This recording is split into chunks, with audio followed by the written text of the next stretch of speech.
Oh, it's been what, 15 years? About that, yes. 15 years is a long time to wait. You can't imagine how much I've suffered. You've suffered? But now, the perfect opportunity has presented itself. At last, I shall have my revenge. What? Merry Christmas. Christmas? The water looks good. Is it not freezing?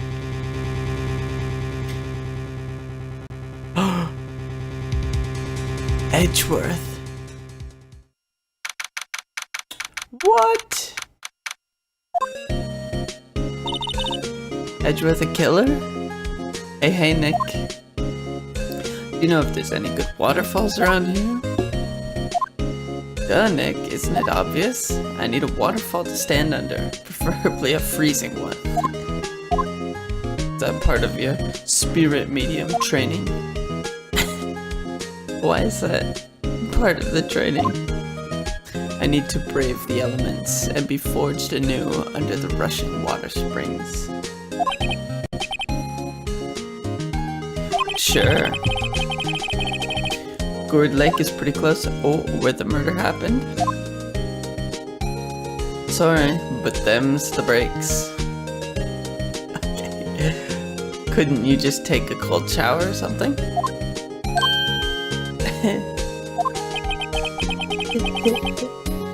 It's not much of a,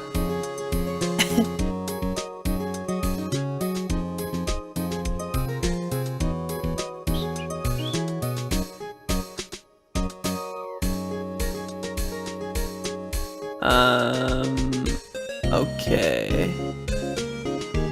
Just making sure we can hear everything. Everybody's good. Seems to be okay.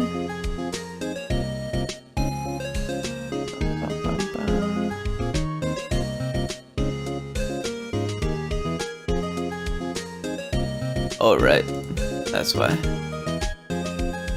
Alright, that's why. Okay, beautiful.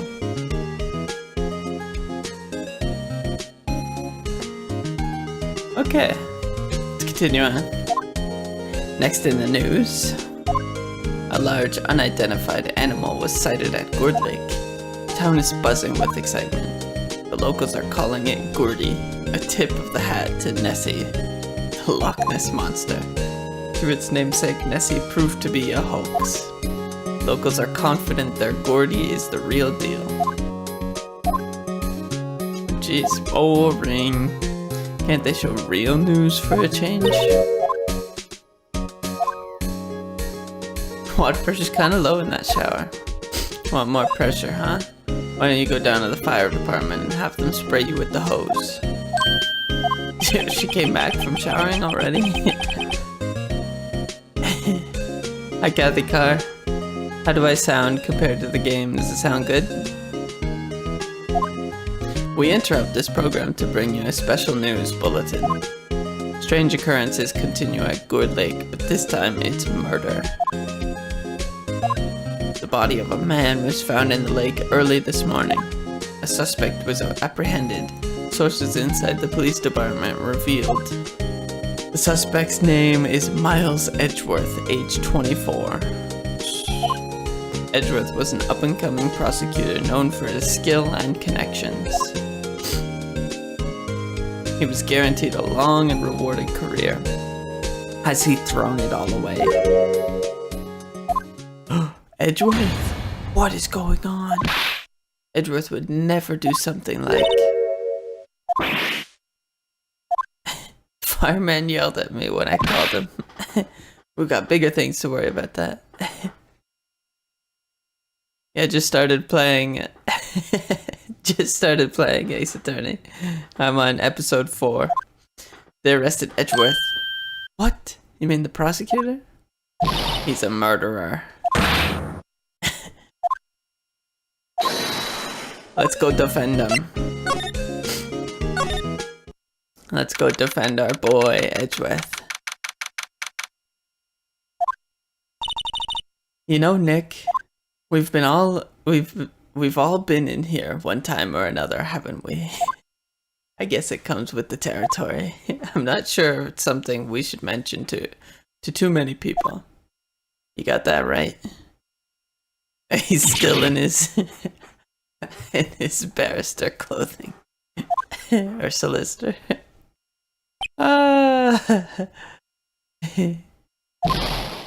Hey, Edgeworth, come back. You can take your outfit off, Edgeworth. What are you doing here? I don't think he's in a very good mood. Well, he is in detention, yeah. Were you in a good mood when we were here? So you've come to laugh at the fallen attorney then. Laugh, laugh. Well, why aren't you laughing? I am. I'm laughing. 1 sec. Let me make sure I'm not covering the names. Nah, it's a trick.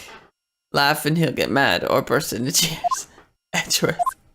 We don't have so much free time. We can spend it coming down here to laugh at you. Yes, you do. We got no clients. I hoped you wouldn't come. I didn't want you to see me. Not like this. Well, that's what happened, buddy. Edgeworth, tell me what happened. Why should I? What are you going to do about it? Duh, we're gonna help you. Help me? You? Don't be ridiculous. Sorry? You're a novice. You've only been in 3 trials. It's true. Sure, you got lucky and won all 3. But your luck's bound to run out someday. It's all good. You need some real skill, right? Experience. I've done 3 I'm 100%. 3 trials. That Turnabout Samurai stuff was hard. That was long. Nick, he's insulting you. Nick. Why am I always the one who has to get angry? Well, you don't have to get angry. That's the key. The murder took place at Gourd Lake, correct? Yes, late last night. The lake is a long way away from your offices and the courthouse. Why were you down there? I see no need to tell you. Alright, bitch. Just let us defend you, huh? Just let us defend you. You didn't really. Gordy. I went to see Gordy. What's that? I'll tell you later. Cause he's being bashful. He's a bashful man. Oh, we're not gonna examine anything yet. Let's go to Gourd Lake. This is where it happened? Yep, Gourd Lake is in the middle of this park. I could see some police walking around in there, questioning people probably. I was gonna say, we're gonna see our pal Gumshoe. That's enough of us here. Anyone found anything? Idiot. Trials tomorrow. What is with this world and having such fast trials? Like the murder just happened and the next day there's trial? We don't get to just the police give them some time to investigate. It's ridiculous. We need clues on the double. There weren't any clues. That's why we arrested that attorney, Mr. Edgeworth. Shut up. Just you try saying that again. I'll make you sorry if you do. So just get out of my face, pal. Yeah, he's mad his pal Edgeworth is in prison. Wouldn't you be mad? Ah! Hey, you're that hairy guy. Hairy. Every time, Gumshoe, come on. Come on, always calling me Hairy Butts. Right, Phoenix Wright. I Just what you think you're doing here, pal. Investigating? Yep. Well, I'm here to help. Ask me anything you want. Bring it. Mr. Edgeworth hasn't actually asked us to defend him yet. Huh? Oh, you don't say. Well, tell us about him. You don't think Mr. Edgeworth is a murderer, do you? Absolutely not. It's impossible. He was holding a gun. I don't care if there's a witness either. I don't believe a lick of it. That's pretty bad detective work. Who cares what the witness says? You really believe in him, don't you, detective? Of course. But the police are pretty sure he's the killer. Nobody's even really taking this investigation that seriously. That's pretty bad too. After all the help Mr. Edgeworth has been to us, hard to imagine that no one's standing up to take his side. At least you are.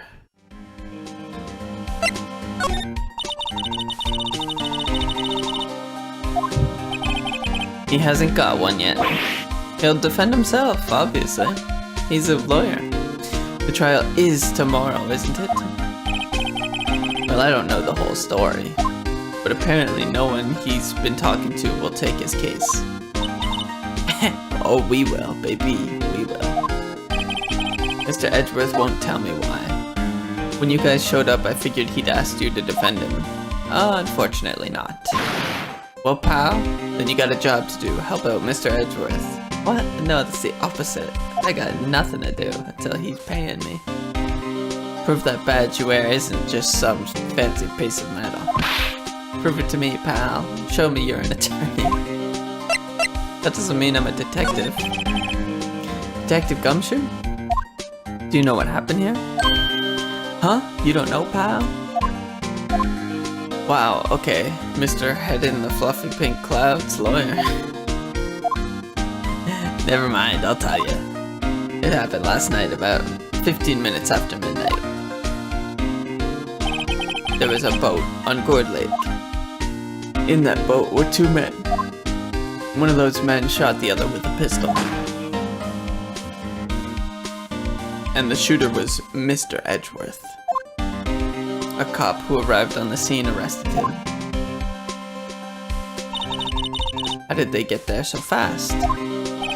Well, there was a witness. When the report came in, we raced to the lake. A witness? Who's this witness? Confidential. Anyway, the witness saw everything, apparently. I'm sure they'll turn up at the trial tomorrow. Who's gonna be the prosecutor? Was there only that one witness? Yep, it was pretty cold out on the lake last night.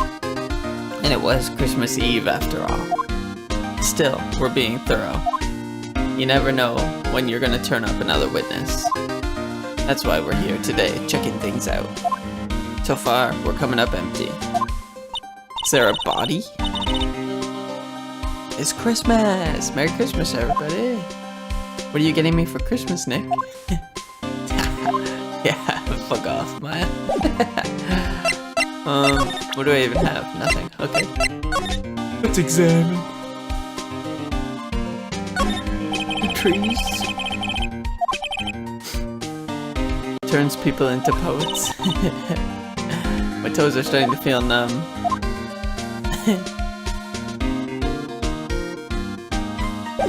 Oh. Examine. Gourd Lake National Park. Nature Park. Place is full of families picnicking on the weekend, but no waterfall. Not many picnickers come here for spiritual training, Maya. That's it? That's all we can examine? Alright. Well, I better go back to the detection center. I haven't played any of these episodes before. This is my first run through of all the Phoenix Wright games. I'm gonna play them all. Okay. I guess. Hello, Miguel.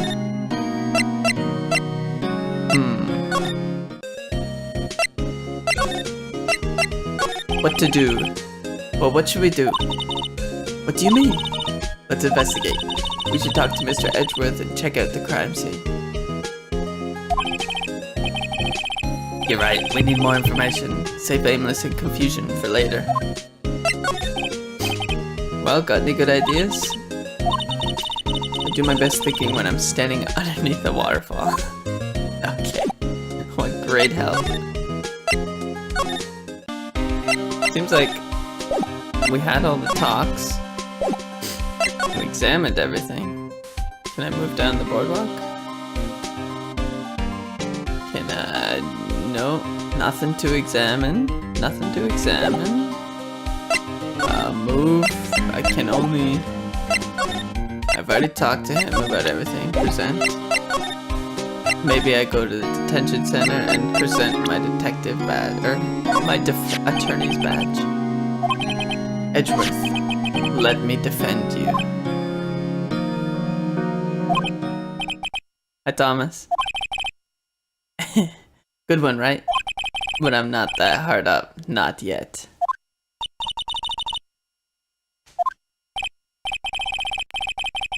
Trust a wet blanket behind the ears lawyer with only 3 trials under his belt? Never.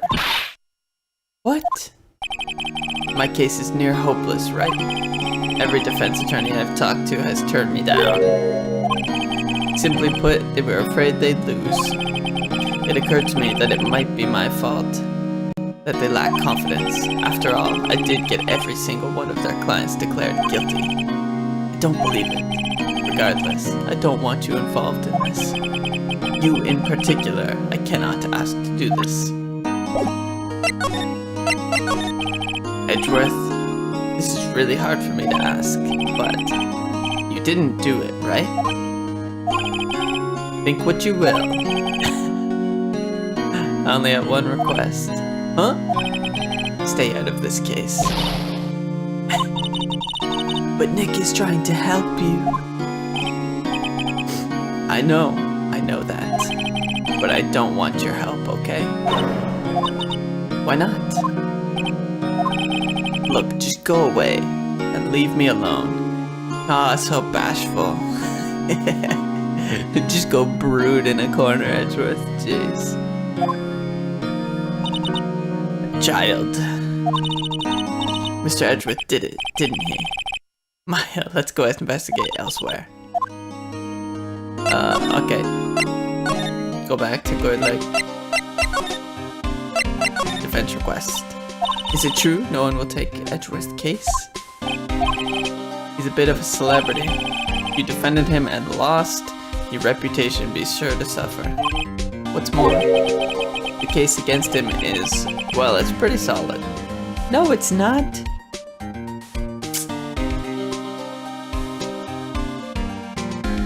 You guys found him last night and we're having trial the next day. That's not due process. I suppose it would be if they had a witness. Hey pal, don't tell me you're gonna turn your back on him too. Remember the Steel Samurai case? Oh, how could I forget, Gumshoe? Mr. Edgeworth helped you get your client declared innocent. That is true. I went to Edgeworth. I tried. He really doesn't want us to represent him. Especially not us, he said. What? Well, that doesn't make any sense, pal. You should have heard him talking about you after the trial. He kept saying, right, over and over. Nick, I'm not sure that's a good sign. Neither am I. Why wouldn't he want your help? I don't get it. Find something? Oh. But there was a call from the precinct. They want to hold an investigation briefing. A briefing? Alright. Oh, sorry pal. Guess you heard. I gotta go. Any last thing you want to ask me about before I head back? Is the autopsy report necessary? Yeah, maybe I need it. Do you have any information on the victim?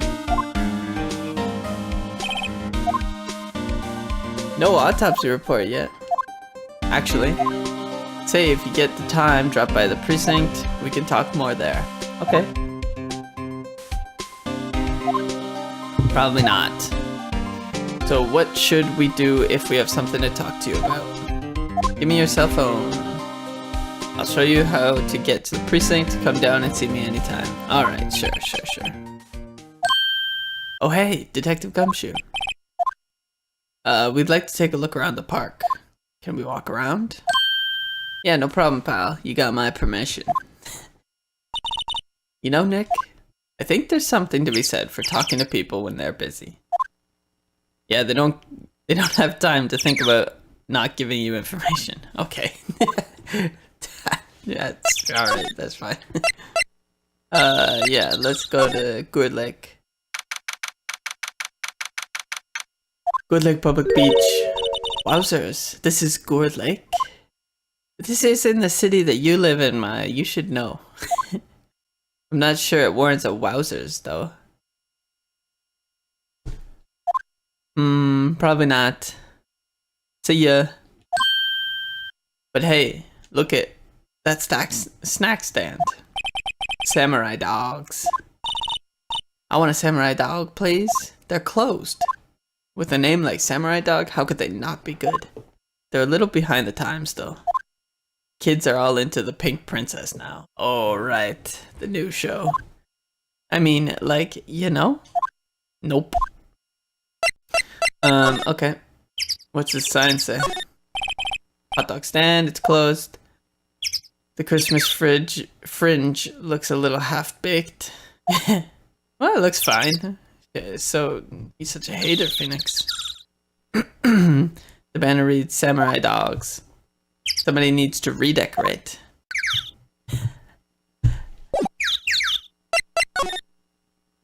The lake. Gourd Lake is really big. Yep. Say, Nick, why is it called Gourd Lake? Oh, well, a long time ago they used to grow gourds here. What? No way. I was sure it was because the lake looked like a gourd when viewed from above. Okay. Well, it is shaped like a gourd, actually, but that's just a coincidence. Alright. What a great information. Trash can. At least the place is well maintained.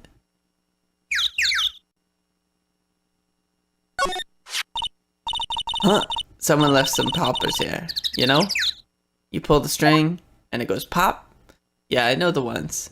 You see them a lot around New Year's. Hey Nick, they might be a clue. Let's take them. Come on, admit it, you just want to pop them, right?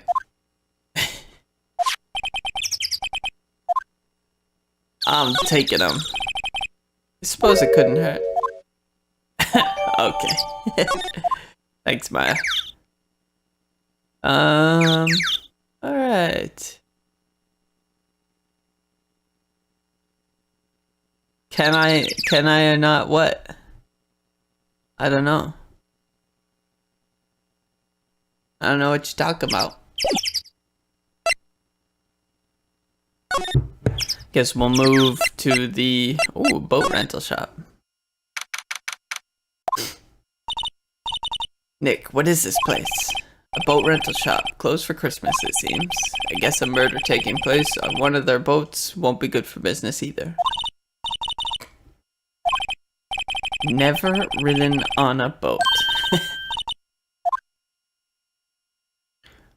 Examine. That slide.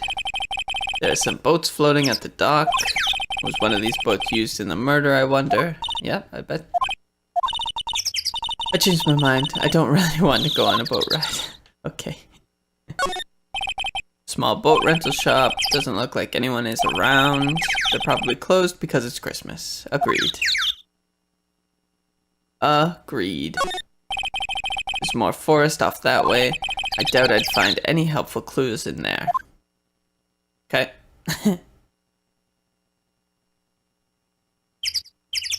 Nothing to examine here. Move to the public beach. Move to Woodlake Woods, maybe? Oh, jeez. I like it here, Nick. They've got some guts. Camping at the scene of a murder. There's also a sign that says no camping. If they were camping here last night, they might know something about the murder. Oh my goodness. Wait, is he in here? This SUV has seen better days. Dented all over. I can't believe anyone would drive the car down here. Hey Nick, what? Don't tell me you're hungry again. I was just wondering, why are camping pots and pans made of aluminum? They didn't talk about it in any of the law books. So there's no law saying they have to be made out of aluminum then? No. There's food and some magazines on the sheet. It takes pretty tough skin to camp in this cold. It's a little hard to read in the morning sometimes. Sign says no camping. Funny place to pitch your tent. Wait, what if the sign said no setting tents on fire? I don't think they have signs like that. Alright. Sure. Alright, let's go see the murder. This camera has a mic and some sort of attachment. It must take pictures when triggered by a noise. Oh, like a nature camera. Cool, let's try it out. Hi, I'm Nick. Maybe I'm not saying it loud enough.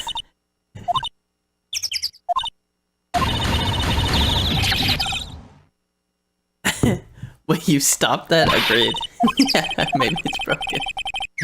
Maybe it isn't set to respond to voices. Well, what then? These things? Pop! Oh! That's what it's set to. Yeah! Hey you, get your hands off of that. What in the Sam hell? Look what you done now. There's a whole roll of film. She sounds like a country person. Sorry, it's nice, but it don't pay my bills. Y'all know how much a roll of that film costs? I'll pay you back. Were y'all thinking setting off a party popper in a place like this? What? Don't try to play stupid with me just cause you think I'm some country bumpkin. Yeah, I know how y'all stinks. Y'all Yanks think. I say, those southern folks talk with that exaggerated drawl. Why, they must be so dumb. Well, let me tell you, just because I might be dumb, don't mean we all are. Alright. And who are you now, her chaperone? Just figure out what y'all are gonna say and just for bejesus's sake. God, I'd rather sit through one of Papa's draws all than listen to you stutter all day. Watch it. Jeez, damn. Just chill out, lady. Take a step back. Hey, what's your name? I'm not naming any names, but someone used a whole roll. Anything to show her that'll get her attention. Oh, I can do profiles. Was that there before?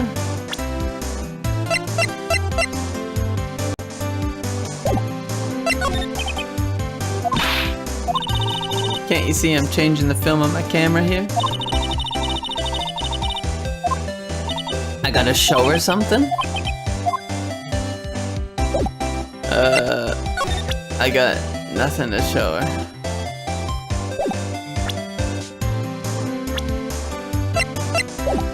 I got nothing to show ya. Okay. See you later. I guess we gotta show her something. Where haven't we been? We haven't been to the precinct. Criminal Affairs Department.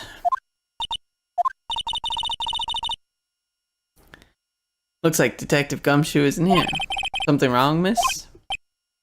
Turning yourself in? What did you do? Shoplifting? Larceny? Public indecency? No, none of those things. We're looking for Detective Gumshoe. Is he around?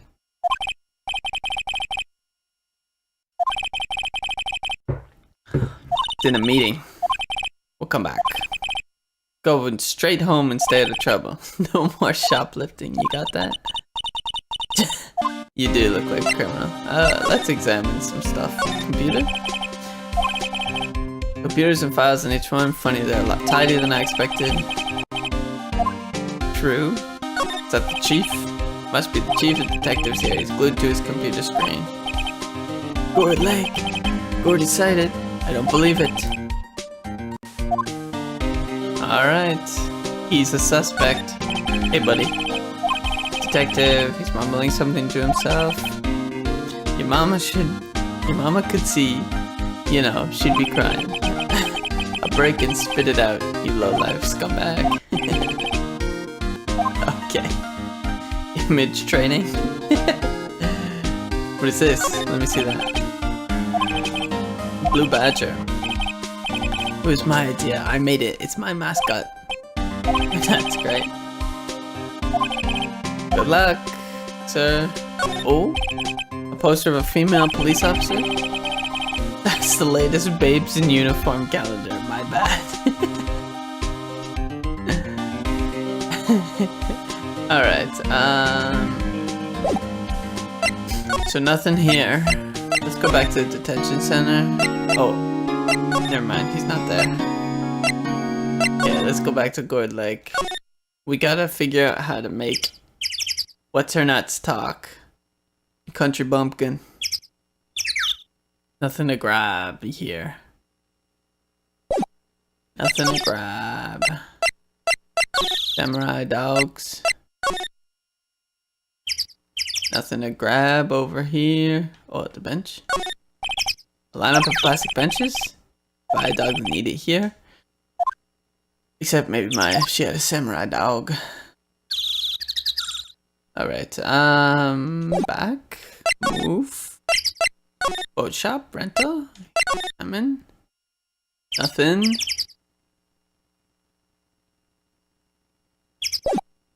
Back. Move. Gord Lake Public Beach. Let's go back to the woods.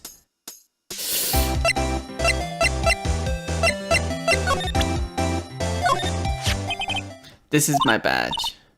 Our badge is supposed to be all shiny and impressive. You a cop or something? I'm a lawyer. Y'all ain't gonna try and pull one of them lawsuits on me over that film now. Cause I'll have you know, I'm a fighter. And I wrestled meaner looking things than you. You're investigating a murder that took place. Just let me get some more coffee. Wake me up.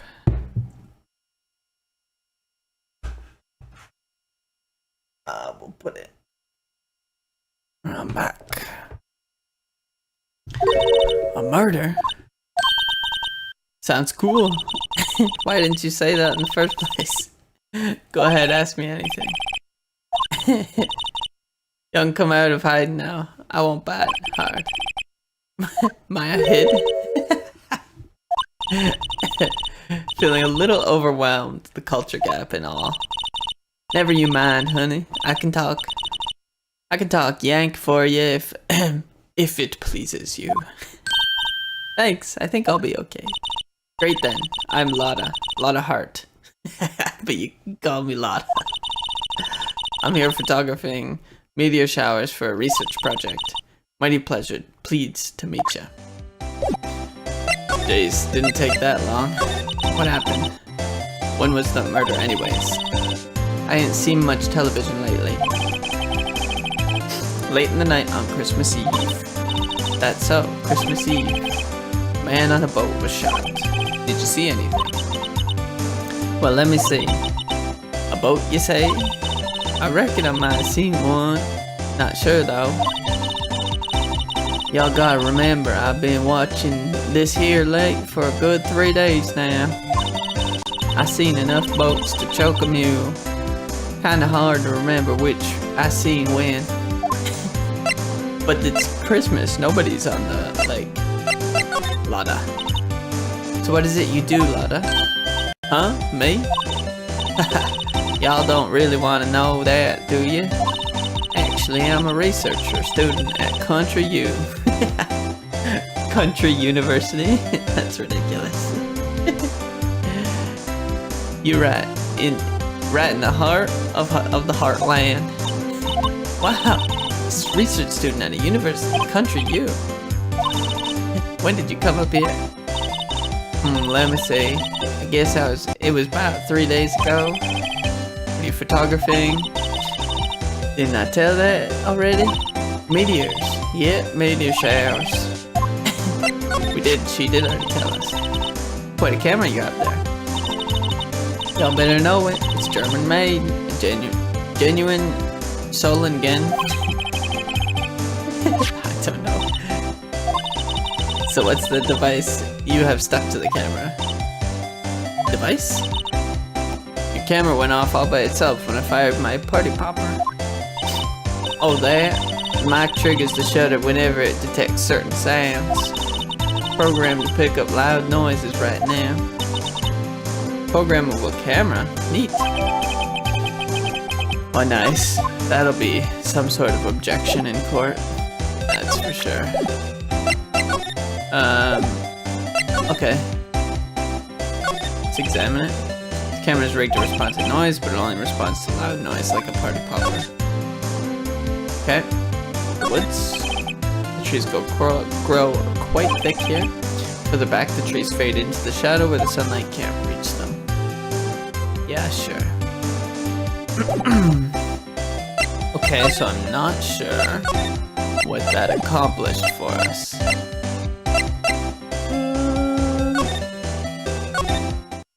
Let's see if anybody's willing to talk to us yet. See if, nope. Edgeworth isn't ready for us. Is Gumshoe ready for us? Nope. Maybe we kill time here? No. We're not gonna examine anything here, so move. Can't get stuck on the first one. On the first day. But what did that camera even tell us? Told us nothing. Oh. Huh? I almost didn't see that signpost. Left boat docks, right exit. Well, let me go right. Okay. Wait, we examine. Move. There's nothing at the boat rentals that tells us anything yet. I mean, obviously we're gonna see a camera shot of, because the loud noise. She's already told us everything.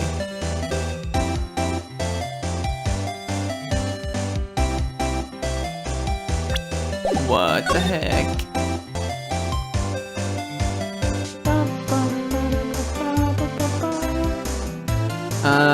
Okay. I'm confused. Lotta? So your camera triggers on loud explosion noises. Actually, the victim in the case we're researching, he was shot with a pistol. Oh, pistol. Right, now wouldn't a gunshot made a similar noise to our party popper? I guess it would. Your camera didn't get a picture of the murder, did it? Hey, y'all are pretty bright.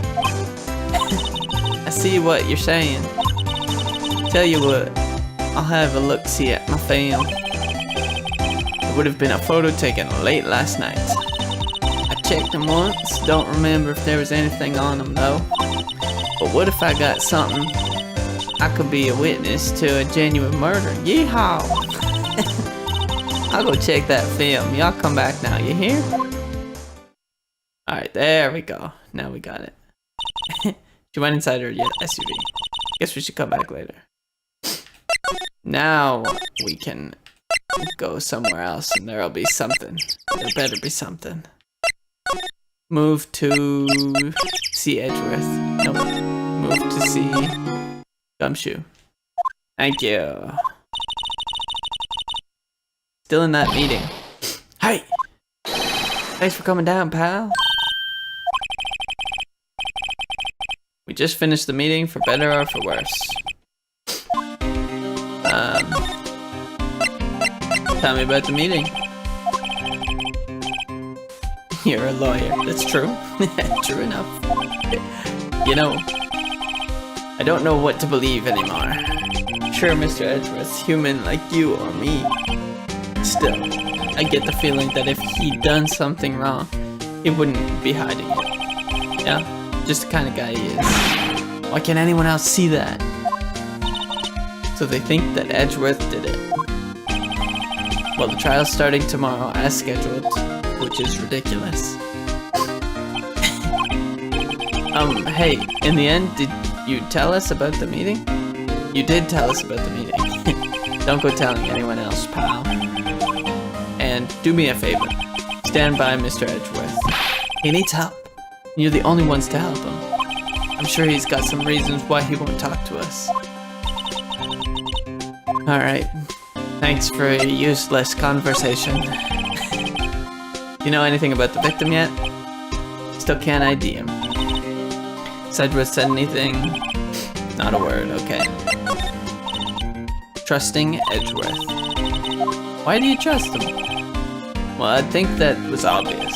We got a strong working relationship, us two. We trust each other and that's how it works. Okay. See, Mr. Edgeworth always gets his defendants declared guilty every time, except when he goes against us. Not against Phoenix Wright, baby.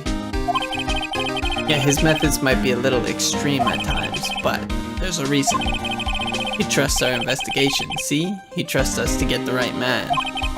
That's why I work extra hard, pal. We've got to earn that trust he places in us. It's good. It's a good point. Mr. Edgeworth is a man you can trust. And you have my word on that. Except for this time, it's coming out that it's Edgeworth. I was wondering if you ever got the autopsy report? Yeah, I made a copy for you. Thank you. 1 bullet shot to the heart. Okay. Can you show me that photo of the victim? That's a victim? Someone you know? I have this feeling that I met him somewhere a long time ago. Well?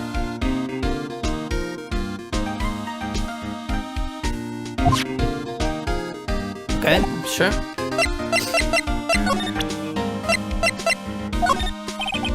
Oh, I'm drawing a blank right now. Okay, sure.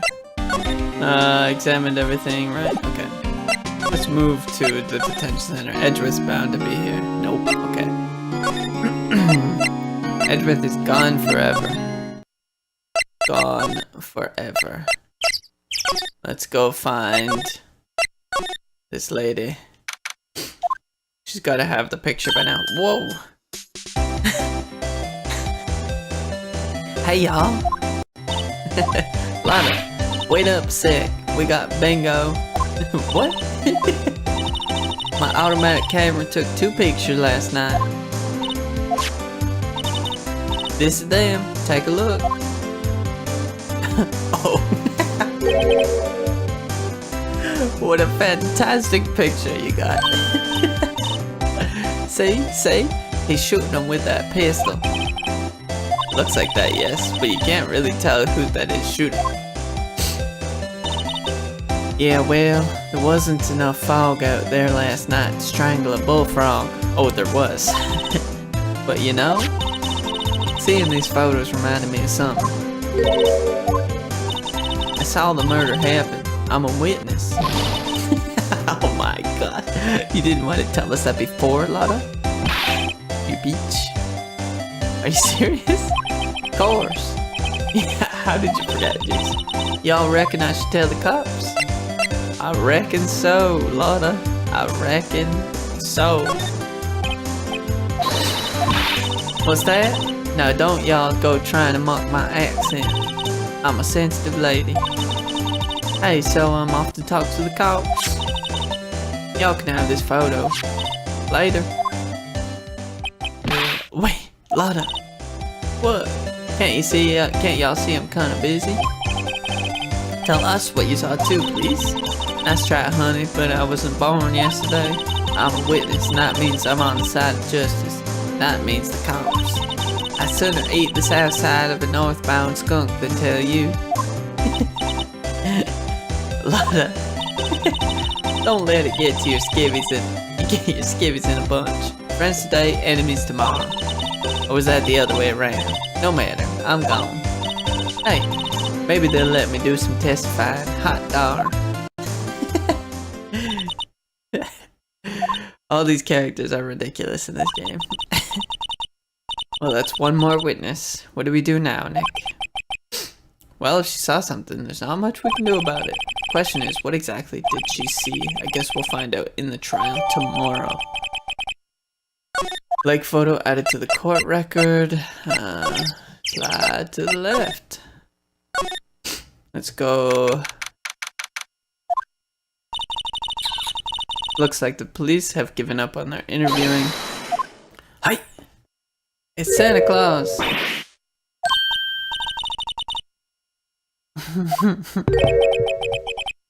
Long time no see, Nick. Nick? You know Santa? Wow, Nick and Saint Nick. Hey, I see the connection. It's gonna be Larry Butts or something. Don't be ridiculous. Dude, it's me. I told ya. Larry? What are you doing here? Isn't it obvious? I'm working my day job. I sell samurai dogs. Want one? Gotta get money for dates, you know? My girl Fiance? My girl Fiance deserves the best. Not another model, I hope. Oh, Fiance is a fine, fine woman, Nick. It was her idea that I wear this costume. She was all, you go, girlfriend, you know? She bought this costume for me. That's great, Larry. Wow, a Santa costume. She must be really nice. Nick, who's she? She's not your... Not my what? No, she's not. She's 17, Larry. Chill out.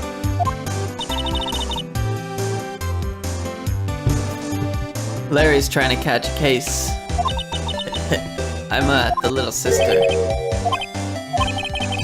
Wow, Nick, must be tough. Working 9 to 5, having to take care of a little sister. I'm my older sister's little sister. Alright, buddy. Tell me what happened. Hey, Larry. There was a murder here last night. And since you work here, have you heard anything? Nick, you're wasting your time. Last night was Christmas Eve. He was with Fiance, obviously. He wouldn't have been standing here in the cold. Oof. I think what you said just caught him off guard. No, it's just Fiance's not in town right now. She's in Hawaii on a photo shoot. A model, I knew it. Well, anyway, there was a murder here on the lake. The trial's tomorrow. Huh, neat. The defendant is Edgeworth, Miles Edgeworth. Why would Larry know Edgeworth? Whoa, Nick! You don't mean that Miles Edgeworth? Old Edgy? Yep, he's a murder suspect. Whoa, murder. You know Mr. Edgeworth, Larry? Yeah, of course. Edgy was in the same class as us in grade school. What? Come on. Why didn't Phoenix Wright ever mention this before? Jeez. Yeah, I agree, Maya. Alright, let's find out about Edgeworth. So Mr. Edgeworth was your classmate, Larry? Yeah, Nick, him, and I used to hang out all the time. Don't get me wrong, he's always been kind of a stick in the mud. studying all the time, trying to be like father. Like his father. Yeah, Edgy's pop was a famous defense lawyer back in the day. You said defense lawyer? Yeah. Wait a second. But Mr. Edgeworth is a prosecuting attorney. What's wrong with that? What? Edgy's got a proboscis on his knee? Prosecuting attorney. That's like the total opposite of a defense lawyer. Huh? Go figure.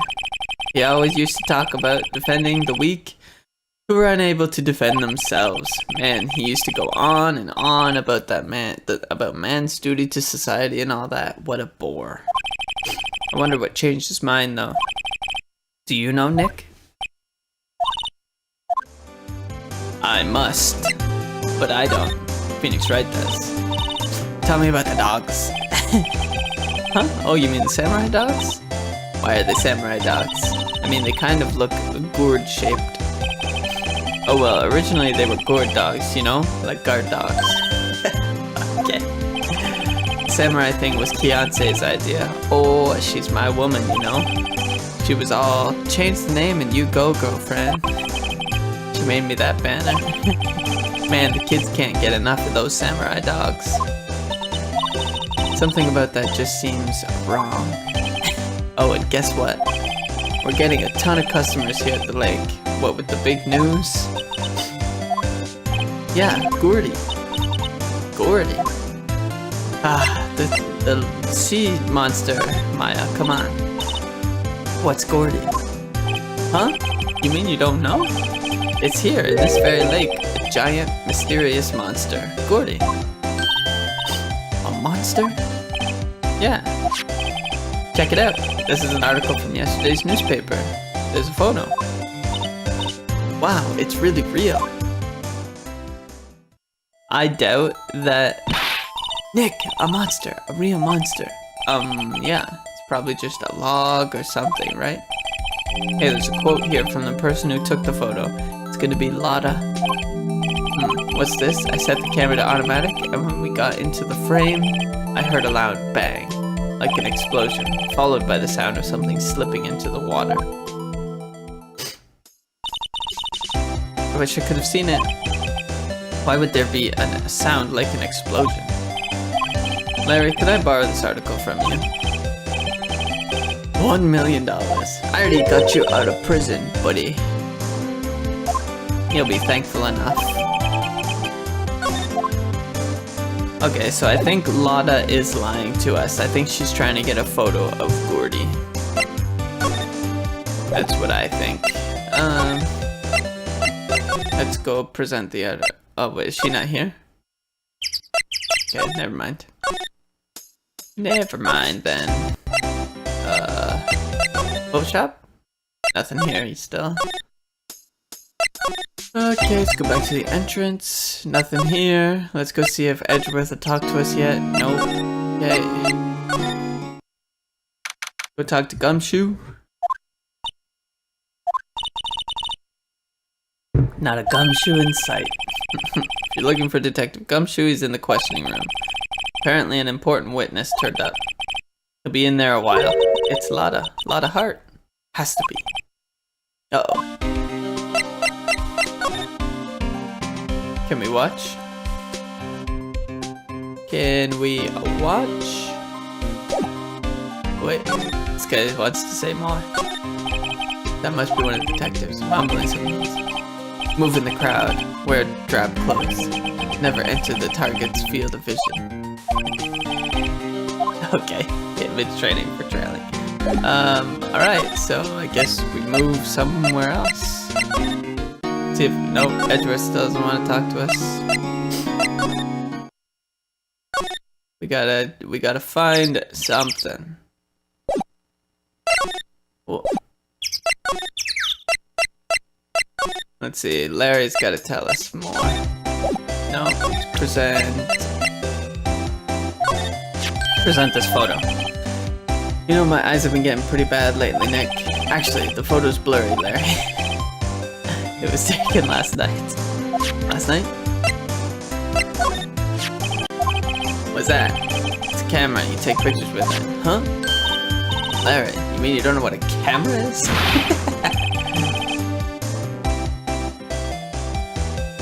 A bona fide junior high graduate. I was talking about the weird contraption on the camera.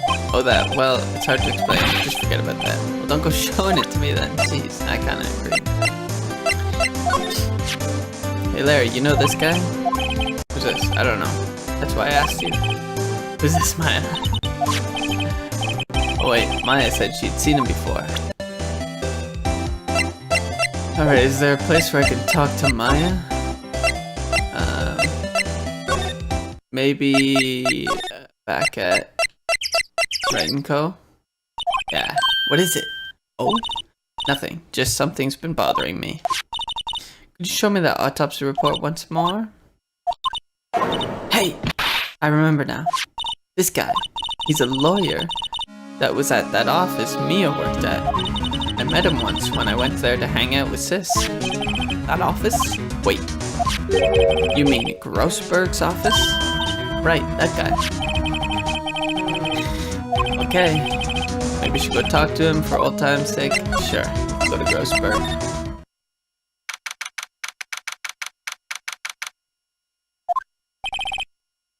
Ahem. Oh, jeez. Aha! You're Mia's something, are you not? I was her understudy, yes, Phoenix Wright. Aha! And you must be you're Mia's something too, are you not? A little sister, yes. You've grown. You've come to look a lot like your sister, you know? Takes me back. I don't like the way he's talking. Mr. Grossberg, sir? Ah, yes. I beg your pardon. Of course, you came here to discuss something. What is it then? Something the matter? What happened? Murder. You haven't heard? I just got up, you see. Well, Miles Edgeworth shot someone with a pistol. Edgeworth? What? Who did he shoot? Well, the identity of the victim is still unknown. This is terrible news indeed. Guess he hadn't heard anything. Well, I'll show him the autopsy report. Strange. I feel as though I've seen this man before. Ah! Did you remember? He was a lawyer here at my office. How would you not know every lawyer in your office? That's Hammond, Robert Hammond. Mr. Hammond? And you say this is the man Miles Edgeworth shot? Yes, ma'am. Tell me about him. Who's this Hammond guy, anyways? Mr. Hammond? He was the defense attorney in that case. That case? Yes, the DL6 incident. The one we've heard so much about. Perhaps you remember? I'm sure someone mentioned it during the trial for Mia's murder. That was the incident where the police were at a loss and they used a spirit medium. Wait, my mother. Yep, yes my dear. The spirit medium, Misty Faye, your mother, contacted the spirit of the victim, but the case was a loss. No conviction was made. Tell me about it. Happened 15 years ago, a very strange case indeed. They never caught the criminal, right? Correct.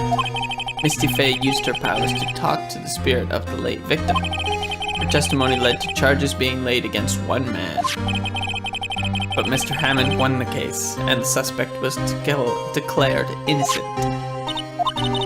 And the police blamed my mother, calling her a fraud. You were the one who helped her out then, right, Mr. Grossberg? Yes, quite. Okay, so wait. So 15 years ago, and they said Edgeworth was 24? That means Edgeworth was 9 when this case happened. So what does Edgeworth have anything to do with this? No, please, don't mention it. Never thought I'd hear that name again. But wait, what does that case have anything to do with Mr. Edgeworth? It has everything to do with Mr. Edgeworth, my dear. The victim Oh, was his father, Gregory Edgeworth. What? His father? If you want to know more, you should ask him yourself. Show him this, I'm sure he'll talk to you.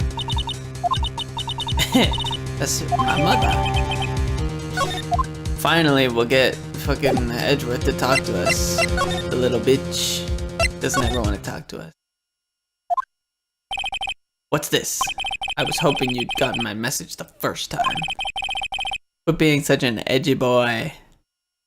What about your defense? It's no concern of yours.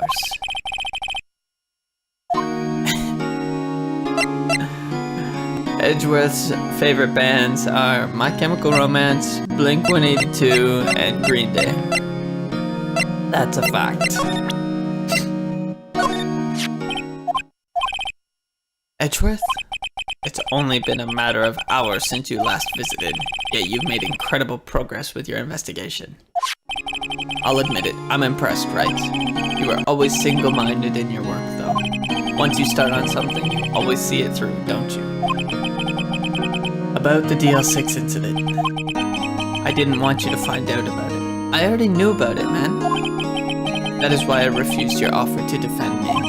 I'm sorry if it sounded like I thought you weren't up to the job. I just wanted to keep you away from DL6. So, do you still think it would have been better for me to stay away? I don't know, but I see no point in hiding anything from you now. Yeah, tell me, buddy, did you kill him or not? Very well, ask whatever you like and I will answer to the best of my abilities.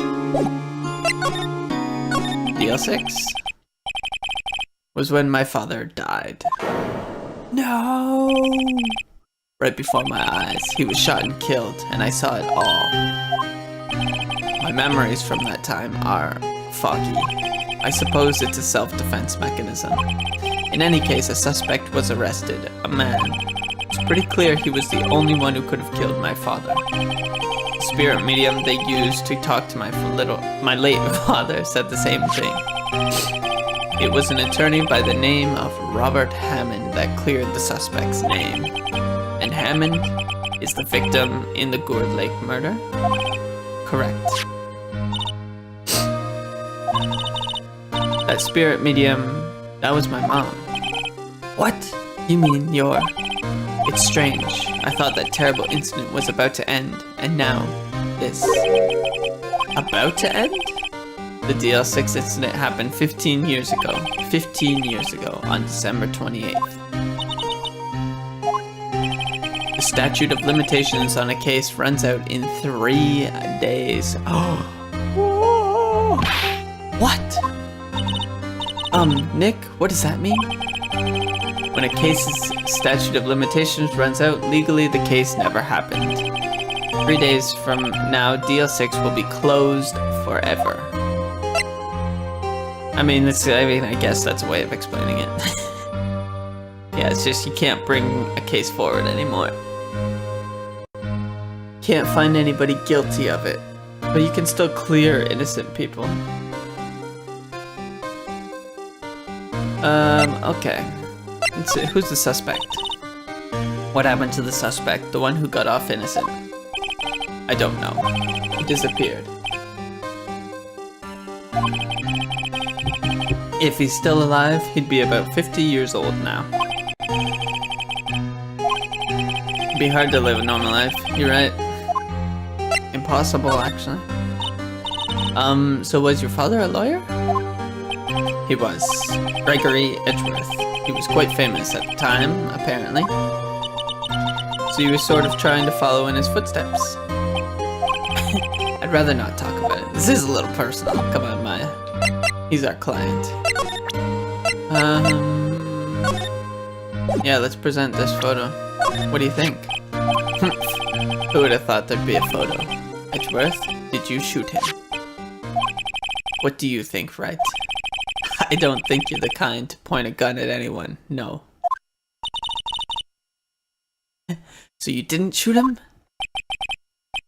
Sure, Miles Edgeworth isn't being a smug bastard, but he is being an edgelord. He's being all suicidal and, I'm not gonna let you do it. I'm not gonna let you represent me. I gotta shoulder all the burden myself, huh?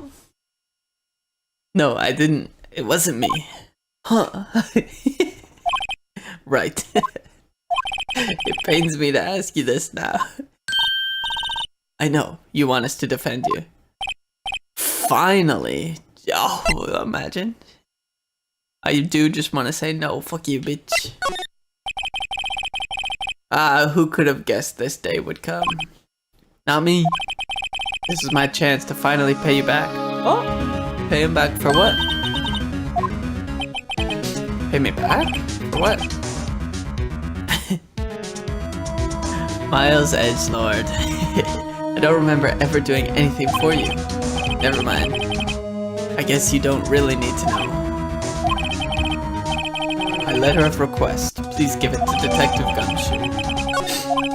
Beautiful. Well, I guess we should... What's that? An earthquake. Calming down. Woof, that was scary. Where's Edgeworth?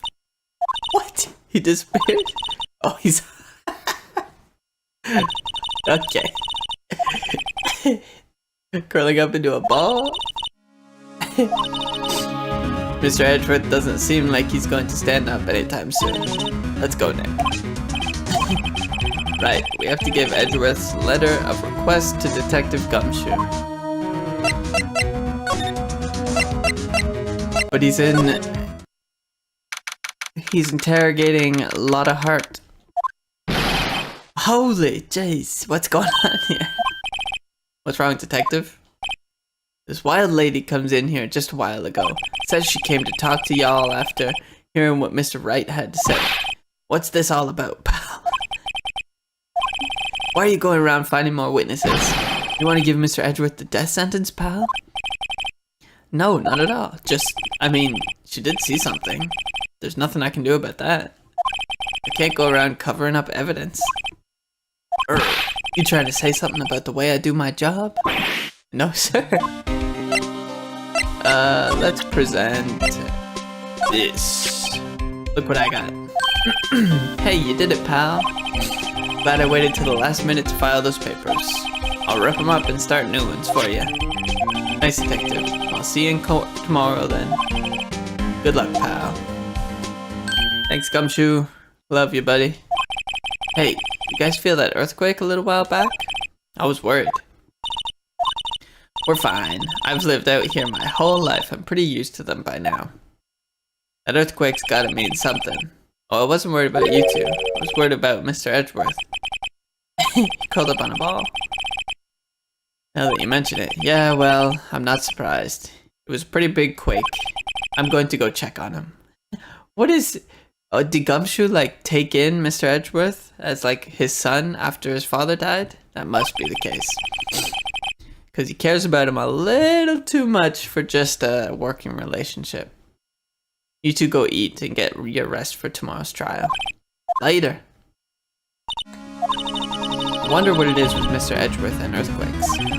I wonder. He was never that scared of them when he was in school. Then again, I only really got to know him in 4th grade. Transferred to another school after that. I wonder what happened to Edgeworth. His fucking father died. Was murdered, man. And then they never caught the killer. You think you'd be okay after that? I wouldn't. Alright, nice. To be continued. And let's go on to trial day. It's good? Okay, good. Trial day. Boxing Day. There's no court on Boxing Day. Karma? That's right, Manfred von Karma. Okay. He hasn't lost a case in his 40-year career. He's a god of prosecution, right? A god. Not a single case. He'll do anything to get a guilty verdict. Anything. Sounds like someone else I know, Edgeworth. You don't understand. I mean, he'll really do anything. Manfred von Karma is a man to be feared. Quite a claim. He taught me what it really means to prosecute. What? Just picture a prosecutor as vicious as me, multiplied by a factor of 10. So, he was your teacher then, Mr. Edgeworth? Something like that. And now he's trying to get you found guilty? What a creep.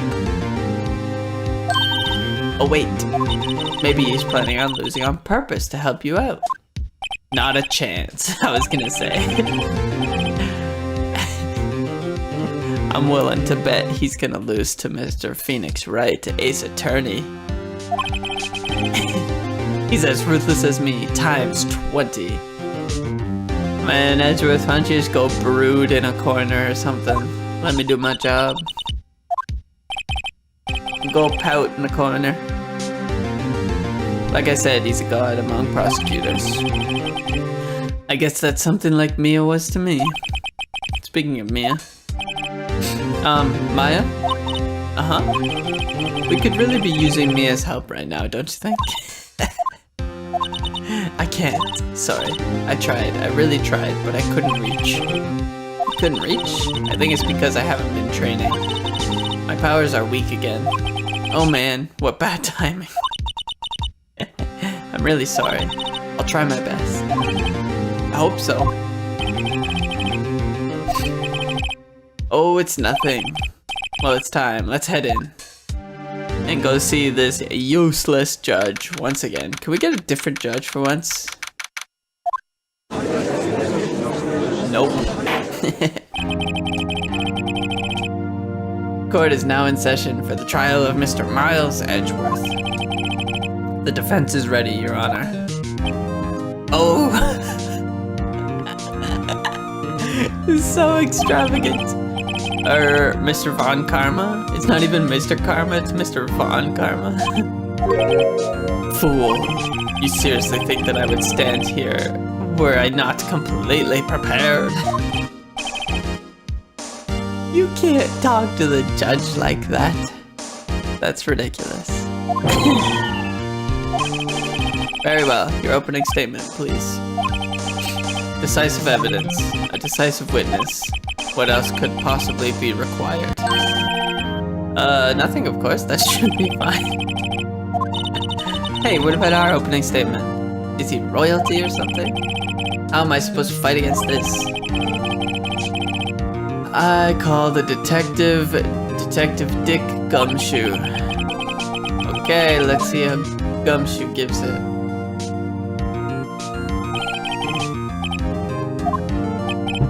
Yes, sir. Please take a look at the map. The murder happened late Christmas Eve, around midnight. There was one boat in the very middle of the lake. There were 2 men on the boat. Now there happened to be a woman camping here on the edge of the lake. At 12:10 a.m. she heard 2 pistol shots. Then the boat started to move. It went towards the boat rental shop. 2 shots? Overhead map added to court record. Testified to the court about the arrest. Now!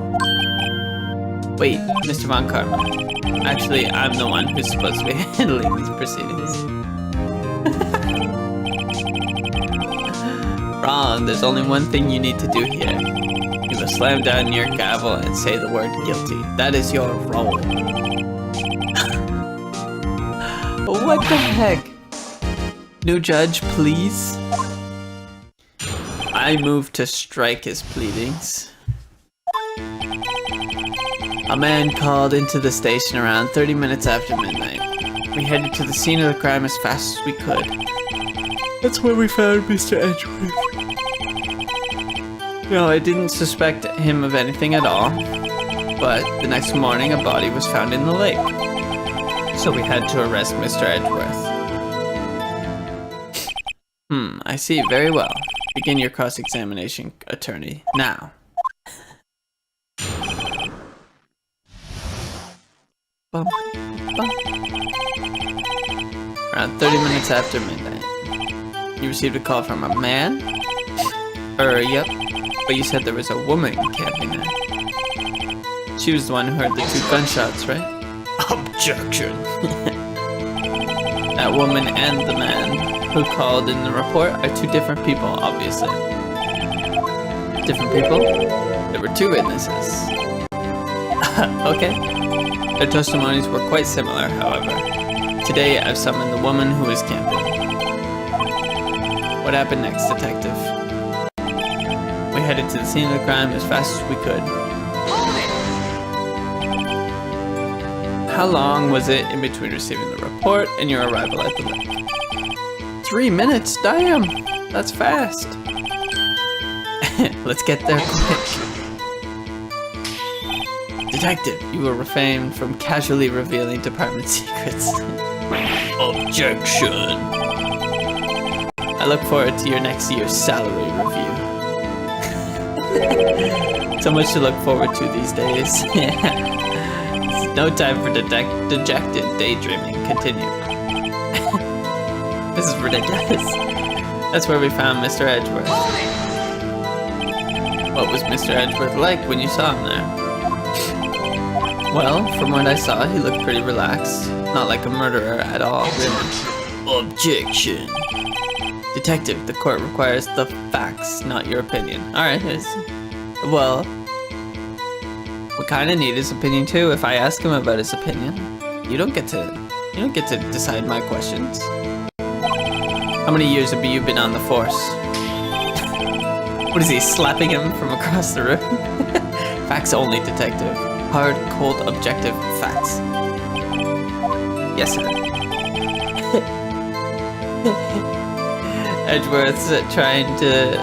Edgeworth's got some daddy issues, and Mr. Von Karma fits that bill for him. Now, I didn't suspect him of anything at all. Let's just get all the information.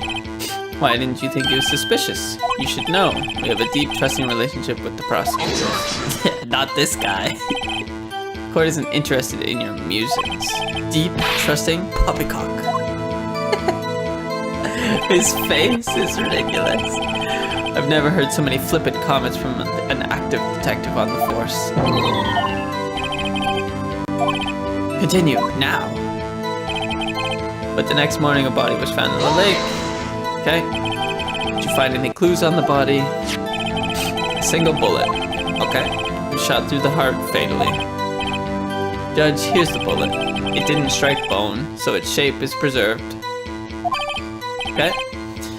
Taps the bullet into evidence. So we had to arrest Mr. Edgeworth. Nick, doesn't it seem like Detective Gumshoe is being a little vague? I bet Von Karma is feeding him lines. His testimony is probably filled with landmines just waiting for me. Grit our teeth and press, I guess. What else can we do? Well said, Nick. You're the man.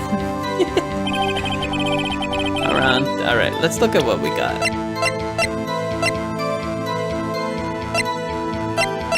Taken automatically at 12:15. 30 minutes after midnight. Okay.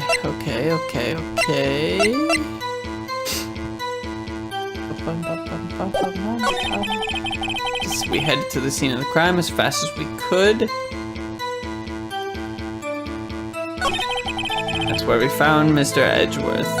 Now, I didn't suspect him of anything at all, but the next morning a body was found in the lake, so we had to arrest Mr. Edgeworth. Why is that? Well, we found the murder weapon in the boat. The murder weapon? A pistol. Detective Gumshoe, that is a vital piece of information. Please revise your testimony. Okay. The murder weapon we found in the boat was decisive evidence. Okay. What about the pistol made it decisive evidence? Tisk, tisk, tisk. There were fingerprints on the pistol found in the boat. There were clear fingerprints from Mr. Edgeworth's right hand. A what? Order! Tell Mr. Edgeworth's fingerprints were found on the murder weapon? Yes, Your Honor. Judge, this is the weapon in question. Members of the court, we now have the pistol used in the murder and the bullet found in the body. Psh, Detective. Yes, sir. Was the bullet found in the body fired from this pistol? Yes, the ballistic markings on the bullet match the pistol. What does he mean, ballistic markings? Shocking. To imagine someone here does not know something as basic as ballistic markings. What a fucking dickhead. Very well, I'll explain. Actually, Judge, you do it. Me?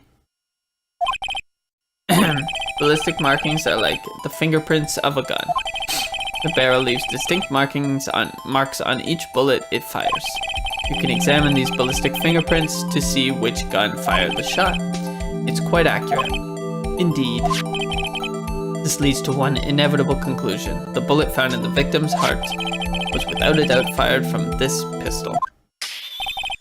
This pistol, which, as you may recall, was covered with the defendant's own fingerprints.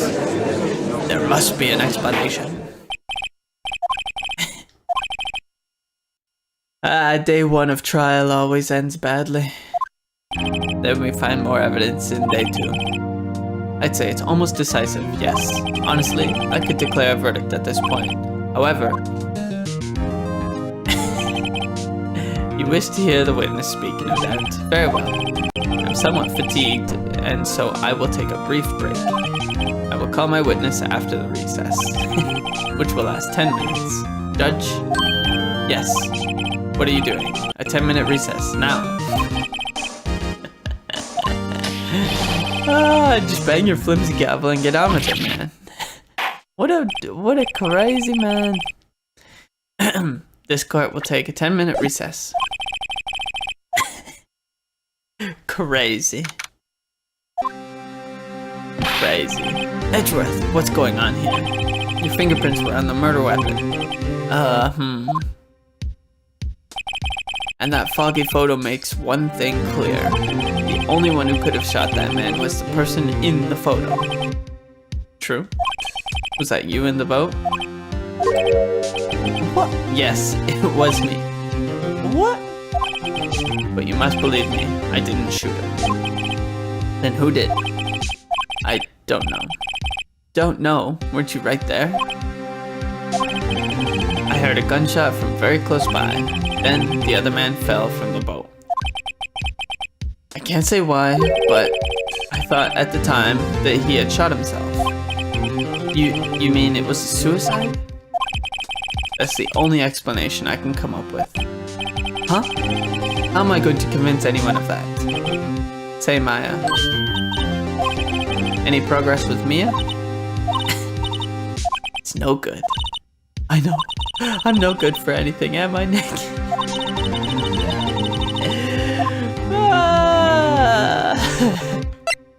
Yeah, you're useless.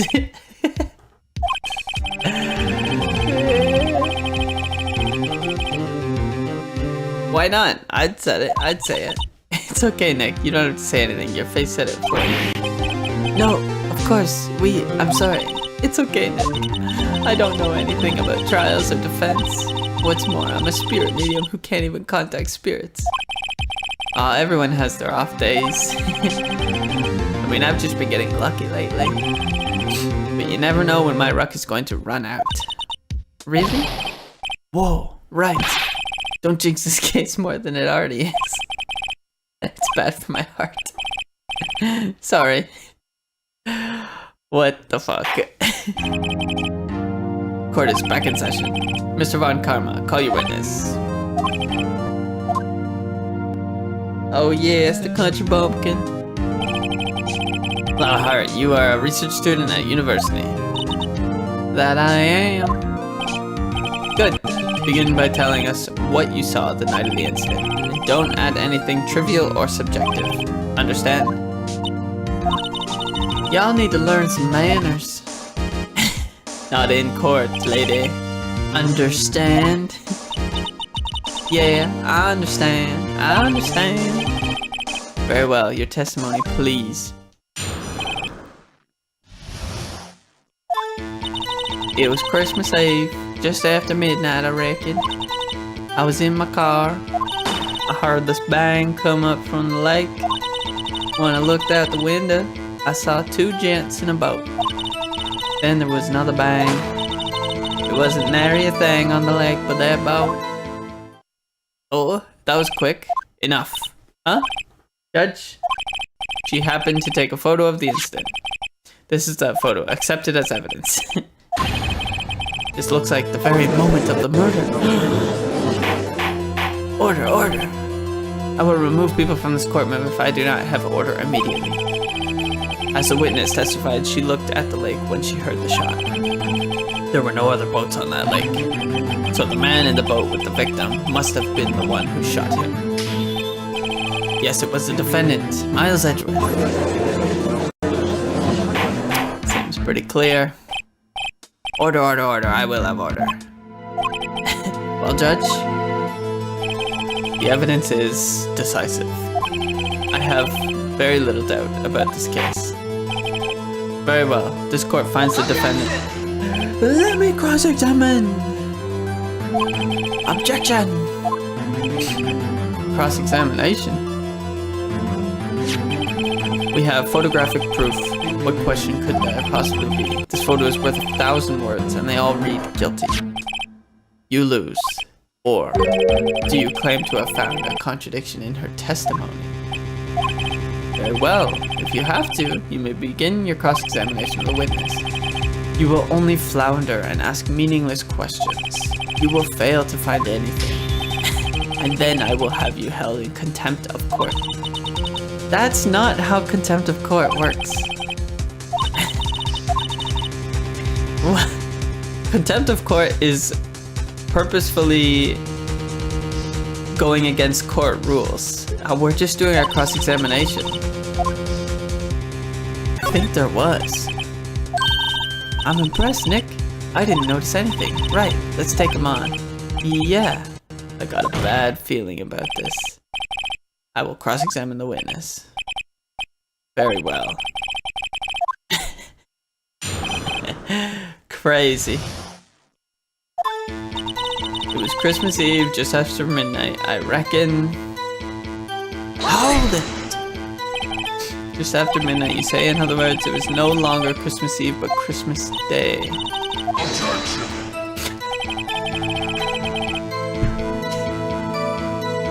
The objection noise gets me. I know you want to find contradictions, but really. Yeah, contempt of court is only like, let's say a court ordered me to give disclosure of something, then I didn't give disclosure of that thing. Then I could be held in contempt of court because I'm deliberately going against a court order. But like, you can't be held in contempt of court for asking cross-examination questions. I hope your next contradiction is a little more relevant to the trial. Shut the fuck up, Judge. Let me do my process. I was in my car. Hold it. Why were you camping there anyway? I'm a research student. I was taking pictures to use my research. Press further. Miss Hart, could you be more specific about your research? Objection. What does the witness's motive in camping by the lake have to do with this case? The answer is nothing. I object to this line of questioning. That's a reasonable objection. I'm the one who says that. Well, then say it already. Yeah, you're right. You're right. It was, yeah. I heard this bang come up from the lake. So you weren't looking at the lake at that time? No. I looked after I heard that noise. Just shut the fuck up, Karma. Just stop. Just stop it. I asked you to find contradictions. Yeah, I'm getting there. I'm allowed to leisurely chat. This bitch. When I looked out the window, I saw two gents in a boat. You said there was fog. Could you clearly see the two men? Just look at that picture. Clear enough for you? Uh-oh. Press further. I will not back off. Wait a second. What? I wasn't asking you about the photo. I was asking you if you saw the two men. Yeah, well, of course. Witness has testified that she saw them. There's also a photo. You'd best look elsewhere for your precious contradictions. Hiding something. Then there was another bang. Were you watching the very moment the shot rang out? Well, yeah, sure. Objection. You're asking meaningless questions. Meaningless. Slap. Contradictions, Mr. Wright, not meaningless babble. I think I hate you. To what end can I not talk to him? There wasn't a nary thing on the leg but that bow. Are you sure about that? Yeah, sure as a country gal can be. Sounds pretty sure. How come you're so sure? Well, heck, I scanned the whole lake. There's more interest in the lake than the boat. Because she's trying to find the Gordy, not meteor showers. Miss Hart, you... Let me talk, you bitch! The witness has answered the question in full. No need for further questions. Objection sustained. You can't do that!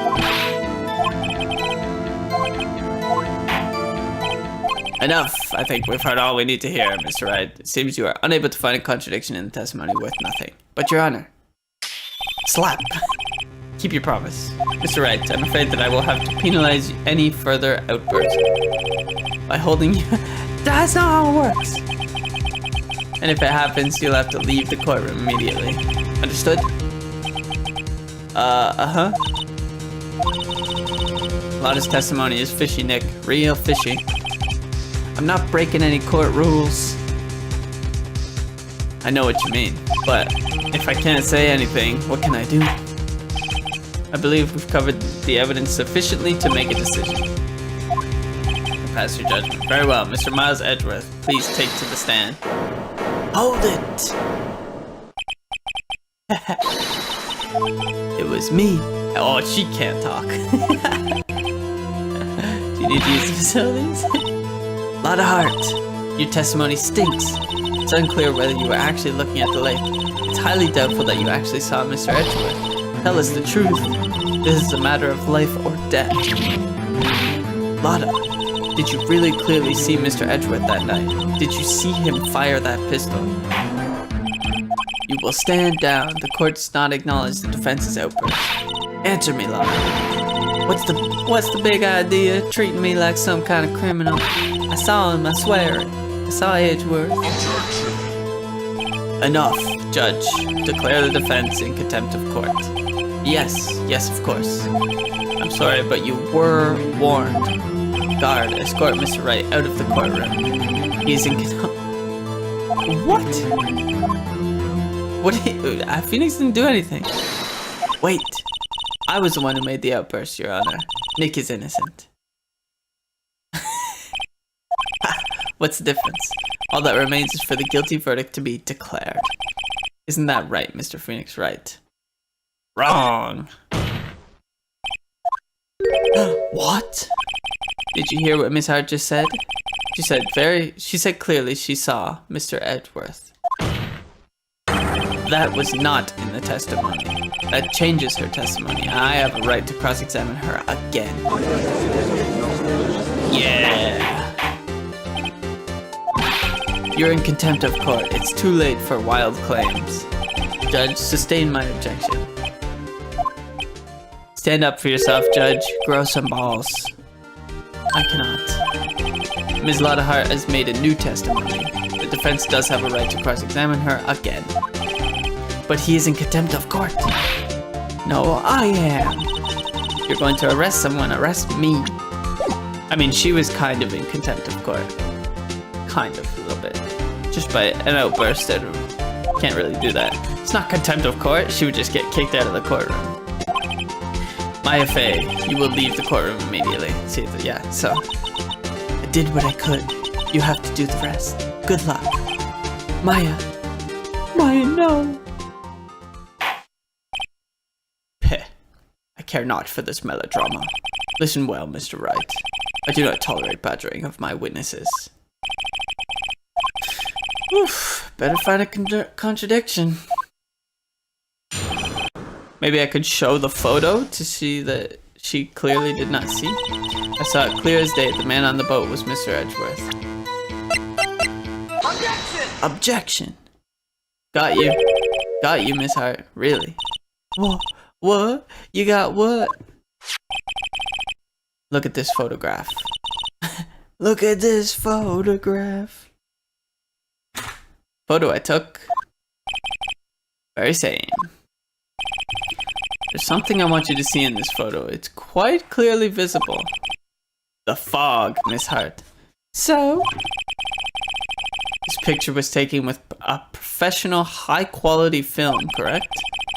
Yet even it could not capture the faces of the men on the boat. Yet you claim you saw Mr. Edgeworth? How? What? Mr. Wright has a point. That's why I told her not to say that in her testimony, please. Yet now she has said it, Mr. Von Karma. How could you possibly see Mr. Edgeworth? Explain yourself. Miss Hart. What? Could you see the defendant that night? Of course. I said I could, and I meant I could. Then please testify as to your circumstances of your sighting. Yeah, I found a hole. Oh yeah. You're right. It was a cold night, and the fog was thick as grits. So once I was finished setting up my camera, I went back in the car.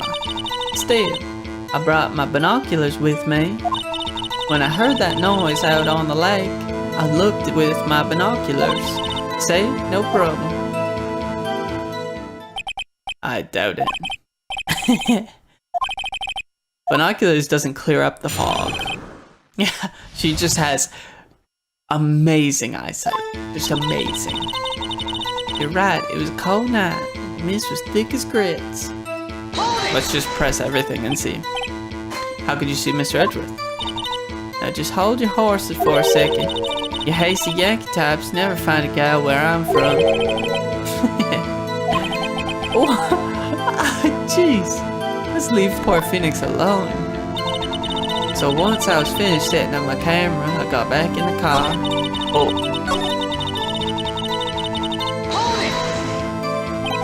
Your camera? Yeah, it's got an automatic. The issue we are concerned with here is Miss Hart seeing Mr. Edgeworth. The camera has nothing to do with this at all. Alright. Still, I brought my binoculars with me. Yeah, binoculars. Yesterday you mentioned that you were out looking for shooting stars, correct? Well, yeah. Wouldn't you need a telescope, not binoculars for that? I've got doubts about your camera too. Is that really to take pictures of meteor showers? The camera is irrelevant to this case. He's got a point. You can't say that for certain. Mr. Wright, is the camera really relevant to this case? If you believe it is, you may continue with this line of questioning. Alright, that's nice. But know this, if you find nothing with this, there will be consequences. That's not how it works, Karma. So shut the fuck up. Well, Mr. Wright, do you wish to press further about the camera? Yes, please.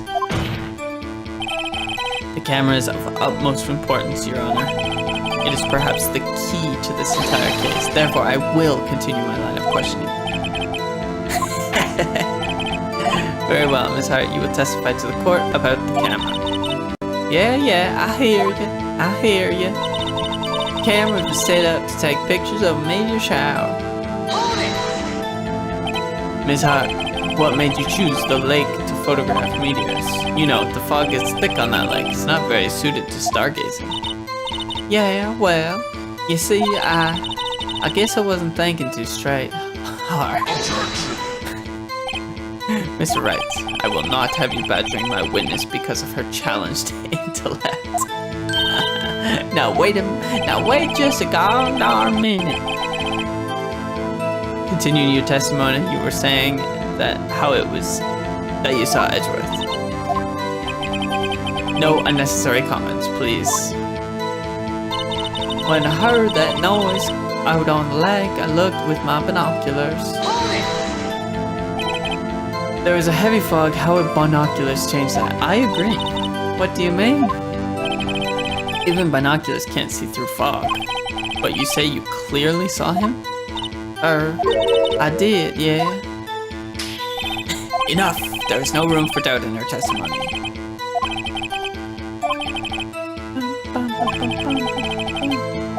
Yep. Alright, let's look through the evidence. Thick as grits. Faces the lake.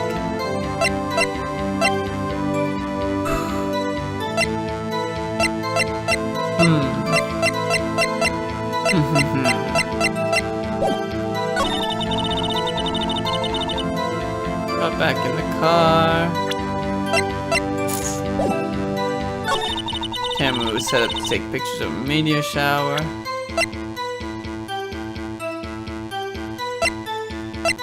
Do meteor showers don't make a loud noise? You were photographing shooting stars? That's a lie. Says who? I saw the camera you set up yesterday. It was pointed directly at the lake. You have to point a camera upwards to take photos of the stars, Miss Hart. Mr. Wright, what are you driving at? The witness was not at the lake to photograph shooting stars, Your Honor. Well then, what exactly was she photographing? Your Honor, take a look at this. What was Mr. Hart trying to photograph at the lake? Take that! Gordy. Miss Hart, this is what you were trying to photograph. What's this? A newspaper article? Gordy? Ah, the sighting at Gourd Lake. Well, Miss Hart, I don't see what the point is, though. I never heard of no lake monster. You got proof or something? Let's see you prove that I was down at the lake trying to photograph this Gordy.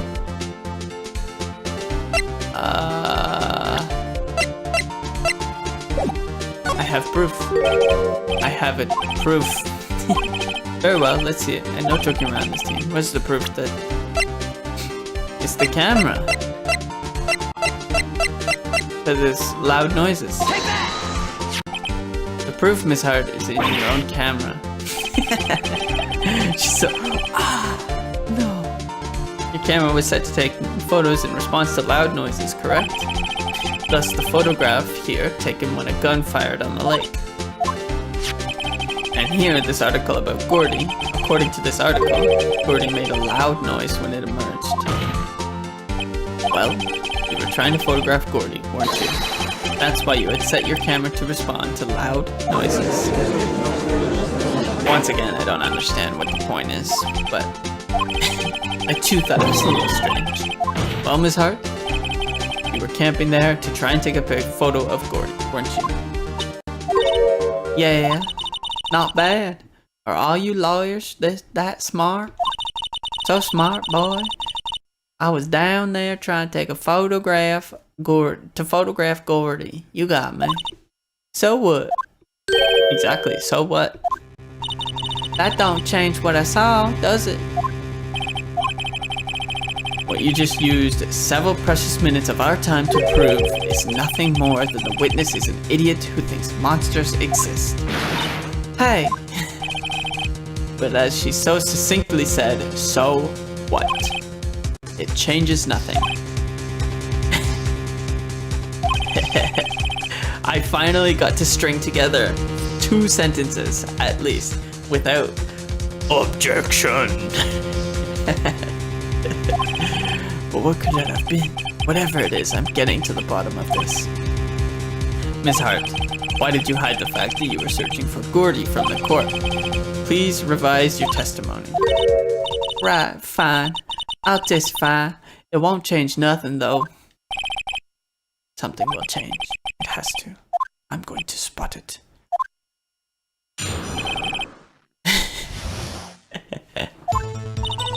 Actually, I'm not a research student at a university.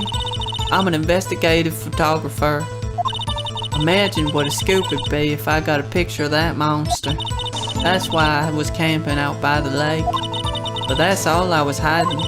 When I heard the bang, I looked right straight out at that lake. There wasn't much else to look at. So I just watched the boat the whole time. Then I saw a flash near one of the man's hands, and I heard another gunshot. I was looking right at that boat the whole time, crossed my heart and hoped to fry. Well, Mr. Wright, you might cross-examine the witness. It's unchanged from before. Whether she is a research student or a photographer has no bearing on this case. There is no need to waste more of our time with another pointless cross-examination. Objection! I claim the defense's right to cross-examine the witness, Your Honor. Yeah, what about my right to fair trial? Charter of Rights and Freedoms, Section 7. He doesn't want me to cross-examine her because why? Was there a contradiction? Very well, you may begin cross-examination. Or is it Section 8? Section 7 or 8. You seem sure of yourself. You must have something in mind. That would be a first. Very funny. You understand this is your last chance at cross-examination, Mr. Wright? If there is no problem with the testimony this time, we will let the witness leave. I will announce my verdict at that time, Mr. Wright. Understood? Yes, Your Honor. Alright, let's get through Lotta's new testimony. Actually, I'm not a research student at university. Then what manner of person are you? I'm not sure I'm highfalutin enough to be called a manner of anything. Okay. Investigative photographer. Lawyers are not this dramatic in real life. Court is boring. Let me tell you. You go to a real courtroom, you will be bored. This is not anything like it, but it's entertaining, so it's all good. An investigative photographer? Yeah. You get your photo and sell it to the press. It's that kind of business. Hey, I was taking pictures at my sister's graduation last year. And guess what? What? There was a There was a UFO just hanging in the sky. You know, an unidentified flying object, a UFO. That's when I had sort of a revelation. I knew I should become an investigative photographer. Sure. Yeah. Imagine what a scoop it'd be if I got a picture of that monster. Is Gertie really all that newsworthy?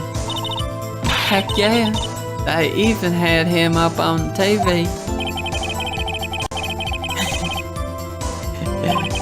Last month, the Phoenix takes a lot of time to just think in his head all on his own. Hey, they also had a picture of him in the newspaper for real. Mr. Wright, this is one fight I do not believe you can win. Let's keep moving, shall we? Yes, Your Honor. That's why I was camping out by the lake. That's why you put the automatic sensor on your camera? Yep. Borrowed it from a university professor. It analyzes every sound it picks up, and when it gets a bang, it snaps a shot. Yep. So how many pictures have it taken so far? The only time the camera was triggered was that night. That's all I was hiding. I don't know about that. I think it's time you told us why you felt you had to hide your true purpose at the lake.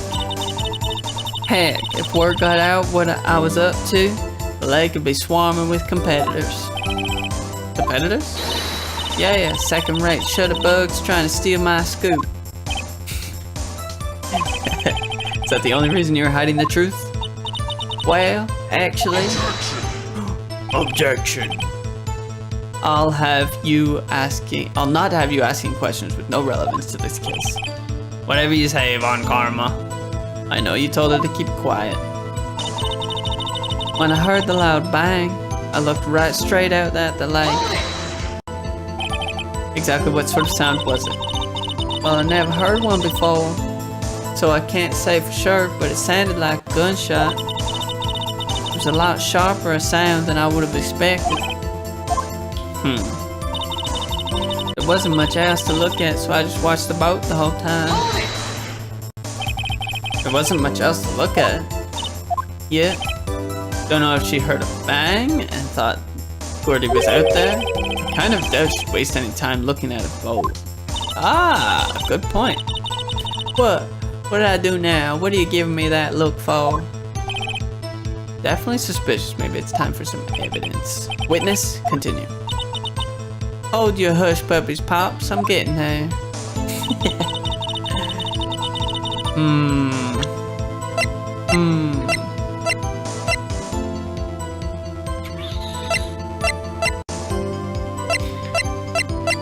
So what? She's...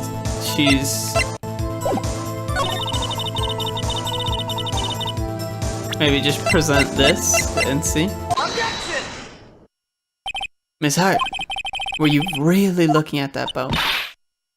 What's with you? Of course I was looking at it. It was the only thing out there. Any normal person would be looking at it. I agree, any normal person would. But you are far from normal. Y'all want to step over here and say that? You were camping at the lake to take a picture of Gordy. Think about it. What would you do if you heard a loud noise? You'd be scanning the lake for any sign of Gordy, that's what. You wouldn't be giving the boat a second thought. Ah! Order, continued Mr. Wright. You testified that you were watching the boat through the binoculars. However, you wouldn't need binoculars to watch that boat. You needed them to search for Gordy, and that's what you were doing.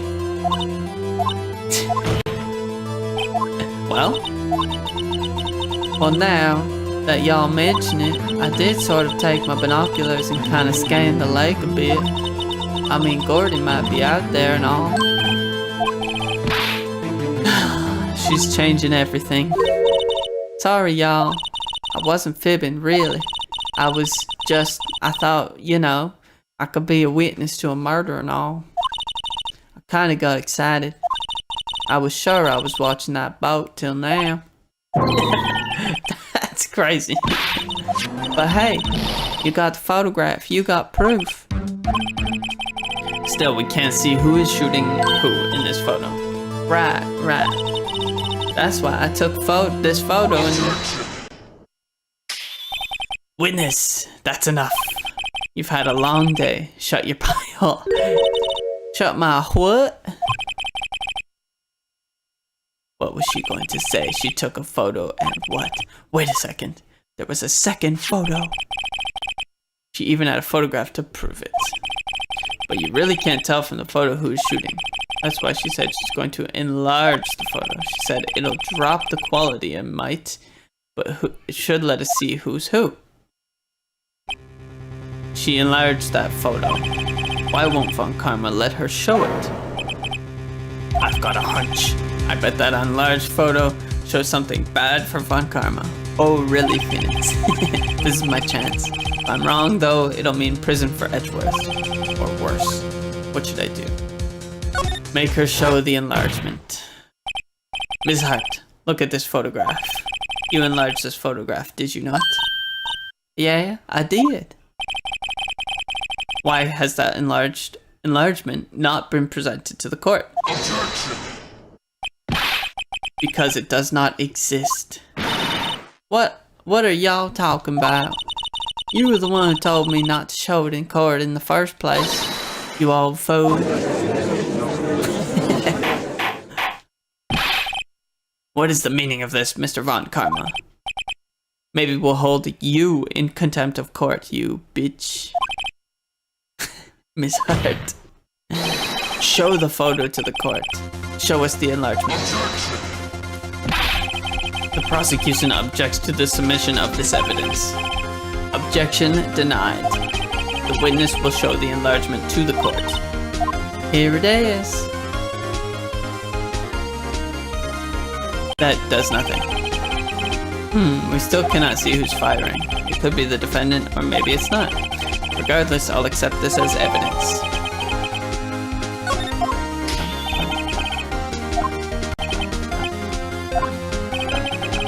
You asked for the enlargement, you got the enlargement. And little good it has done any of us. That's why I requested she not show it. I suppose this means that the cross-examination is over, obviously. Objection! Then I would like to close the cross-examination of Miss Lotta Hart. And none too soon. That was a flagrant waste of my time. I stated everything I need to when this trial began.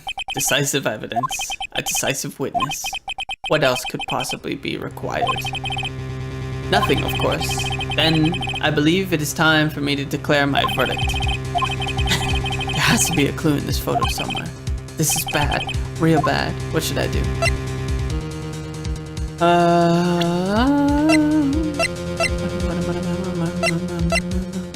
Wait. Does it match the gun? It does match the gun.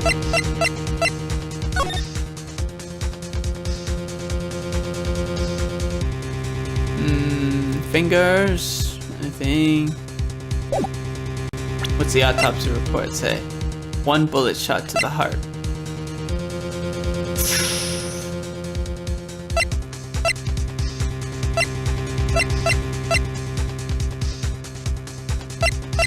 Huh.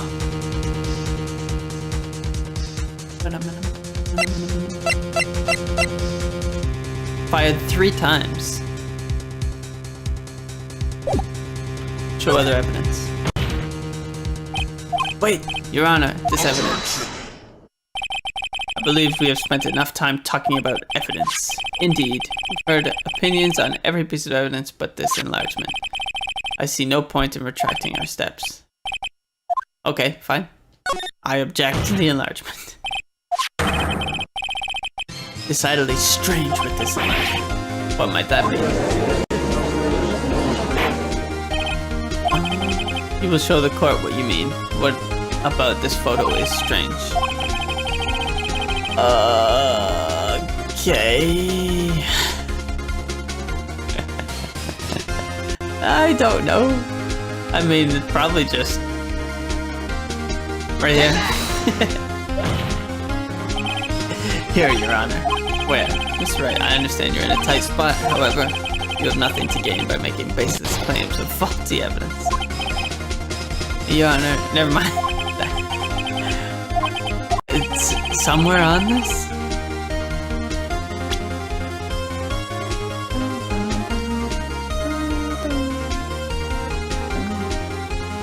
What?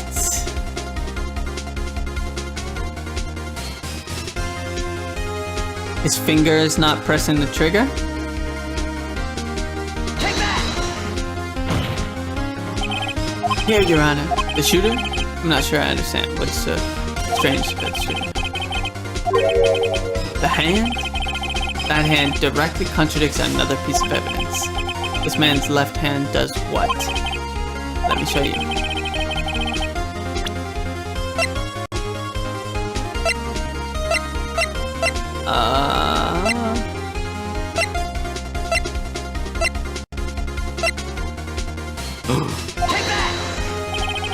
His right hand. Evidence is clear. The man is in this photograph is holding that pistol with his left hand.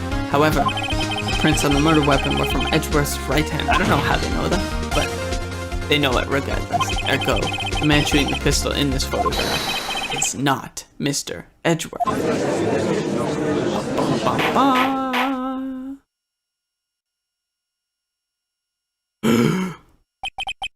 Now that everyone in the courtroom is quieted down, I would like to reconvene this court of law. Mr. Wright. Yes, Your Honor. You have given us definite proof today. We now know that it was not Mr. Edgeworth who fired the pistol that night. I mean, I wouldn't say that. But there is reasonable doubt. This leaves us with a rather large problem. If Mr. Edgeworth didn't do it, then who shot our victim? Precisely, as we have seen, there were no other people on the lake that night. Who but the defendant could have shot the victim? The victim himself. The man who shot the victim was none other than the victim himself. So, you are saying that the victim committed suicide? Yes, Your Honor. I can think of no other explanation. Indeed, that does seem to be the only remaining option. I'm so very, very sorry, Mr. Wright, but suicide is out of the question. An examination of the victim's wound reveals the distance at which he was shot. The distance? The victim was clearly shot from further than a meter away. That's 3 feet. There was no way it could have been suicide. Alright. Also, nobody suicides to the heart. They always suicide to the head. So I'd have a... I don't know if I believe it. Mr. Von Karma, are you sure of the accuracy of your data? Of course. I had already considered the possibility of suicide, you see? Autopsy report updated. Shot 1 meter away. I see. Very well, allow me to state my opinion. Considering the situation, the shooter had to be the defendant, Mr. Edgeworth. However, the prints on the gun revealed that the shooter was not Mr. Edgeworth. This is a conundrum. Therefore, I would like to suspend proceedings for this trial for the day. The court orders the defense and the prosecution to further investigate this matter. Understood? Yes, Your Honor. We should just be rocking with the evidence we got, and you are gonna make a decision. The reasonable doubt that it was Edgeworth? Yep, so not guilty. Sorry, Von Karma. December 26th. Phew, that was a close one. Hey, don't you have anything to say? No, I have yet to be declared innocent, right? Well, yeah, but what happened out there on that lake anyway? If you didn't commit suicide, then who? The shooter was about a meter away, too. What? Don't give me that look. I did not kill him. I was just kidding around, man. Look, I'm going to go check on Maya. Oh, right. What? Tell her something for me. Tell her to watch what she says in court. That's all. Okay. Would it kill you to just state how you really feel with a thanks, Edgeworth? Yeah. Yep, Manfred's a negative man. I requisitioned a transcript of Lotta's entire testimony. I thought it might give me some ammunition for the trial tomorrow. Of course she didn't see the shooter, so the only part of her testimony that stood was the bang that she heard. Lotta's deposition. Alright, there's court day 1. Kind of an unnecessary day in court, but... Turnabout goodbyes, day 2 investigation.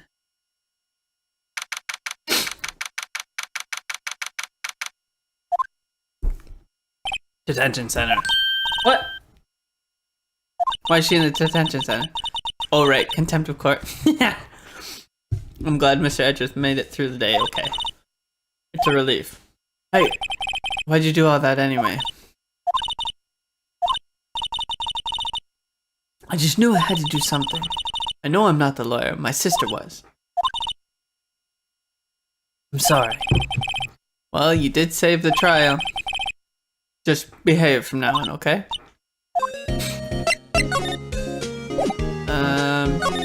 Alright, well. Have you been questioned yet?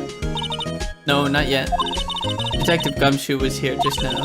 He said, seeing as this is your first offense, we'll let you go after the questioning. It wasn't her first offense. I mean, I guess she was declared innocent, but... Oof. Oh, and he wanted me to get bail money ready. You can pay for me, okay? How much? I guess they'll send you a bill or something. Ridiculous. Any luck with Mia? None. I can't get through to her at all. I tried. I really did. I don't know what to do. I think I probably shouldn't have stopped my training. Probably a good point.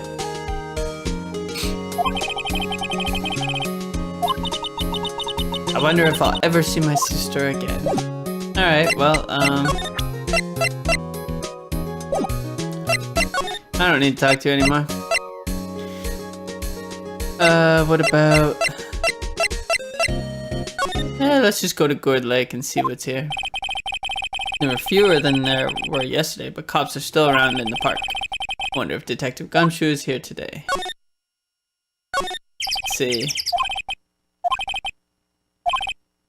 Today, it's just cold. Alright, well, let's move to the lake. Haven't seen Larry around at all today. Probably off paying through the nose with a date with lovely Kiance. Anything to examine here? Nope. Nothing new. Go to the woods. Oh, hey, Gumshoe. Hey, Detective Gumshoe. Hey, pal. Trial today. Yes? What about the trial? Well, I was going to say good show, but it wasn't really all that. But you did save Mr. Edgeworth, I guess. I just wasn't sure how to thank you, you know? Great, thanks. Maya Fey. I want to talk to you about Maya Fey. She's not out on bail yet? That's strange. I told them to let her go as soon as they had the report written up. Man. I don't know what would have happened today in that courtroom today if it wasn't for her. Seeing her getting dragged out by the bailiff, I'll be honest with you, pal, I shed a tear too. Mr. Edgeworth, he was so moved when I saw his lip trembling. Or when I saw his lip trembling. Cold as ice, Edgeworth. He was really grateful for what she did, you know? Detective Gumshoe, any idea what strategy Von Karma is planning for tomorrow? Sounds like he's bringing another witness. Another witness? Alright, he said something about that in the trial today. There were 2 witnesses, one was a man. Wondering who that other witness would be. Sorry, pal. As much as I'd like to, I'm not at liberty to divulge that information. What's up with Edgeworth? Is he afraid of earthquakes? I never heard anything about that before. Mr. Edgeworth doesn't talk about himself too much, see, but there's one thing that's clear as day. Him hating crime the way he does. And him becoming a prosecutor. And him being scared of earthquakes. It all started with that incident. The DL6 incident? Yep, that's the one, 15 years ago, when he saw his father shot before his very eyes. Well, no wonder he's fucked up. His own dad was shot in front of him. He still feels the pain now. You can see it in his eyes. I'm going to head back to the station. I'll get the report on Maya and get her out of there as soon as I can. Thank you. Oh, wait. I was wondering, how much is bail going to be? Don't worry about that. Mr. Edgeworth is posting the whole amount. Ah. Thank you, Mr. Edgeworth. Thank you. What? Edgeworth? Didn't I tell you? He's grateful to her for what she did. Alright, pal. Well, don't forget to go pick her up, okay?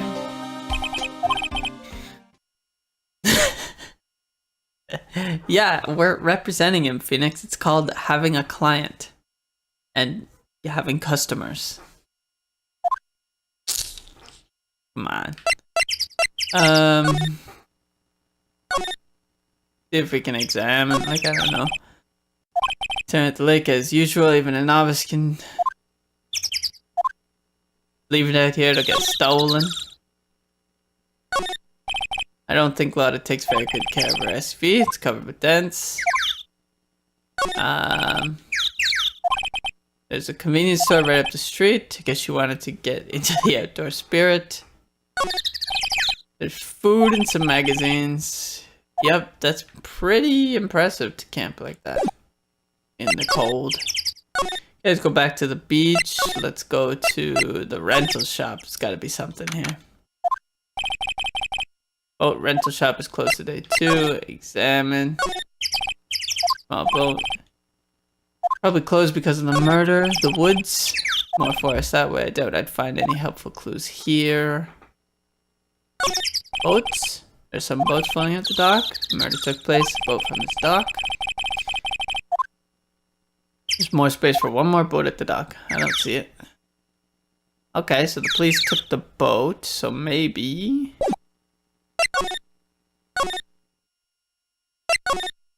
we go to the detention center. Ask them about the boat.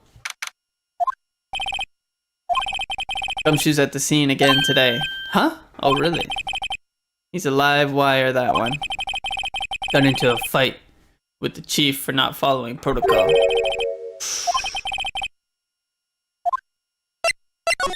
Examine.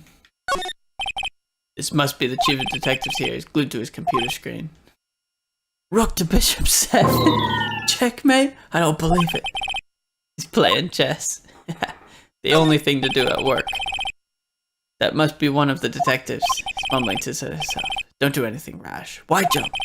You have every reason to live. Image training for taking down a potential suicide. Detective desk, computers and files in each one, tidier. Okay, so nothing here. Wright and Co. Sure is quiet with nobody around here. Oh, I gotta get her out of the detention cell. Right. Hey Nick, you finally came. They just finished the paperwork. I'm free to go. Those interrogators were really mean. They were like, okay, what did you do this time? Like I was some criminal. Can you believe it? Well, they let you out. Oh, that reminds me. Thanks for bail. Thank Edgeworth. He posted bail.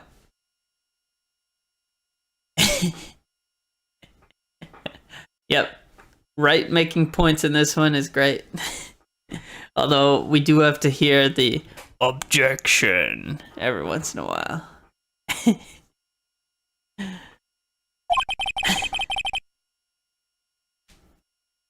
Said he was grateful for what you did. Mr. Edgeworth did that. I have to make it up to him. We've got to win this case, Nick. What to do? What do you think we should do? Kind of lacking in the clues department. We could go to the park and look for Gordy. Kidding. Still, if there are any clues out there, this park's good as a bet as any. What do you say? Shall we head down there? Manfred's got a guttural, rich voice, so deep. Have you noticed anything lately? You know, I did notice one thing while I was in detention. It's really pretty comfortable in here. It's warm and they keep it very clean. I meant if you noticed anything about the case. Well, not much more than that, no. Alright, well, let's move on to Grossberg's. Maybe, let's see what's over here. Apparently Mr. Grossberg is on vacation today. Well, I guess I can come back tomorrow if I need anything. Alright. Nothing to do with Grossberg's. Ah, fresh air. I gotta say, your freedom feels great. Behave yourself in the courtroom tomorrow, okay? Misbehaving's much more fun. Not going to be so much fun when Edgeworth refuses to pay your bail again. Right. Oh, we can just ask her what to do. I think I'll let you decide what we do. Any ideas? I was in detention all day. I think I'd like more time to think. Well, great. I think we'll try Good Lake. There aren't many cops around today, aren't there?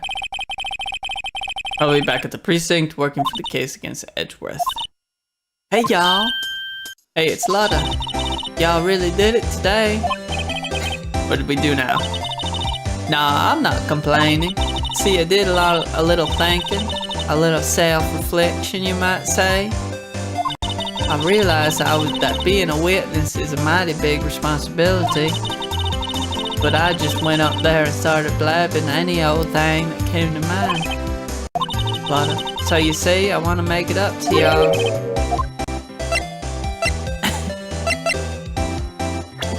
I mean, she did go to fucking detention. She went to jail. It's a pretty good excuse. What did you think of the trial? To be honest, I was doing it half just to say I'd been a witness, even though I didn't really see anything. Could have convinced myself I had, though. I'm sorry. I know I caused y'all a lot of trouble. Well, memory is a tricky, vague little thing. Yeah, I sure know that now. I'll be fine for the next time I witness a murder. You mean the first time you witness a murder? Fucking Lotta. She's just a bitch. Lotta, what do you mean by making it up to us? Well, you see, actually, I got a bit of information for you. What? That Von Karma didn't want me to say nothing about it. Now we're getting to the heart of it. See, I reckon we might be able to do ourselves a little exchange. I thought this was to make it up to us. Right. I propose a little exchange to make it up to you. What? Information don't come cheap, my friend. Hey, I see you thinking my unsophisticated these southern folks are. It's written all over your face. Let me tell you something. Most southerners are way more sophisticated than you. I'm just the exception, okay? Well, what'll it be? We gonna deal or not? Lotta is a lot of work. That's all I gotta say. You don't have any other ideas? How much? Huh? You're completely off your rocker? I may not be sophisticated, but I'm not trying to rob the poor. The only fair exchange for information is information. Listen good. What I need from you is information about Gordy. But Gordy Gordy might not exist. Then bring me proof that shows he don't. I'll be keeping watch from the car, okay? You see something, y'all come to me first, got it? Alright. See you later. We got nothing. We're hunting for Gordy.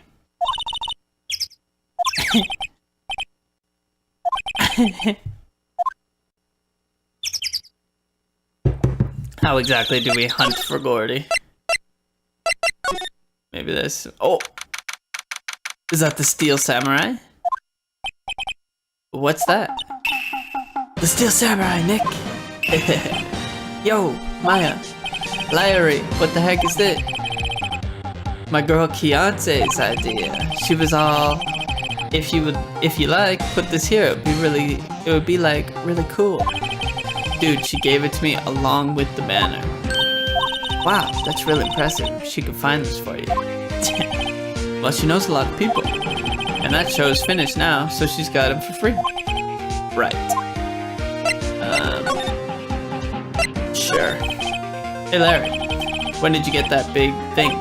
Huh? Oh, the big guy? I've had that for about a month, yeah. The big hit with the kids. Why wasn't it there yesterday? Oh, right. The compressor was busted. Okay. Yeah, it's that little unit by my hot dog stand. That's what I used to put air in the Steel Samurai. Broke a little while ago, so I sent it in for repairs. Oh, and here I thought you'd inflated it by yourself.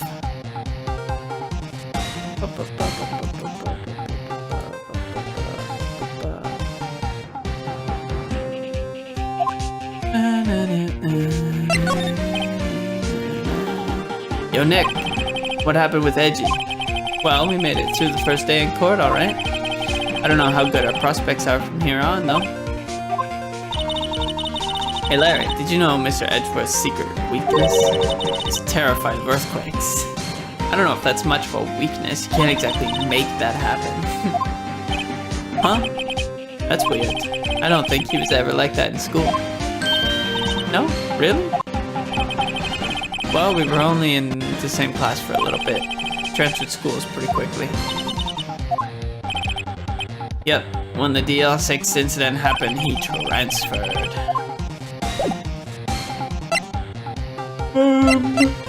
Exactly. Doesn't that Steel Samurai look a little bit out of place? Something about this Steel Samurai just doesn't work for me. Still a novice, aren't you, Nick? Really? True connoisseurs like Cody and me don't fall for this kind of stuff. Hey, shit. Compressor? That's a compressor. I used to fill up that balloon with air. Neat. Just got it repaired yesterday. Man, what a drag that was. Sure. Can't get over the samurai dogs. Hey man, whoever calls their product the original first wins. Why don't you add world famous to the sign? Hey, good idea. What have I done? Alright, likely nothing else. Wow, Gourd Lake is really big. Say Nick, why is it called Gourd Lake? Oh. Shaped like a gourd. Yeah. Okay. Anything to present?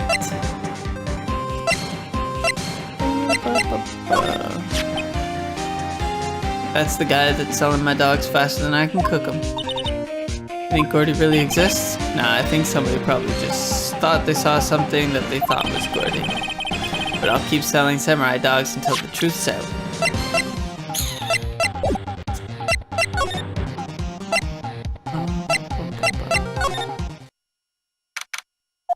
Boat rentals? It's always so quiet here. I wonder if the boat shop is closed for good. But with the murder on the lake and all, they're probably just taking a vacation till it blows over.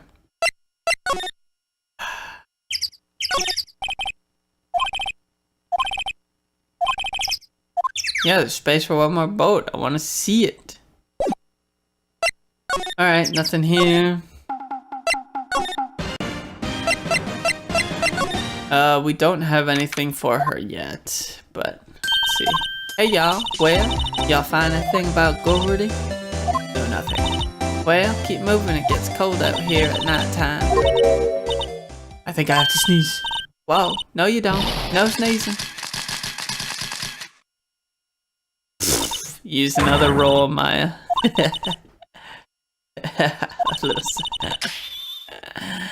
One of his slaps across the face from across the room. What about my film?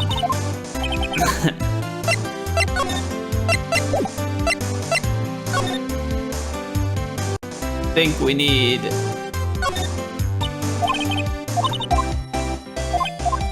Okay, the aluminum conversation. So, do we have anything?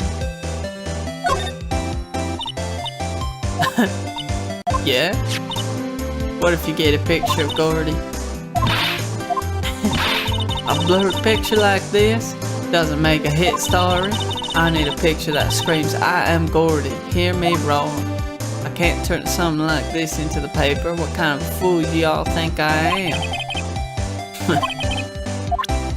Alright, we gotta find some other proof of Gordy. Let's go to Criminal Affairs Department. Hey there, pal. What's up? You look out of sorts. Wait, you didn't go and do something that's gonna hurt Edgeworth's case again. What do you mean again? Whatever, have a seat, pal. I'm here for you if you need anything. Besides money, that is. True, he's getting a pay decrease from Mr. Von Karma.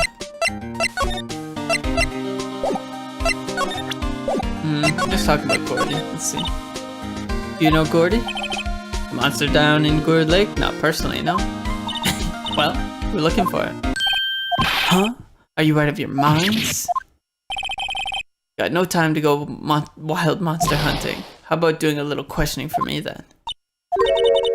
Detective Gumshoe is scaring me, Nick. I told Detective Gumshoe about the deal with Lana. Nick, try telling him sooner next time. I see you, pal. Sorry for shouting at you. Okay, I, Detective Gumshoe, will aid your search for Gordy. Ooh. I'll loan you one of our newest secret weapons for finding evidence. You can take whichever one you like. Okay, give us the goods. Hold on now. Everything in due time. First, let me show them to you. These are our best and brightest. Introducing secret weapon number 1. Missile. He's a canine police dog still in training. Missile! Missile! Here, boy. Here he is. Cute dog. And how will this help us? Next secret weapon number 2. A fishing pole. This is my own personal fault. It's kind of shitty fishing pole. Detective Gumshoe, we're looking for a monster. Yeah, how are we supposed to catch the whole thing in with the fishing pole? Never know till you try, pal. Okay, this next one is the last one. Secret weapon number 3, a metal detector. Detective Gumshoe, we're looking for something alive. How are we supposed to find it with a metal detector? Secret weapon was 1 dog. Hey, you never know. It might have been eating soda cans. Well, which will it be? I can't make up my mind, Nick. They all seem so perfect. For the totally opposite reason. They all seem terrible. What could we want? Probably the fishing pole. See what's at the bottom of the lake? Sure thing, pal. Well, if it breaks, be sure to dispose of it properly, okay?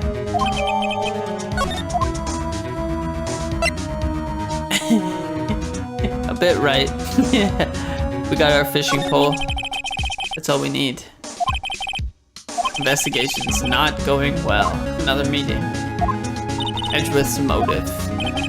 See, Mr. Edgeworth's father died in the DL6 incident. And the guy who got the loan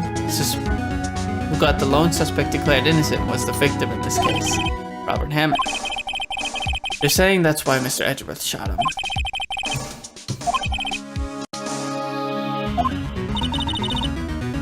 It's not far-fetched. Definitely not far-fetched. I gotta admit, it doesn't look good, pal. Okay, we got our fishing pole. Let's go back to Gourd Lake. Let's see if she'll take a fishing pole. Present. You know, you can't catch many fish in this lake. Not after a small fry. The master the biggest fry of them all. Gordy.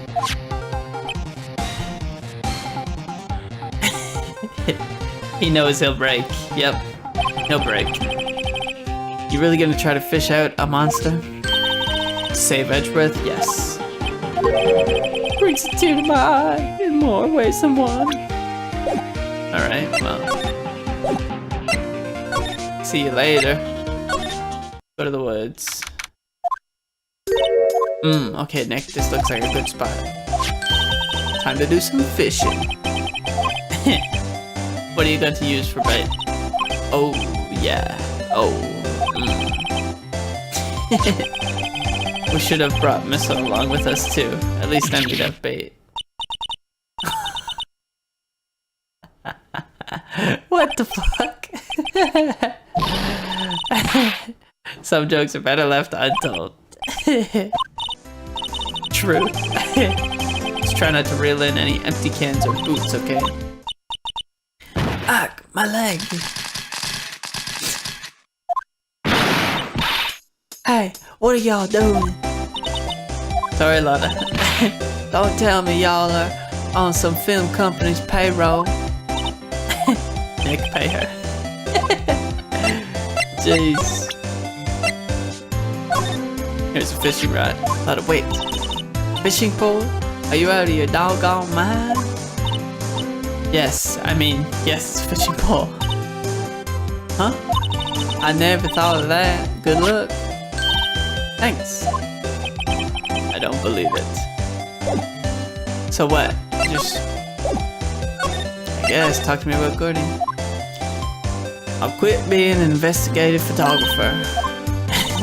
After all, I only have one photo to my name so far. Was it a good one? You bet. A UFO? A UFO? Anyway, if I can't get a career making photo this time around, then that's it. I'll quit and I'll go back to school. Yeah, well, I'm taking a break for a bit. Right. I learned something today in trial, that's for sure. Testifying is serious business. That's why I decided not to talk about that case anymore. Whoa, didn't you say you had information about the case? Like I said, I'll trade it for the dirt on Gordy. Oh my goodness.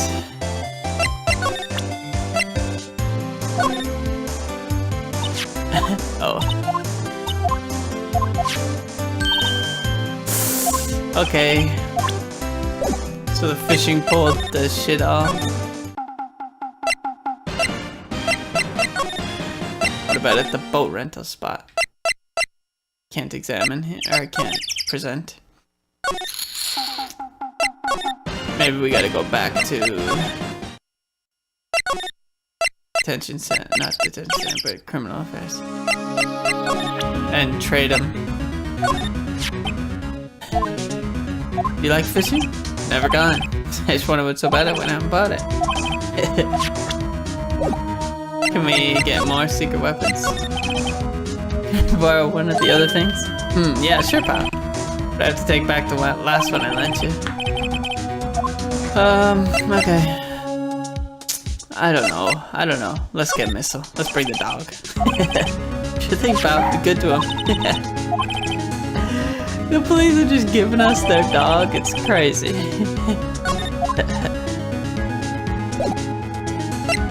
Okay, move to go back to Gourd Lake. Back to the beach. Hey Nick, this has been acting strangely. Oh right, that little creature of the detectives. Good boy, good boy. Okay, he is a police dog. He hates Larry Butts. He hates Mr. Butts. What is he doing? It's eating my samurai dogs. Alright. Okay. Wow, we ate every single one. Sorry, Larry. Sorry, don't pay my bills, Nick. Gonna have to this time. Alright, sure. Alright. Present the dog. Hey, Lada. Oh, cute. He yours? I thought he was biting Larry. I thought he just hated Larry Butts. Canine police dog, his name's Missile. Huh? Canines are the ones they use to sniff for things, right? I wonder what Gordy smells like. I hadn't thought about that. Well, what the fuck?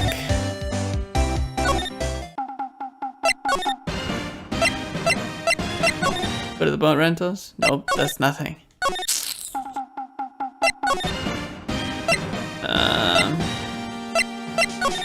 Crazy, is it the metal detector that I need?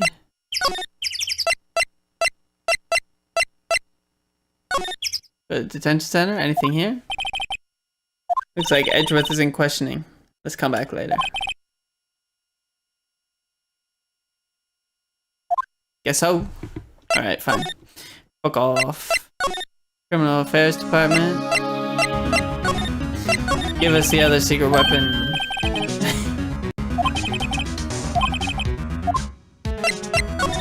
Give me the metal detector. Remember, you're hunting for a monster. Anything is possible. Anything. Makes a noise when metal objects are near. Okay, let's go to the park. Nope. What if I examine with the metal detector? No, that's not gonna do anything. Okay. Move to terrorize Larry Butts some more. Sorry, Nick. I don't know much about that. I'm a mere seller of hot dogs. Well, they're all gone, so I guess we'll move to the Lake Woods. And we'll present metal detector. Hey, Lotta, look at this. It's a metal detector. I know what it is. Not sure what that's going to pick up Gordy though, unless he's been eating people's watches or spare change or something. Hadn't thought about that. What the fuck am I supposed to do? We already talked about this.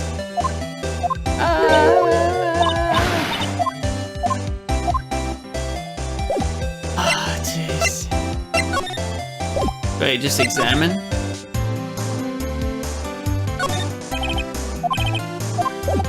I already examined everything else. We already did all that.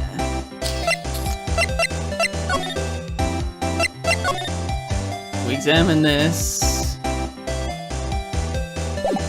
What the fuck? Do I have to get bait or something? Gotta present something to everybody. It's gotta do something with the secret weapons. Doesn't make any sense. Oh, maybe I go here, metal detector. Ah. It's beeping. The metal detector's found something. Did we turn it on? Why do I have to check it out? Just go check it out. Nick, look. Huh? An air tank? Valve looks broken. Thought it was Gordy. What? Why would Gordy be in the bushes? Second of all, why would a metal detector react to a sea monster? Something wrapped around this air tank. String of flags. Well, we might as well take it with us now that we found it. Okay, I guess we could show that to Mr. Butts. Present. See what he thinks. What? An air tank? What about it? Larry, I wanted to ask you about this air tank. Is it yours?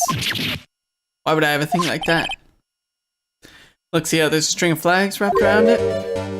It's just like the string of flags around your steel samurai there. Must be a coincidence. There's strings of flags everywhere these days.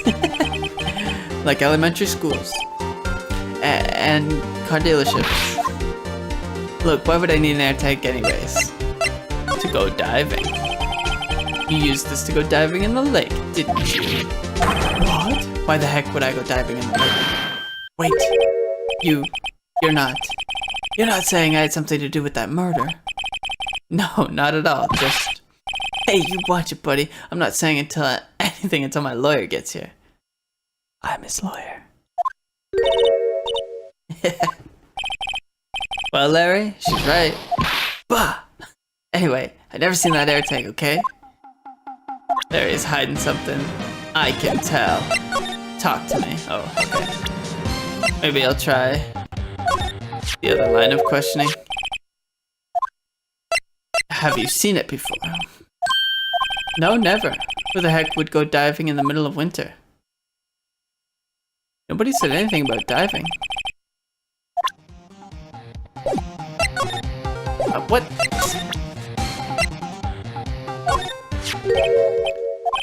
What? Yeah, have you seen it before? Yeah, okay. Something. I showed him the tank. I think I'd better pursue this line of questioning a bit further. And then it runs away. Well, maybe we'll go here and present it to her. Yep, I'd have to say I know exactly squat about that. Okay. Objection. What are you objecting at the moment, Chad?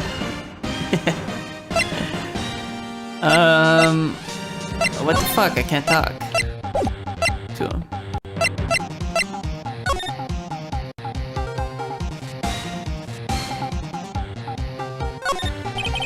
Those flags look sadly out of place. They're flapping listlessly back and forth. I don't know, I think it kind of reminds me of the War of the Eyeglasses. I don't know what the War of the Eyeglasses is. Our local fair used to do it every summer. Huh? I guess we were the only ones. How do I continue this line of questioning? I guess we can show him this now?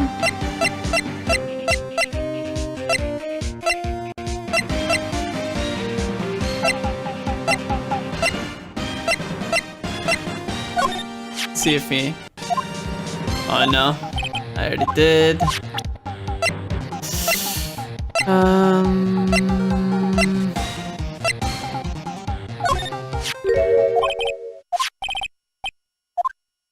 Maybe now I have to do, is it yours?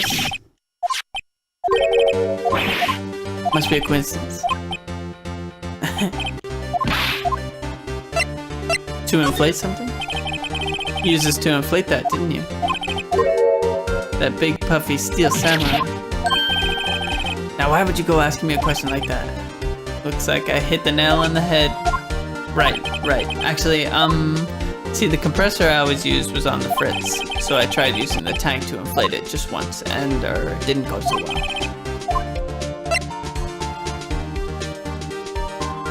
Ask more about it. It didn't go so well? You think you'd be a little more specific? Come on, look, it's embarrassing, so I really don't want to talk about it. It's just me, Larry Butts. You're fine, whatever. It's like what I said, the compressor was busted, so I took the tank and tried to fill the samurai up with that.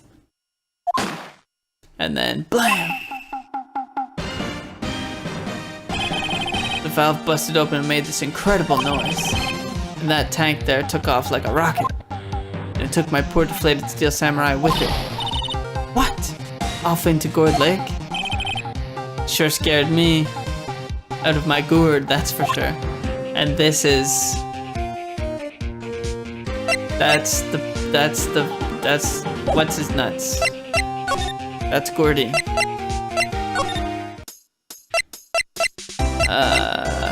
Let's talk to you about Gordy now. Oh my gosh. That wasn't enough.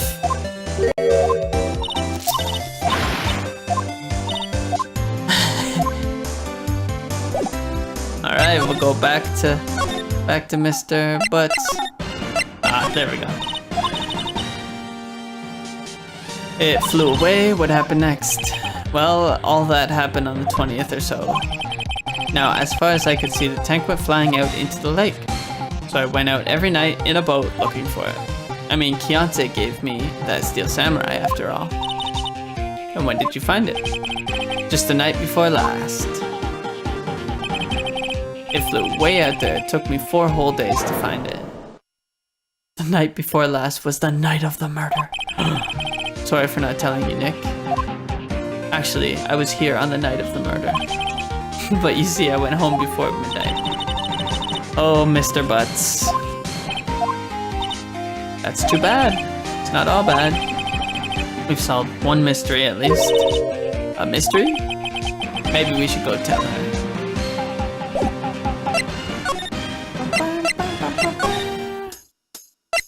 So at least now we can talk about Gordy. Well, Mr. Lawyer, I've got the info y'all need. Y'all got the scoop on Gordy for me yet? Lotta, there's no such thing as Gordy. What? How can y'all be so sure? Really, Nick? Y'all got some proof Gordy doesn't exist? Proof that Gordy doesn't exist is here. Of course I have proof. No lawyer worth his badge would make the claim without proof to back it up. Here's the proof. Present. that! Larry's air tank? What are y'all doing with an air tank? This is Gordy. Excuse me? What exactly are you saying, Nick? There's a stand near here, a hot dog stand. There's a giant inflatable samurai doll there. About a week ago, an idiot who happens to be a friend of mine tried to fill it. He used this air tank, and when the valve blew, the tank flew into the lake. Apparently it made a loud bang when it flew. The tank, along with the still deflated samurai, fell into the lake. At the same time, a couple was taking a photograph of the lake. This photo. Wait, so you're saying that Gordy is really the Steel Samurai? Well, that's a fine way to ruin a gal's dreams. Sorry, Lotta. Nah, it's okay. You win. I'll give you your info like I promised. Poor Lotta. So tell us this information you have. A promise is a promise, I guess. I overheard the cops talking around here saying something about the witness tomorrow. They said he's the caretaker of the boat rental place up the path here. Yeah? There's someone there? I mean, it looks so deserted. Just an old guy living all by himself. Y'all should go check it out. We have many times, and there's no one there. Hold on. Yeah, the night of the murder. My camera clicked twice, you know. Don't think I forgot, because I did not. I remember. Wait, so you have another photo? Well, yeah, but there's nothing in it at all, just the lake. I figured it wouldn't be much use as evidence, so I kept it to myself. Well, it might not be helpful at all, but here, take it.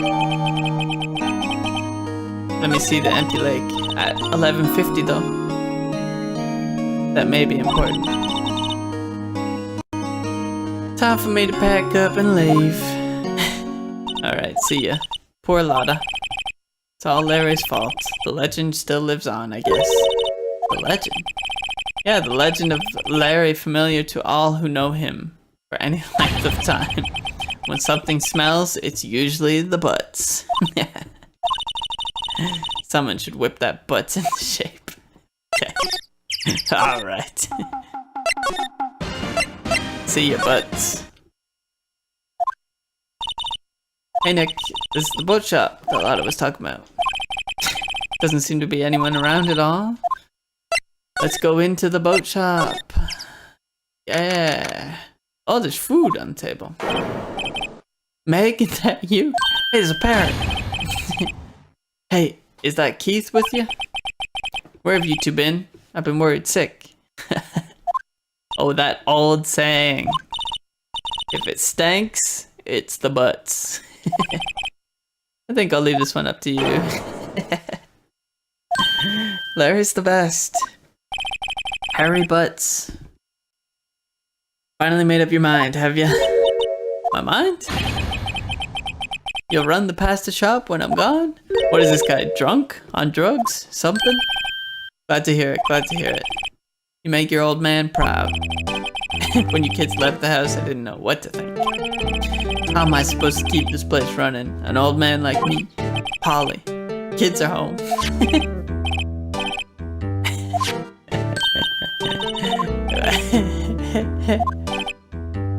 Keith? Can't just respond. I'll leave the wet noodle in your capable hands, Sonny. In the pasta shop.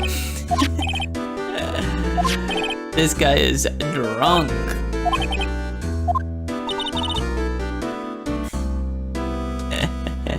He's gotta be on drugs or drunk. One of the two. Is he gonna respond to us? Oh, a pasta shop? Ayo, to think the wet noodle will live on when I'm gone. My father started it, you know, so that makes you to the third generation. Meg? Quit responding. Tomorrow we'll start with the secrets of dough tossing. You too, Keith. You'll be the best pasta wrangler the West has ever seen. Italy is the West. What are we talking about? You know, the best pasta's always been made west of the Rockies, don't ya? Right, of course. Everybody knows that. How long do we have to keep up this all-in-the-family charade? This old man must have known something about the murder. Alright.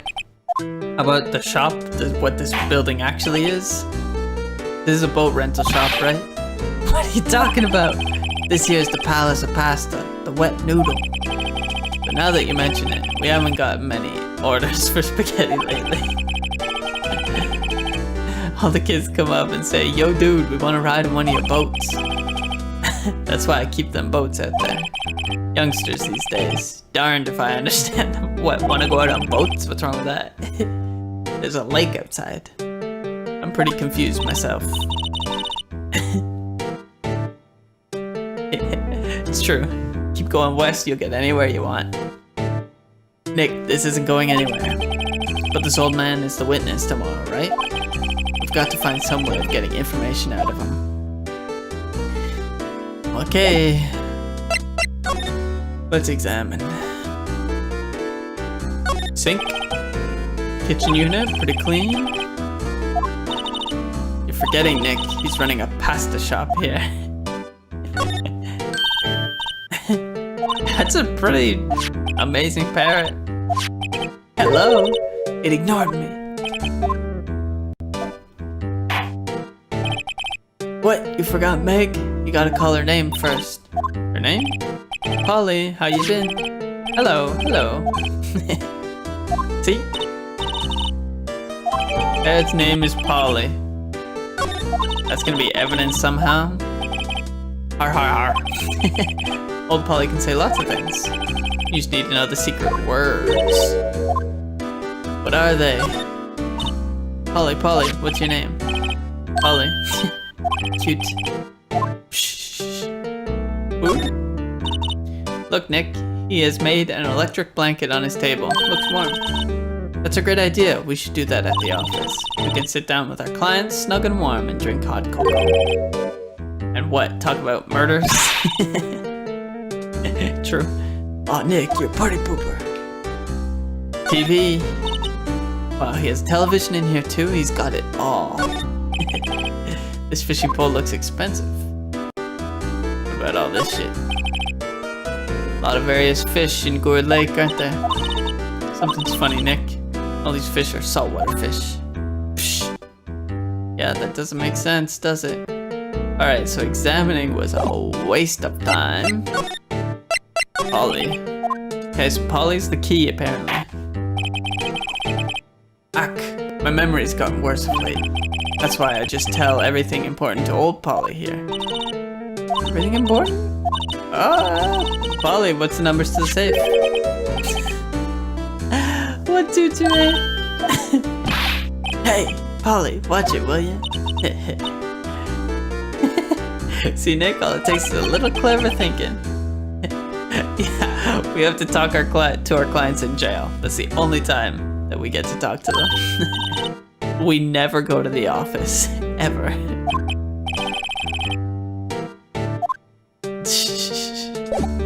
Alright, let's present.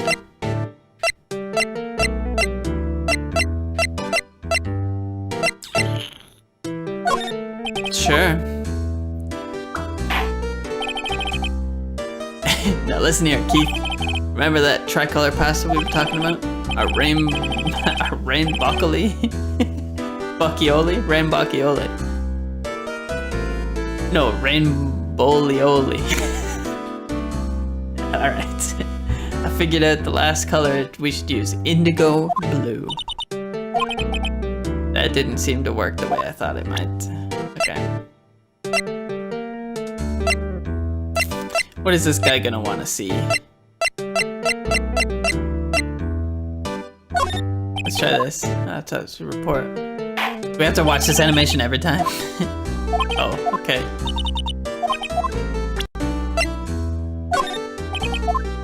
Does he not care about anything to do with the case? This cannot be the final. This can't be it. I gotta find something out with this guy.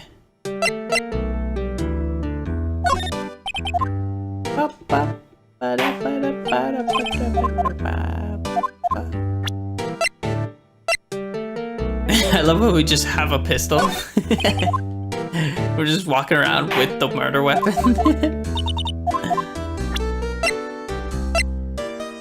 Okay.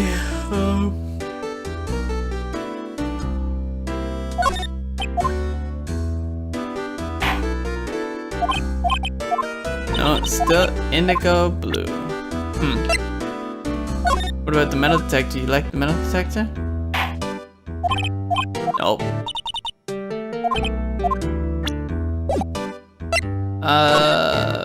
Okay, we can't talk about anything. Let's go back, I guess. We'll come back if we need to.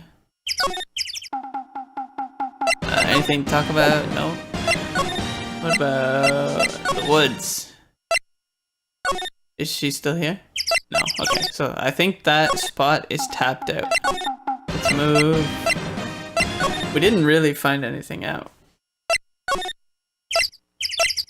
But let's go to detention center. Nope. Go to criminal affairs department.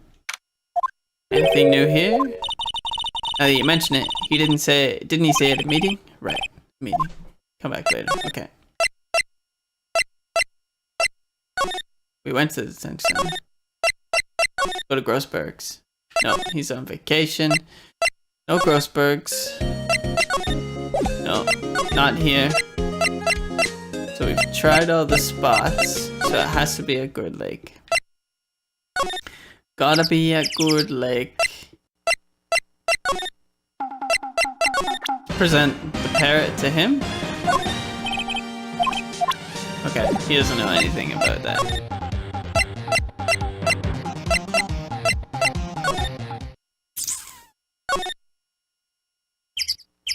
Huh.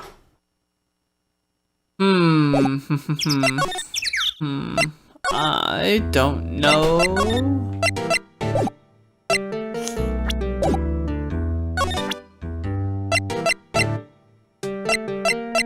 Maybe you know something about DL6? Rainbocoli. Rainbooli. Rainbooli.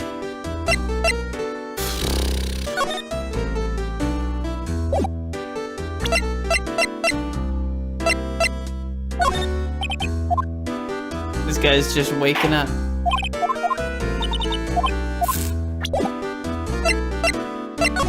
Can we examine the parrot? No. Examine here.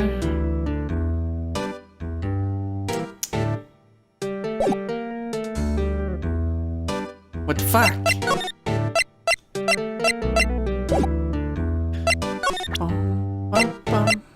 Maybe present detective this badge. It's worked a couple times. That's a lawyer's badge. I get it. Huh? Yep. I got you figured out now. You're not Keith. How'd you know? I was trying so hard. And I'm not Meg either. We're here investigating a murder that took place on this lake the other night. Please help us. A lawyer, huh? Please, mister. Alright, I'll help.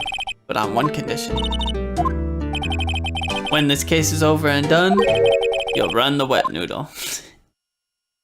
Fuck it, I don't give a shit. We'll get what we want. Hey, anything to get this case solved. Also, who wouldn't want to eat Phoenix's noodles? Yeah, exactly. I guess so. That's my boy. Good for you, Keith. Wait, didn't I just say you too, Meg? You bring a tear to your old man's eye, you know? Now what is that you wanted to know? Speak up, Polly.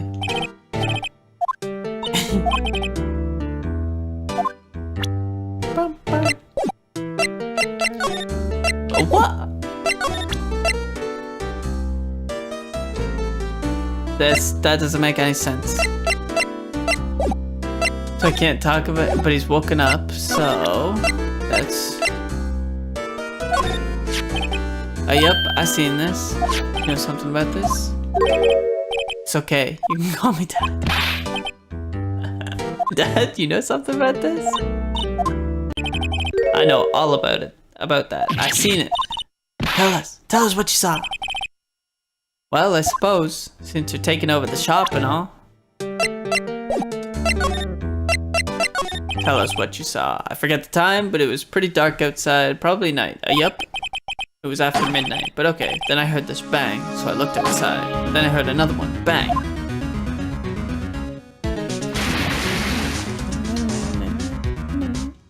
One guy fell in. A little while later, this boat comes back. Then a young man walked by my window here. He was muttering something to himself. Yup. What did he say? Von Karma might be Dad. Just saying. He's got a deep voice. Objection. I forgot. We need to know earlier than that. You know what? Little Terry was just here. Terry? Kid next door. You always used to make him cry, remember? He was wearing this tattered old coat. Got himself some whiskers growing out of his face. He comes up and down and tells me to come down to court tomorrow. Really? We're not getting that much useful information. One more question. Polly, have we forgotten something? Don't forget DL6. One more time, Polly. Don't forget DL6. Hey, mister. I mean, Dad. Is that Edgeworth's dad? What's Edgeworth's name? Forget. Is it Keith? It's not Keith. Or is that the defendant? That could be the defendant. The guy that murdered Edgeworth's dad. He locked the door from the other side. A little more research on this DL6 incident. Alright. Now we go talk to Gumshoe.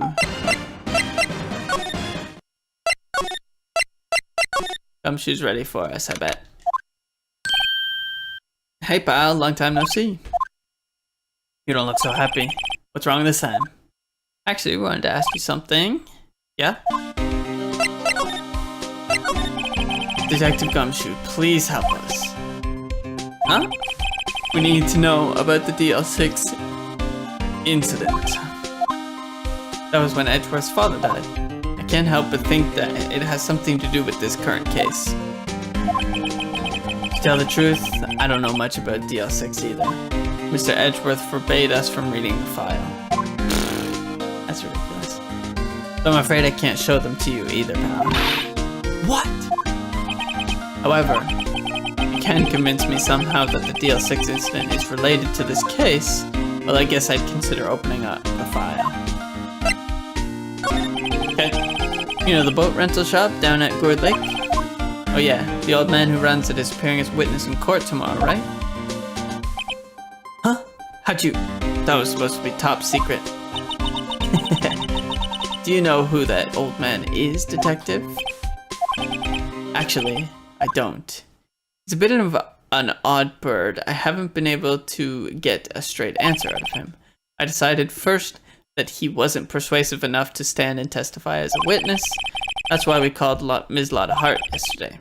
And as for who he is, we have absolutely no idea. Sounds suspicious. I'm thinking he's the defendant in the DL6 incident. Yeah, Edgeworth can't stop us from opening the file now. Let me just present the parrot. What's that? A parrot? The old man at the boat rental shop's parrot? Parrot knew about that incident? That incident, DL6. What? Polly, have we forgotten something? Don't forget DL6. Pretty sure that old man must have taught her that word. Yeah, but how would that old man know about the DL6 incident? Wait, what if the old man was connected to DL6? Oh, you think? Nick, you think he might be? I get ya. Sounds like you need information on the DL6 incident. Through there is the station records room. I'll give you special permission to go in and find what you need. This is ridiculous. There's no way that defense counsel is allowed into the police's records. Ridiculous. Alright, records room. Wow, it's amazingly dusty. 10 years of files and 10 years of dust, I guess. Let's find that DL6 stuff quick. Both me and Edgeworth were 9 years old. We were almost through with 4th grade when he suddenly transferred. Because of DL6? Found out what the file is. Oh, that was quick. Good job, Maya. Just let me know what you want to know about the DL6 incident. Go get the right file.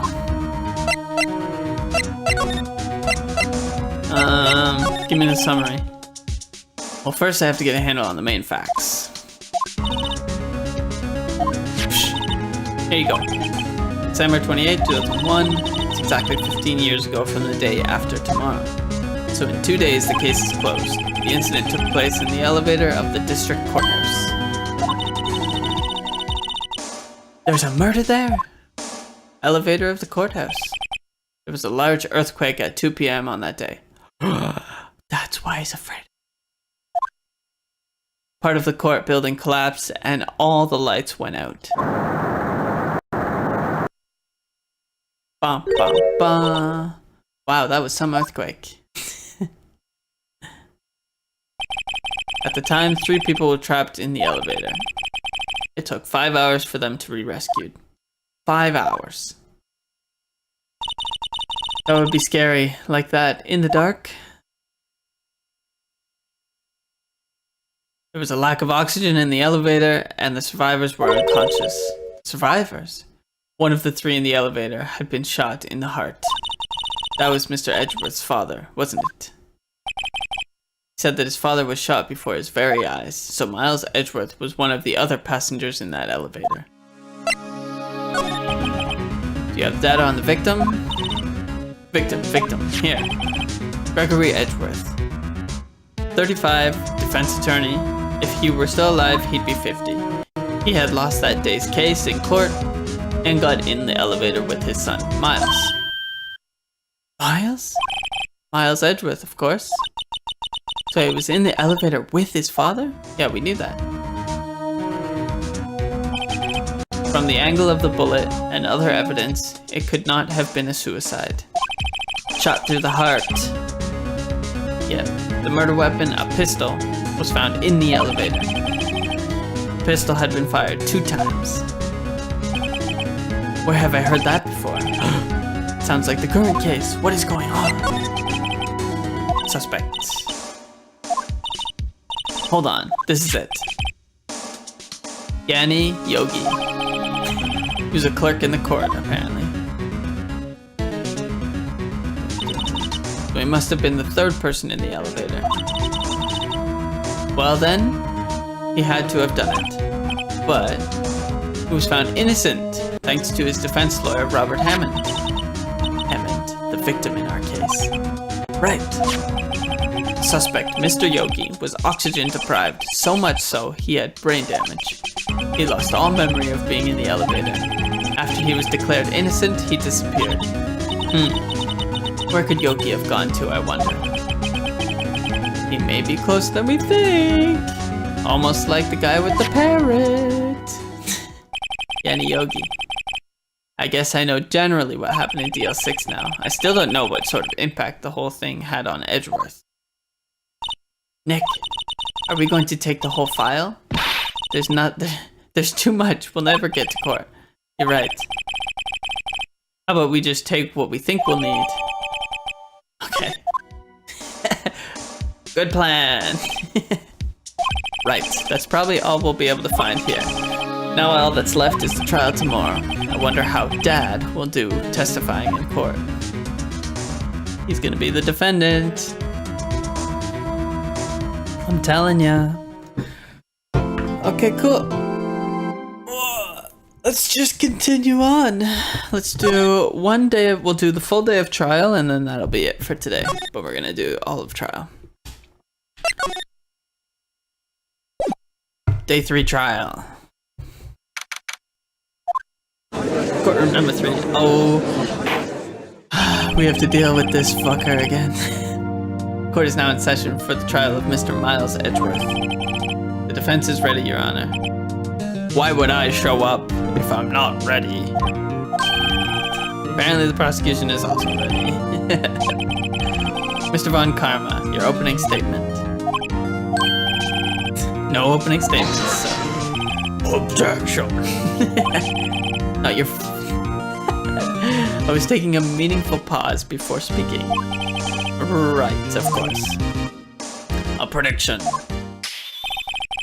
Today's trial will end 3 minutes from now. Alright. Mr. Von Karma, what is the meaning of your statement just now? Bah! You must you question everything? It will be over in 3 minutes. We have no time to waste. I call my witness now. I call my witness, my decisive witness, to the stand. Sleeping on the stand. Witness, state your profession. Oomph.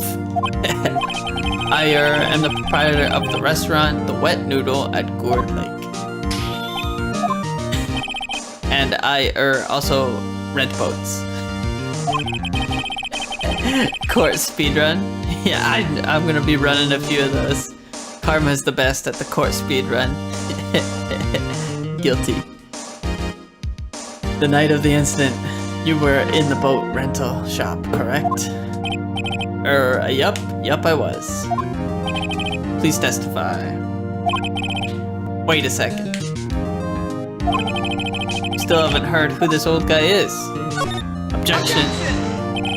Wait a minute, the witness hasn't stated his name. You can't object to my object. Because I did not ask him, Mr. Wright. Bah. I have predicted this trial will end in 3 minutes. Stop asking trivial questions and cooperate. Witness will state his name.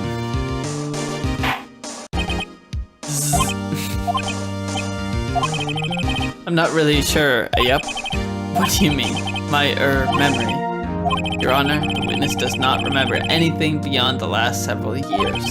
Ergo, he cannot recall his own name.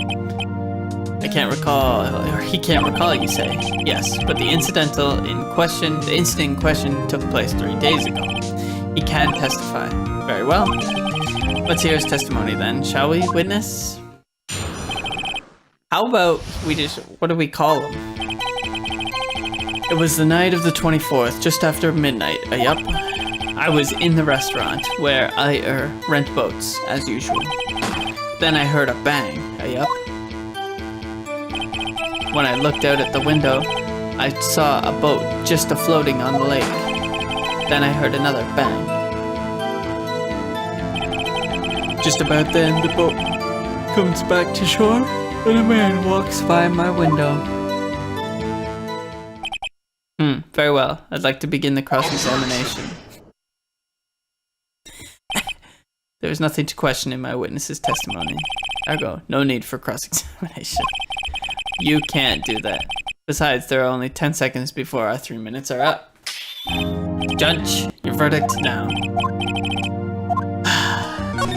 I am cross-examining, you bitch. What are you saying? Very well, you may begin. Damn, excuse me, Mr. Von Karma? 3 minutes just passed. I see, well then, let's take our time. Get fucked, Karma.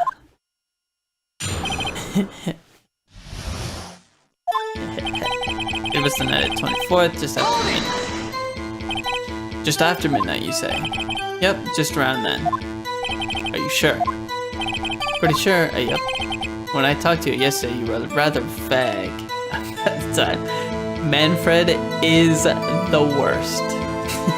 Mr. Karma, way worse than Edgeworth. I'm surprised you seem so sure about it today. He's got sure got a deep voice when he's objecting, though. I asked him and he remembered. Isn't that right? Yup. Don't glare at me like that. I remembered it clearly. I did. Yup. You see? Continue. Stop interrupting my cross-examination. Is there anyone who can verify that?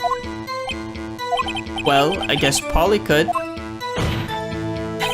That's not good enough for the court of law. Ever have a prosecutor throw a tantrum because a criminal defense attorney did their job? You raise a good point. It should not happen. I don't think that would ever happen. Mr. Wright, exactly. What's not good enough? Your Honor, this Polly is a parrot. A parrot? Don't be so hard on the girl, Keithy boy. Prosecution concedes that we cannot prove the witness was in the shop. Witness, please continue. Then I heard a bang. Yep. And where did the bang seem to come from? Just wake the fuck up, man. From the lake, I figure. Are you certain? Yep. Good. Continue. Okay. It's not so bad now. When I looked out the window, I saw a boat just floating on the lake. Was there someone in the boat? It was pretty far out there, I couldn't see clearly. But I figured there was 2 men out there, yep. But you couldn't see them clearly? Yep. At the time, that is. At the time? Then I heard another bang. So you heard 2 gunshots total? Yep. That's what Lotta said in her testimony yesterday. Just about then. But my gun does say it's shot 3 times. So. Just about then, the boat comes back to shore and a man walks by in the window.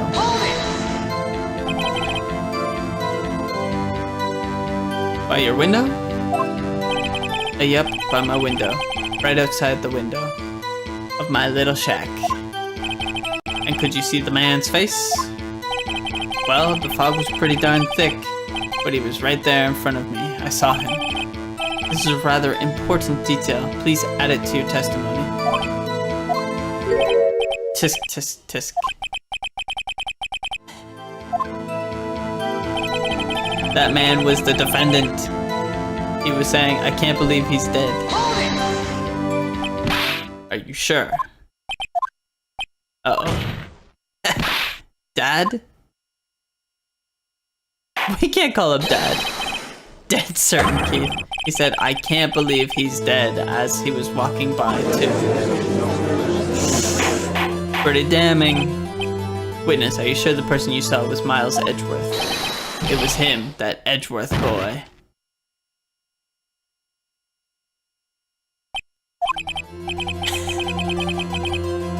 No, it's not an indication that he did it. This sounds like decisive evidence indeed. I see no room for doubt. He lured me into cross-examination so he could set me up for a fall.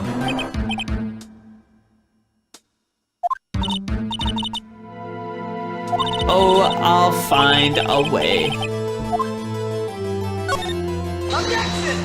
You never wait and see what happens. Your Honor, we proved in yesterday's trial that it could not have been Edgeworth who fired that gun.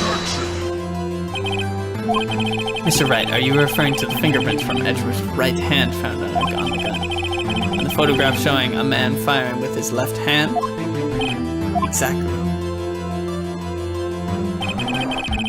That is easily explainable. He could have wiped his prints after he fired. You are ignoring the truth of the matter here. Everything in this witness's testimony is true. Objection!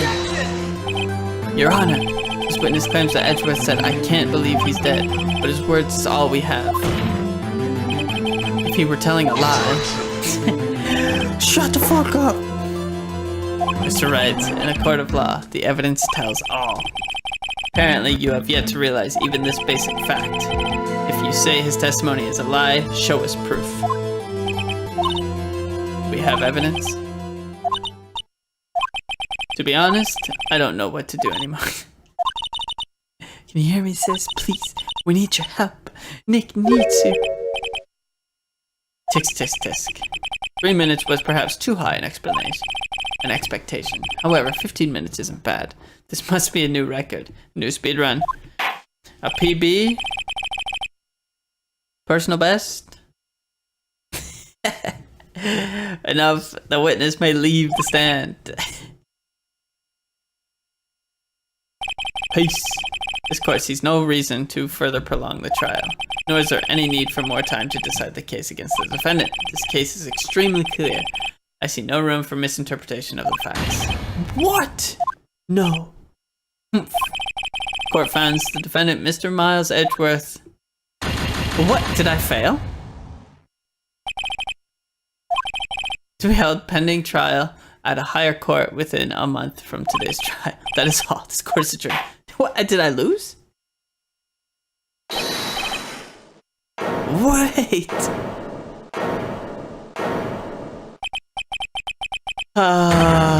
Maya again?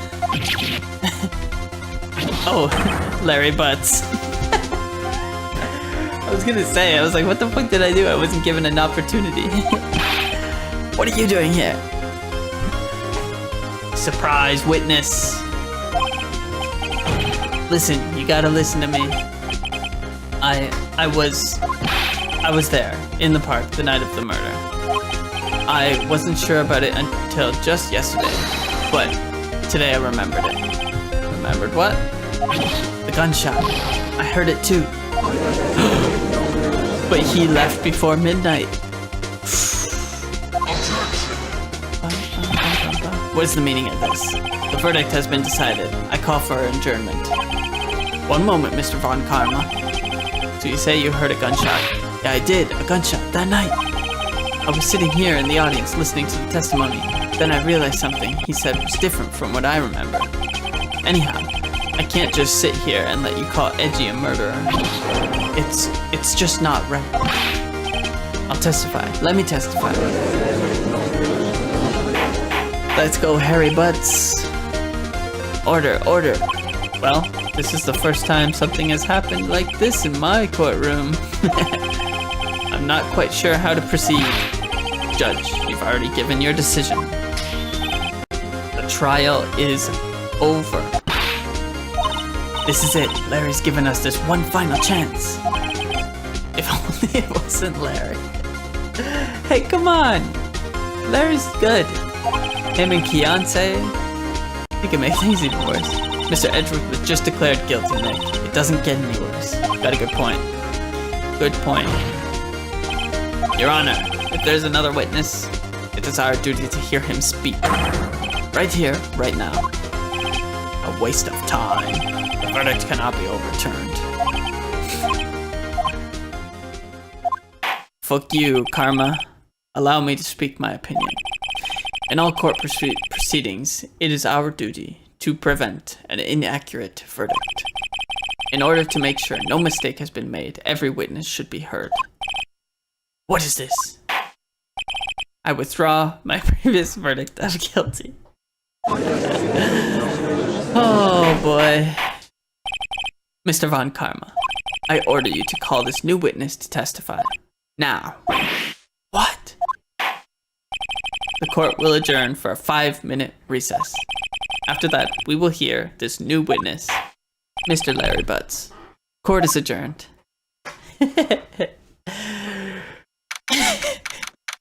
I wish we could be so rude to Mr. Manfred Von Karma, but we have to keep a cool head and let him look like the asshole and us look smart. Whew. That was too close. He says that every time we get out of court. Woof. That was close. Sorry to keep you on the edge, edgy boy. Huh. Let me go brood in a corner. I've seen worse.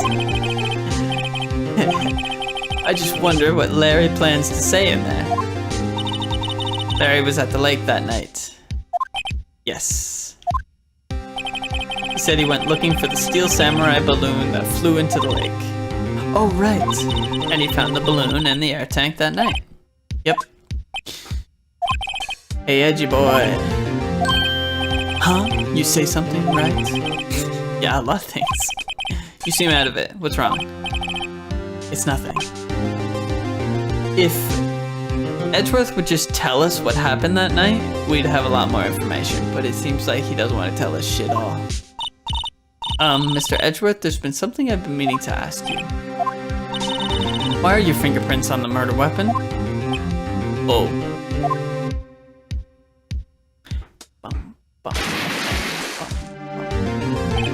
When he fell into the lake, I went into a daze. I couldn't understand what had happened. I couldn't think straight. Then I saw the pistol lying on the floor of the boat in front of me. I picked it up without thinking. I didn't have a reason, really. Oh, so Edgeworth was on the boat. I see. Right. Yeah? This might be our chance. Our chance? Von Karma has only ever run perfect trials. Perfectly prepared witnesses, perfectly complete evidence. That's the secret to his success. This is the first time he's ever had to deal with something unexpected. He has let someone he hasn't even talked to testify before the court. And that someone is Larry. What are you getting at? He's the most unpredictable person.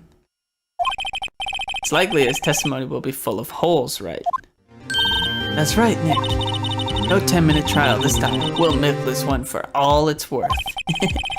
Hey, it was 15 minutes. 15! Everything's on Larry now. Nice. Alright, let's get back into court. Court is now back in session. Witness, please testify to the court about everything that you saw on the night of December 24th. Right, leave it to me. Please, Larry, don't mess this one up. I hate to admit it, but you're our last chance. But Karma didn't even have time to prep his witness. I just hope Edgeworth is right about our big break. It's gotta be our big break. The night of the murder. That night, I was out in a boat on the lake. I was looking for something, and I found it. So I quietly slipped the boat back in at the rental shop dock. Then, just as I was thinking about going home, I heard this bang. I looked out over the lake, but didn't see a boat. So after I heard that single gunshot, I went home. He always looks so nervous, sweating, giving a thumbs up. That was an unusually vague testimony, even for this court. In any case, Mr. Wright, you may begin your cross-examination. Let's do it. It's Larry. I have no idea what he's going to say if I press him. I'm a little scared. Well, if we've come this far, there's no way but to go forward, Nick. So maybe pressing everything is not the best idea? Let's take a look at our evidence first. Just want to make sure I got a handle on it. So, shot 1 meter away. The photo of the second shot. So his shot was before midnight. This shot was 12:15. Empty lake at 11:50. 3 shots, 3 fired. 2 sounds of gunshots though, after midnight. Larry said he was out before midnight though. Something wrong, Mr. Wright? There's so many things wrong, so I don't know where to begin. Well, okay, first of all, what time was it? After 11, I went out on the boat. So I waited until the coast was clear, so to speak. And And why were you out on a boat at such a late hour? So after 11 is what we got in testimony. I was looking for something. Looking for something? Oh yeah, Mr. Butts, what is it? What are you looking for? Searching for is irrelevant. Yep, I agree with... Yeah, I agree. It's all irrelevant. It's irrelevant. Yep. Agreed. Good objection. So I quietly slipped the boat back. So I quietly slipped the boat back in at the rental shop dock. Around what time was that? Well, let's see. I figured I was searching for about an hour. I guess it was around 12. You're not sure? Hey! Don't give me that face. Alright. Going home, I heard this bang. Where'd the sound come from? I looked around, you know. Did you look at the lake? Yeah, I looked. But I didn't see a boat. So after I heard that single gunshot, I went home. Oh shit. I wanted to press that, because I want him to tell us what time he went home.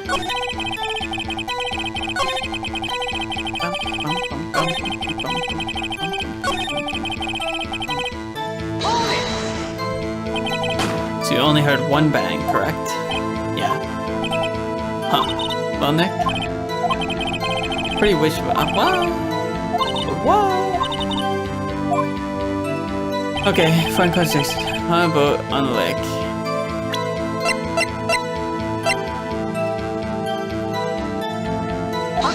Objection. This evidence clearly reveals the contradiction in that statement. Oh, okay. I guess not this point, but... I'm right with the empty lake, I know that.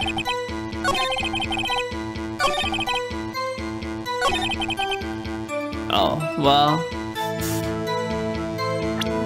So it wasn't on the lake then. So the bang was at 11:50. So we heard the bang at 11:50, which shows an empty lake.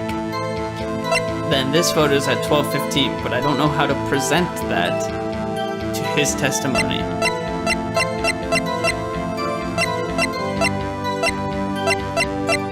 So I understand that there is an extra bang that we don't know what it is.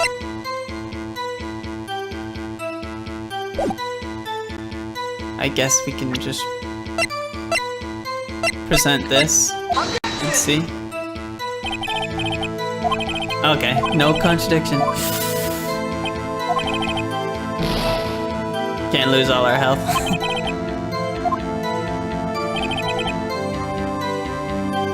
Heard this bang. I looked out over the lake, but I didn't see a boat.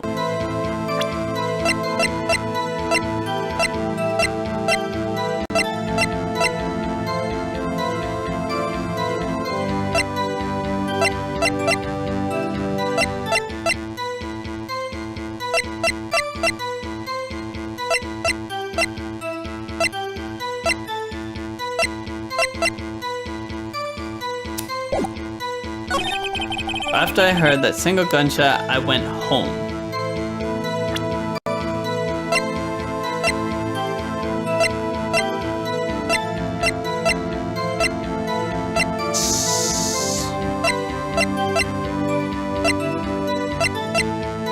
What?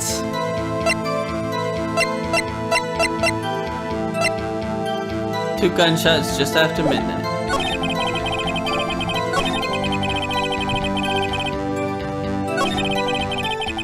And after I pressed, it didn't do anything. So I quietly slipped the boat back at the rental shop dock.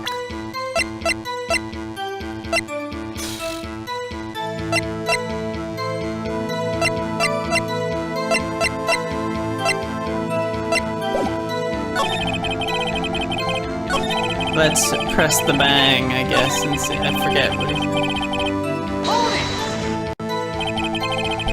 Where did the sound come from? Looked around, just look at the lake. Yeah, I looked. But I didn't see a boat.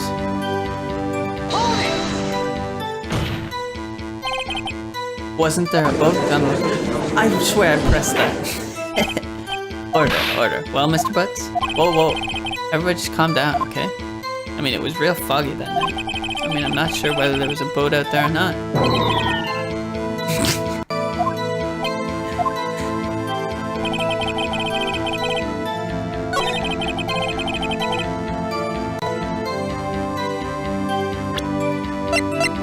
The boat.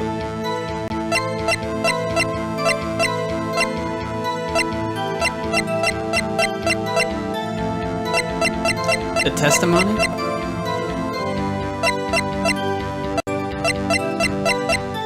I guess the camera?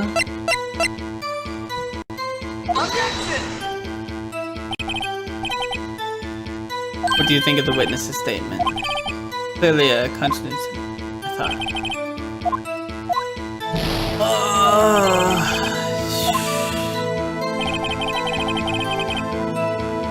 But I didn't see a boat.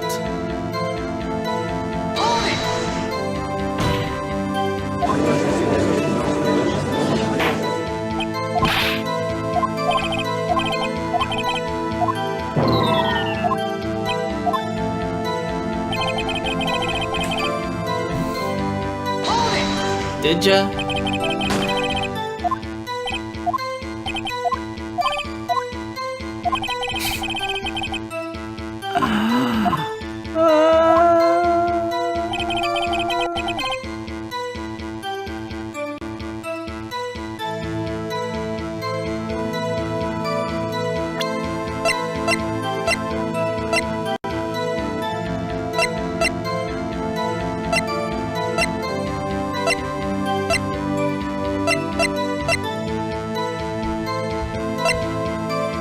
I am lost.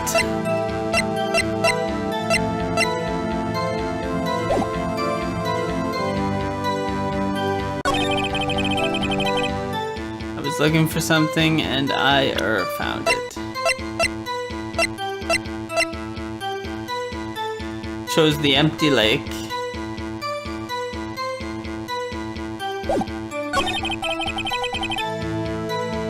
Maybe I'll just do this. Or didn't I try that already?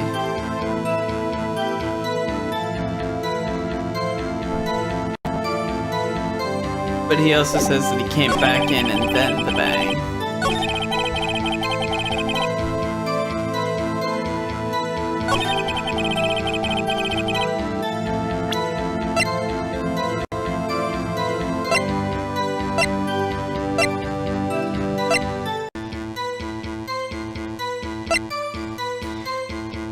Oh boy. Oh boy.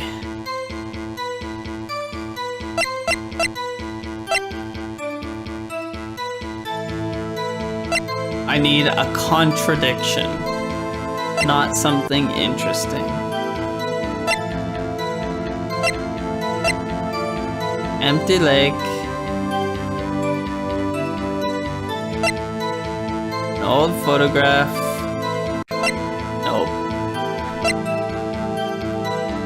Overhead map, no.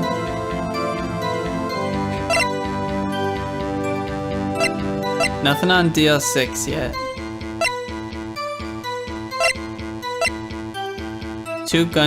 Two sounds like gunshots just after midnight on 12/25.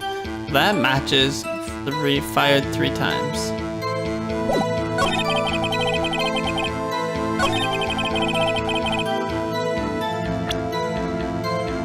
After I heard that single gunshot, I went home. That's 12:15. 11:50, 12:15. So all these match up. All of it makes sense. So how can I bring a contradiction forward?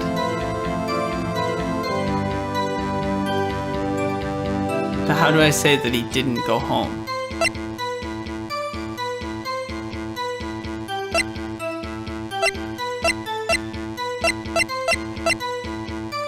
Oh, Lotta only heard 2 gunshots.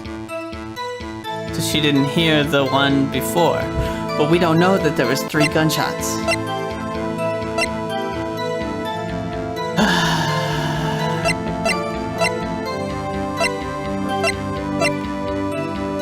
Because he's not telling us the time.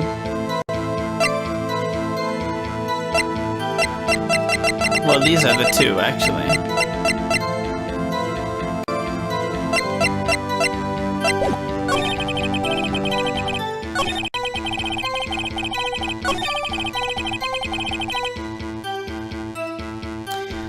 I quietly slipped the boat back at the rental shop. Around what time? Searching for about an hour. I guess it was around 12.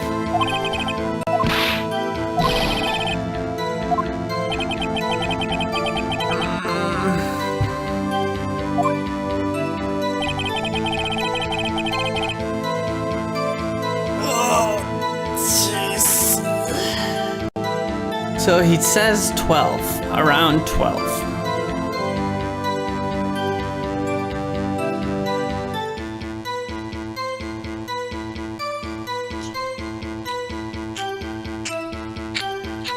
But I can't object to that.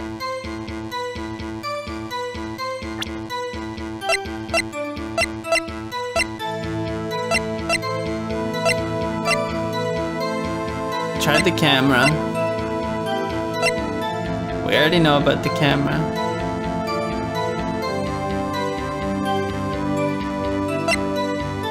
He said he doesn't see a boat.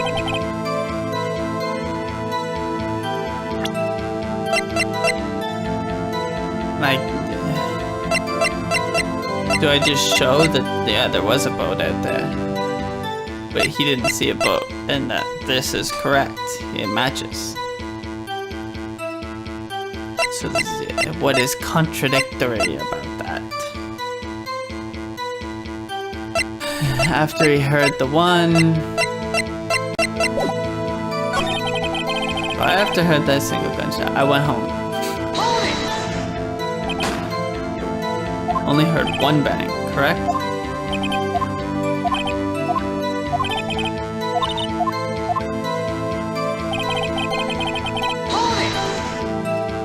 Try it again. Something wrong. There were so many things wrong, I don't know where to begin. What time was it? After 11. By that time, everyone had gone home for the night, so I waited until the coast was clear to speak. Why were you at the boat at such a late hour? Found, looking for something. Right, it's irrelevant. So I quietly slipped the boat back in at the rental dock, shop dock. What time was that? Around 12.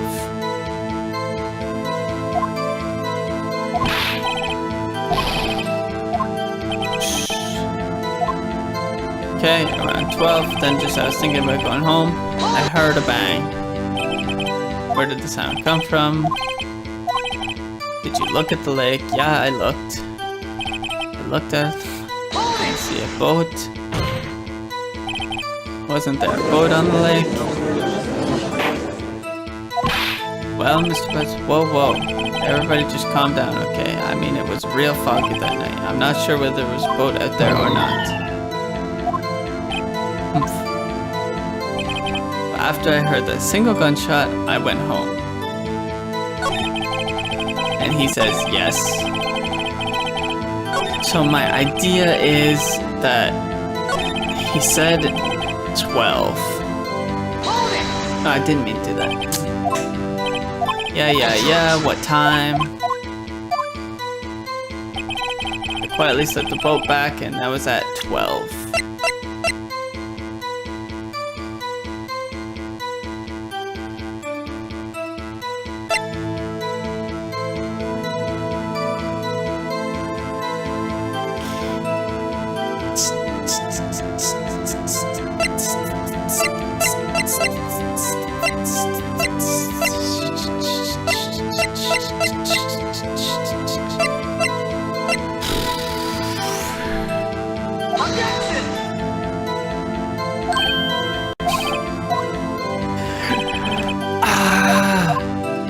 Nothing makes sense. Oh, okay. I'm gonna go to the washroom. And when we come back, we will think very, very hard about this. I will be right back. Just gotta go to the washroom.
Okay. Time to put on my thinking hat. Alright, let's look at all the evidence. Okay. So, we have 1 meter away. That's gonna do nothing. The photos could be something, but I've tried this photo like 3 times. We haven't, but I don't think it'll be this photo, because we used this in the last trial. This photo we haven't used yet.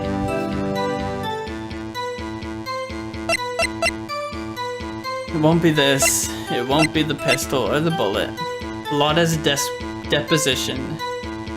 If it's something like, because he heard a single gunshot, 2 gunshots, like just after midnight, but he said he left after a single gunshot. So is Lotta saying that she heard 2 gunshots immediately? I thought she just heard 2 separate gunshots. I mean, I guess that could be it. Alright, let's take a chance. Alright. Single gunshot. This is where he looks nervous too, so we may have to restart. We may have to restart. Objection! Yeah. Whew. Wait a sec, Larry. What? You only heard 1 bang? You sure? That's what I said. But Miss Lotta Hart testified yesterday that she heard 2 bangs. And the old man just now said the same thing. They both heard 2 gunshots that night. Okay, but that's a little dumb because he said he went home after a single one. I get that they heard 2, but he could have gone home in between. Whatever. Were you even listening? Were you paying attention at all to what they said? Yo, Nick, please. Huh? You know, something's been bothering me. I'm a witness, see? Like a customer here. So you gotta treat me nice and stuff, okay? Mr. Bites. What? You only heard one gunshot. Are you sure? Well, to tell you the truth, I'm not sure. How could you not be sure? Yeah, well, I might have missed the other gunshots. I was listening to something else. Something else? My radio, dude. With my headphones.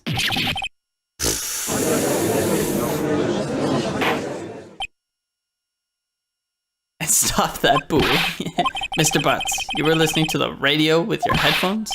Yeah, so what? Is that a crime? I listen to my radio. Everyone listens to the radio. What's the big deal? Mr. Von Karma, your opinion? Wasting time. I do not accept this witness, nor his shoddy testimony. Well, Mr. Wright, should he continue the testimony? Gotta continue. Please allow this witness to continue his testimony. Nothing is more pitiful than a lawyer who doesn't know when he's lost. Very well, Mr. Butts. Please give your testimony and be sure to include details like your radio. Right, leave it to me. Alright, hopefully this one's a little easier because we have 0 life left. We cannot make any mistakes. We are last in line. It's lonely, being alone on Christmas Eve. That's why I was listening to an all requests show on the radio, see? I was listening to it, real booming loud, like. But I'm sure I heard that gunshot. I remember exactly what the DJ was saying when I heard it too. You were listening to your radio at a high volume? Yeah, what's the big problem? Can a man listen to his radio in peace? Isn't this a free country? Problem is, you said that you heard gunshots. Judge, can you believe a word this witness says? What he has heard is probably nothing more than a drum beat. True enough, it is difficult to believe this testimony. Objection! Wait, Your Honor. The witness said he remembers exactly what the DJ said and when he heard the gunshot. Excuse me, DJ? An announcer? The guy who says things on the radio? Come on, Judge. Anyway, what this means is, when he heard the sound, no music was playing. The DJ only talks between songs, so he could have heard the gunshot from the lake. I'd like to cross-examine the witness, Your Honor. Very well, Mr. Wright. It's the only way. It's lonely being alone on Christmas Eve. Tell me about it. I just wanted to hear someone's voice, you know? You don't know what it's like to be out there alone on Christmas Eve, alone. That's why I was listening to an all-request radio show. With the name of the program. Okay, sure. That is all we need to know. I was listening to it real booming loud, like. Yeah, you know. And you had headphones on? Yep. I wouldn't think you could hear anything going on outside at all. But I'm sure I heard that gunshot. Can you prove that? No, of course you can't. But I remember that moment real clear. I mean, while I was talking about it, it came back to me real clear to me, you know? I remember exactly what the DJ was saying when I heard it too. What was it? Mr. Wright, please cease this pointless question. What possible good could it know? Indeed, Mr. Von Karma has a point. I'll allow the question only if you see some reason why we should care. Then we should care. Why? Fine, very well. You said, hey, it's almost Christmas. I heard the gunshot. Do I dare?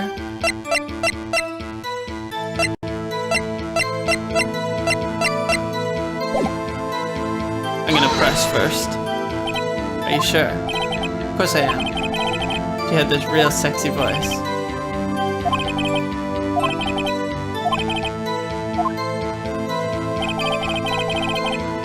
Okay. Listening, okay, yeah. not sure, but I'm sure I heard a gunshot. I remember exactly what the DJ was saying when I heard it too. When she said, "Hey, it's almost Christmas," I heard the gunshot.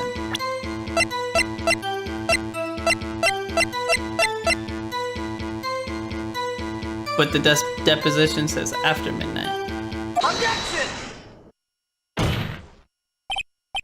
Are you absolutely sure what you're saying is correct? Huh? What's with that face? You look scary, dude. Hey, if you're trying to scare me, you better know I don't scare that easy. Something the matter, Mr. Wright? Your Honor, did you hear what the witness just said? DJ said, "Hey, it's almost Christmas," when he heard the gunshot. Indeed, and almost Christmas means it wasn't Christmas. Do you realize what this means? When he heard the gunshots, it was still Christmas Eve. That would seem to be the case, yes.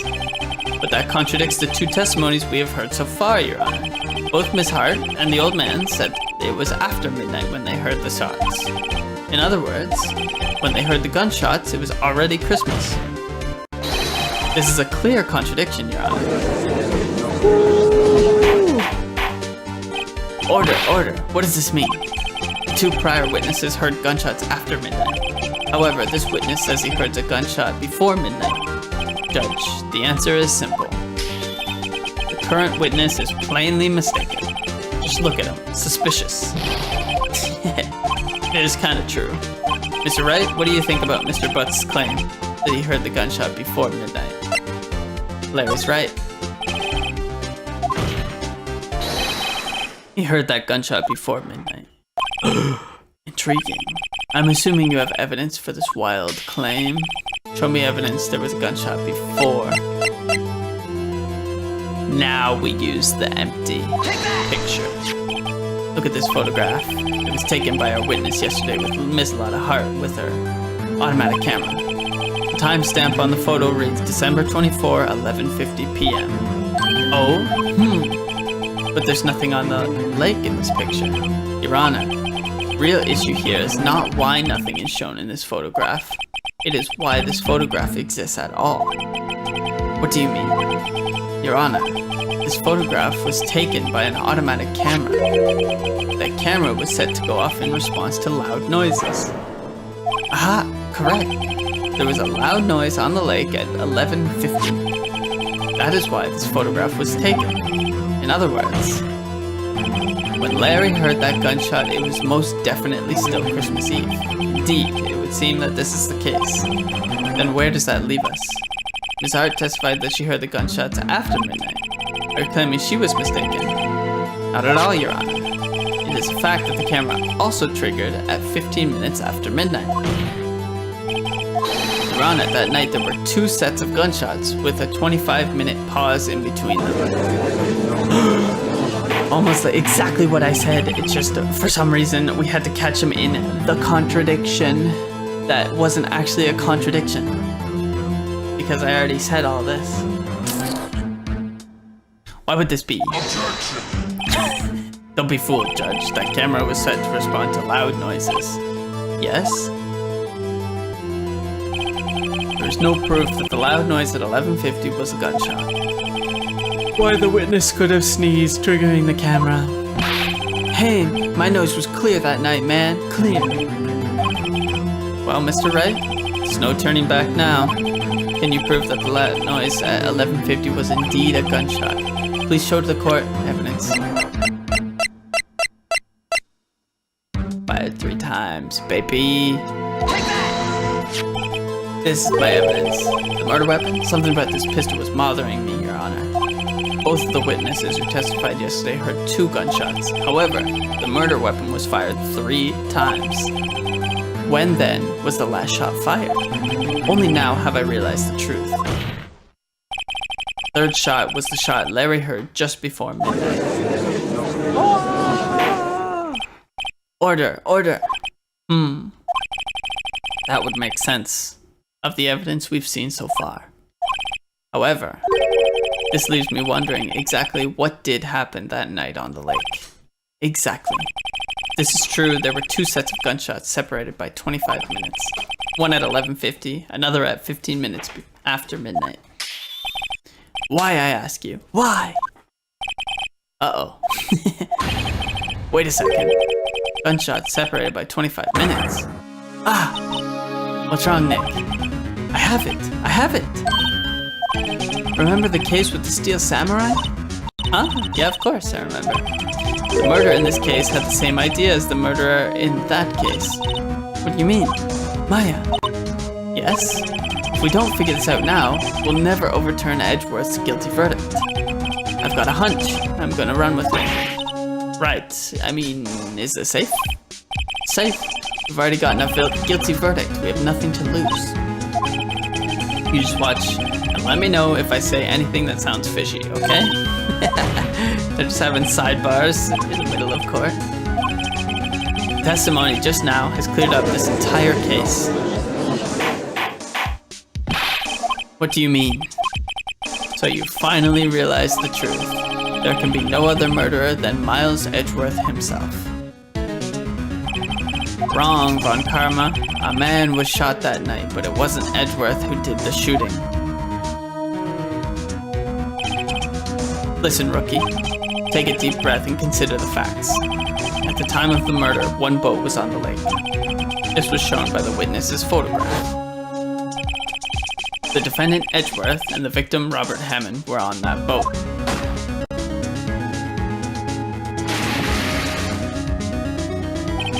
There was a gunshot fired on that boat and Robert Hammond fell into the lake. The distance of the shooting was 1 meter. It couldn't have been suicide. Well, the guilty party has to be the other man on the boat. I admit, it is hard to imagine any other possibility. Yes, but this assumes that the victim was shot at 15 minutes after midnight. What do you mean by that, Mr. Wright? We have photographic evidence of the time of the shooting. Timestamp on the photo says 0015, but Larry heard a gunshot 25 minutes before that.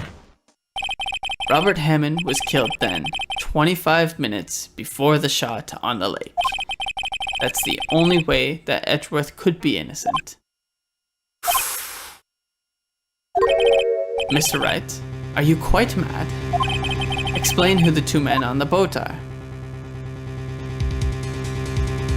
Edgeworth and the murderer then. Uh-oh, this is for my last bit of health. It has to be Edgeworth and the murderer. Of course, it was Edgeworth and the murderer. After the murderer killed Robert Hammond at 11:50, he assumed the guise of Mr. Hammond and met Edgeworth. What? Are you serious? Yes. Edgeworth won't tell us why he went to the lake that night. However, I have a hunch. That night, Robert Hammond called Edgeworth to the lake. Now, Edgeworth didn't know Robert Hammond's face that well. That's why he didn't suspect anything when the murderer took Robert Hammond's place. I'm not sure what to make of all this. Ludicrous! Mr. Wright, tell us the name of the murderer then. The murderer's name? Right, it's...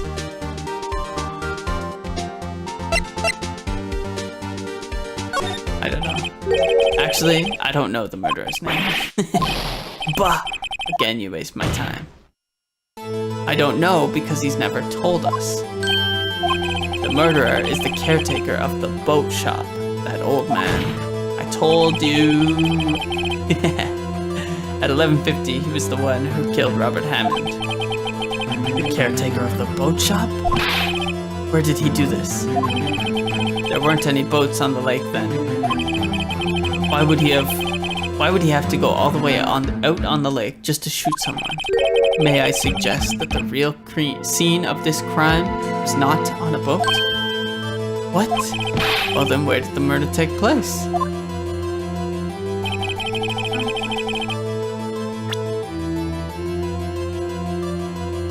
Take that! Here, of course, the boat shop where he lives. That way he could meet with the victim without anyone seeing it. Do you have proof that the boat shop was the scene of the crime? Recall Larry's testimony, if you will.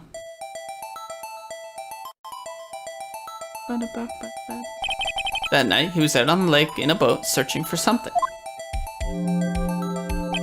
He finds it and returns the boat. Then, just as he's starting to head home, he hears a gunshot. He heard a gunshot, Your Honor, even though he was wearing headphones at the time. In other words, the gunshot was very, very close by. And where would that be if he had just returned a boat? The boat shop. Whoa. Mr. Wright, what happened that night on Gourd Lake? Please tell the court from the beginning. Yes, Your Honor. Not really. Sure. But I think if I start at the very beginning and I take it slow, I might be able to figure this out. That night, the caretaker of the boat shop called Robert Hammond to his shop.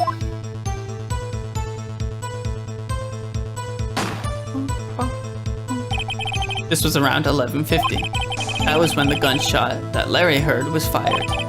After that, the caretaker put on Robert Hammond's coat. He became Robert Hammond. Then he got in the boat with Edgeworth and went out into the middle of the lake. Then who fired the pistol on the boat, Mr. Wright?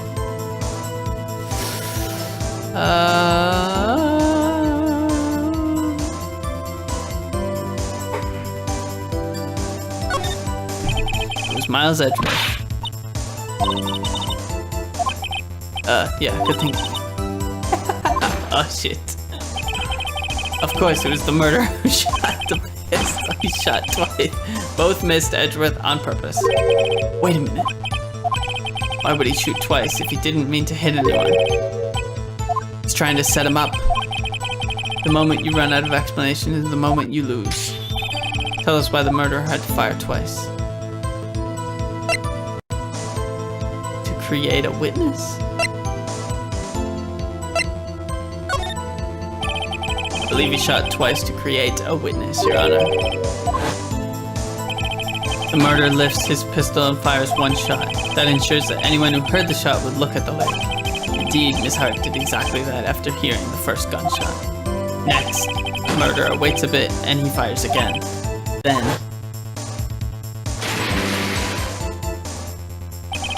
the murderer jumps from the boat himself, leaving the pistol in the boat behind him. I see. To someone looking from the edge of the lake, it would appear that one of the men on the boat had shot the other. The murderer didn't know about the automatic camera, of course. That's why he shot twice, to draw attention to the boat. Once you realize that, everything else falls into place. Boat shop caretaker swam back to his shop. Then he put Mr. Hammond's wet coat back on the body. Then he threw the body into the lake. This is what happened, Your Honor. These are the events that transpired that night on Gourd Lake.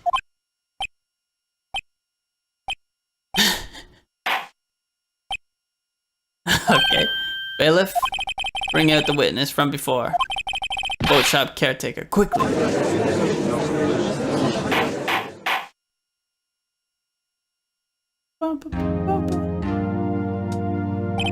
Very well. While we are waiting for the caretaker, I would like to ask the defendant, Mr. Miles Edgeworth, a few questions. Mr. Edgeworth, please take the stand. Mr. Edgeworth, you heard what the defense has said? Yes. Well, why did you go to the lake that night? What Wright has said was mostly correct. Astonishingly so, actually. Yes. 7 days ago, I received a letter. The letter was signed Robert Hammond. He asked me to come to the boat shop by the lake at midnight on Christmas Eve. He said he had something very important to discuss with me. Something important? I'm sorry, I can't say what it was. Your Honor, sir. Bailiff, we are conducting a trial here. I ask that you remain quiet. The witness has disappeared. He isn't at the boat shop either. What? What should I do? Find him, quickly. We cannot allow him to get away.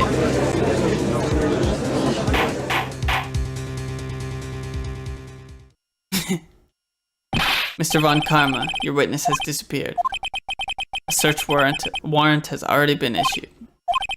Goes without saying that I cannot declare a verdict under these circumstances. I will extend the trial until tomorrow, the final day allowed. I request that the police department utilize all of its forces to find that witness. Am I understood? One more thing. Just who is that boat shop caretaker? I think his identity has become very important to this trial. I want him, and I want to know who he is. Very well. Court is adjourned. Yeah, Von Karma. Fuck you.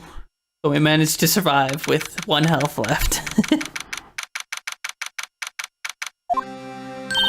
Yay, Nick, you did it.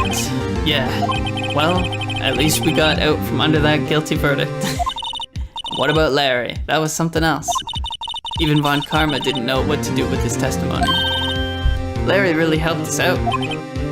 Sure, once I sifted through his unique testimony. Still, he did save us. I just wish our cases weren't so down to the wire all the time. Know what you mean? Sometimes I feel like it's us on trial instead of our clients. Well, we're kind of on trial too. Hey, Edgeworth. Mr. Edgeworth? Did you say something? Don't look so pained. I mean, it looks like you're probably going to get off the hook. You could try to smile just a little. Relax. I'm sorry, but I fear it's not over for me yet. What do you mean? Right. There's something that's been troubling me for a long time now, and I don't know whether or not to tell you. Edgeworth? No, there's so little time left. I want to tell you to get it off my chest, but... I can't make up my mind. What is this about, Edgeworth? It's a nightmare that I've had. A memory of a crime that I committed. A crime you committed? A memory of a murder. Did he kill his father? To be continued. Alright. But it's fine. Continue. December 27th, 2:11 p.m. What was Mr. Edgeworth talking about? Right, that he committed a crime. Did he kill his own father?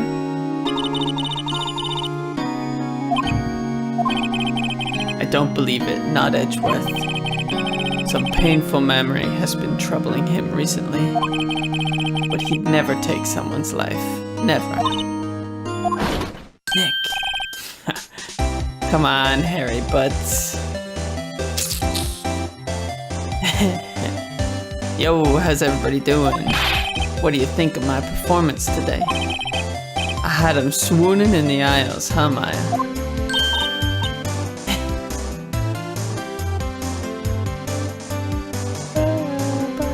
Swooning? Me? Oh yes. Right on. Tell me the truth. Was I like love at first sight, right? Right, Nick?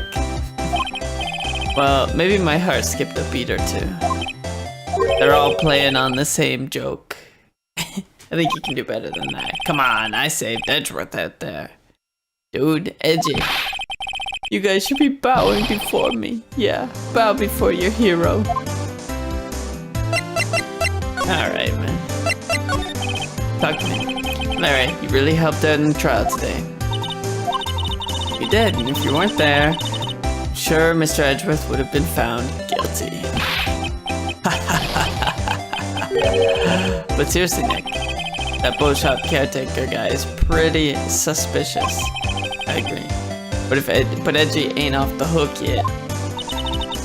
Way to spoil the mood, Larry. Hey, I'm just a guy sitting in the audience, you know? But from where I was sitting, Edgy seemed pretty edgy. I mean, can you really know he's telling the truth about that night? Nick, I don't know. But what I do know is I'm going to believe in you two until the end. Us two? Edgeworth and who else? You mean me, right? Nah, he means me. Right, Nick? Yeah, you, Larry. Not Maya. Actually, yeah. Why me, Nick? He doesn't even like himself. Enough with the silent treatment. Why Why do you trust Mr. Edgeworth so much? I mean, he's changed recently, true. But when we first met him, he was kind of a jerk, don't you think?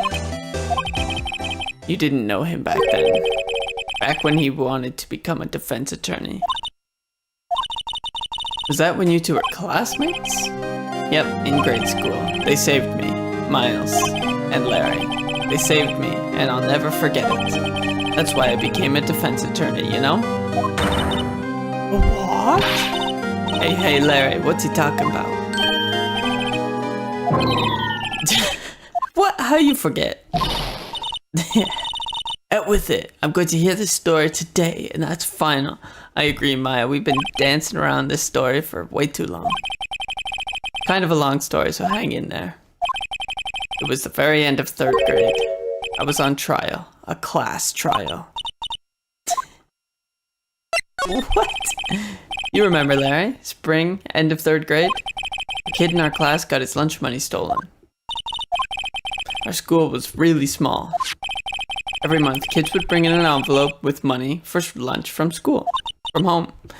Huh, I see.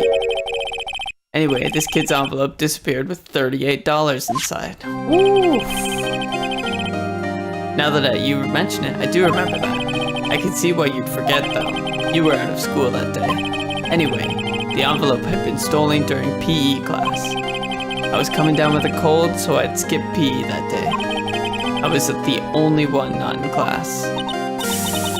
So they thought you did it. Yep, kids in class said I should be put on trial. For $38? So the next day we held a classroom trial with me as the defendant. Oh, look at them as kids. Even the teacher? What? I didn't do it. Guilty, you did it. Guilty, it was you. Thief, give the money back. No one play with him. No! We're not gonna play with you anymore. In the relay race, in the library committee. Damn. Now, Phoenix, you know you shouldn't steal people's money. It's not right. Teacher's in on it too. In the end, even the teacher thought I'd done it.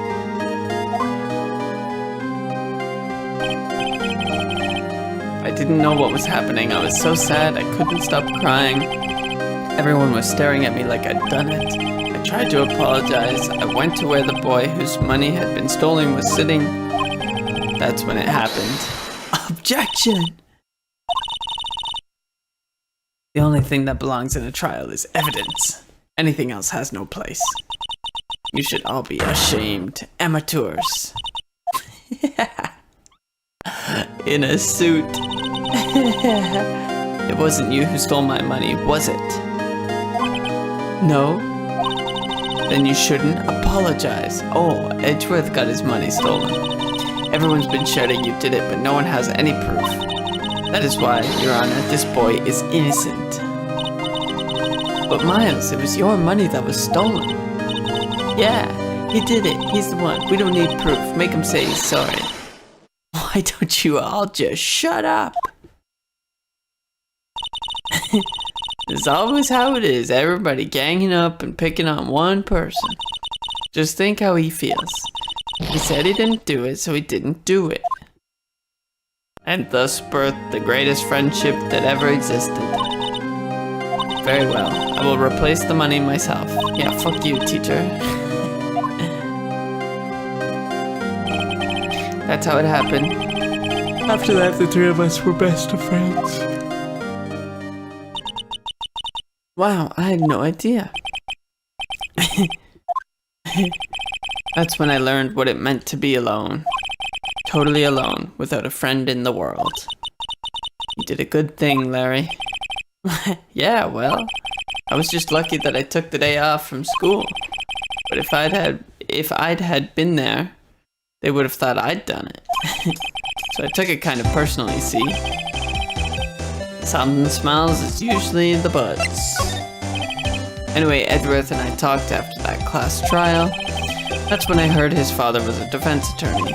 I remember his eyes would shine when he talked about his father. I'm going to become a defense attorney just like my father. A famous defense attorney. You go, Edgeworth, you go. Then a few months later, he suddenly transferred to another school. The DL6 incident. Right, I'm not sure, but the transfer probably had something to do with his father's death. It was several years later when I heard Edgeworth's name again. There was an article about him in the newspaper. The headline was something like, "Dark suspicions of a demon attorney. Fabricating evidence, manipulating testimonies, covering up facts." No way. The article said he'd do anything to get a guilty verdict. Anything. But why? What happened? I mean, that's not the Edgy I used to know at all. That's what I thought too, but tried to get in touch with him I don't know how many times. He never replied. I guess he didn't want to see his old friends. Couldn't just drop it though. I wanted to meet him, to learn why he had become who he became. That's when I decided. Wait, you don't mean that's why? That's why you became a defense attorney? To meet Edgeworth? If I was a defense attorney, I knew he'd have to meet me, whether he wanted to or not, in court. And we did. 3 times, or no, twice. Twice. Edgeworth believed in me, and I believe in him.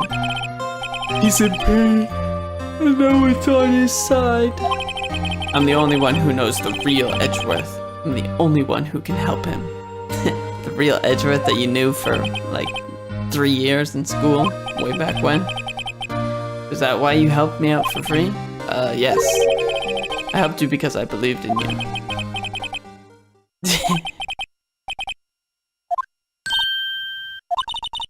We have to save Mr. Edgeworth if it's the last thing we do, okay?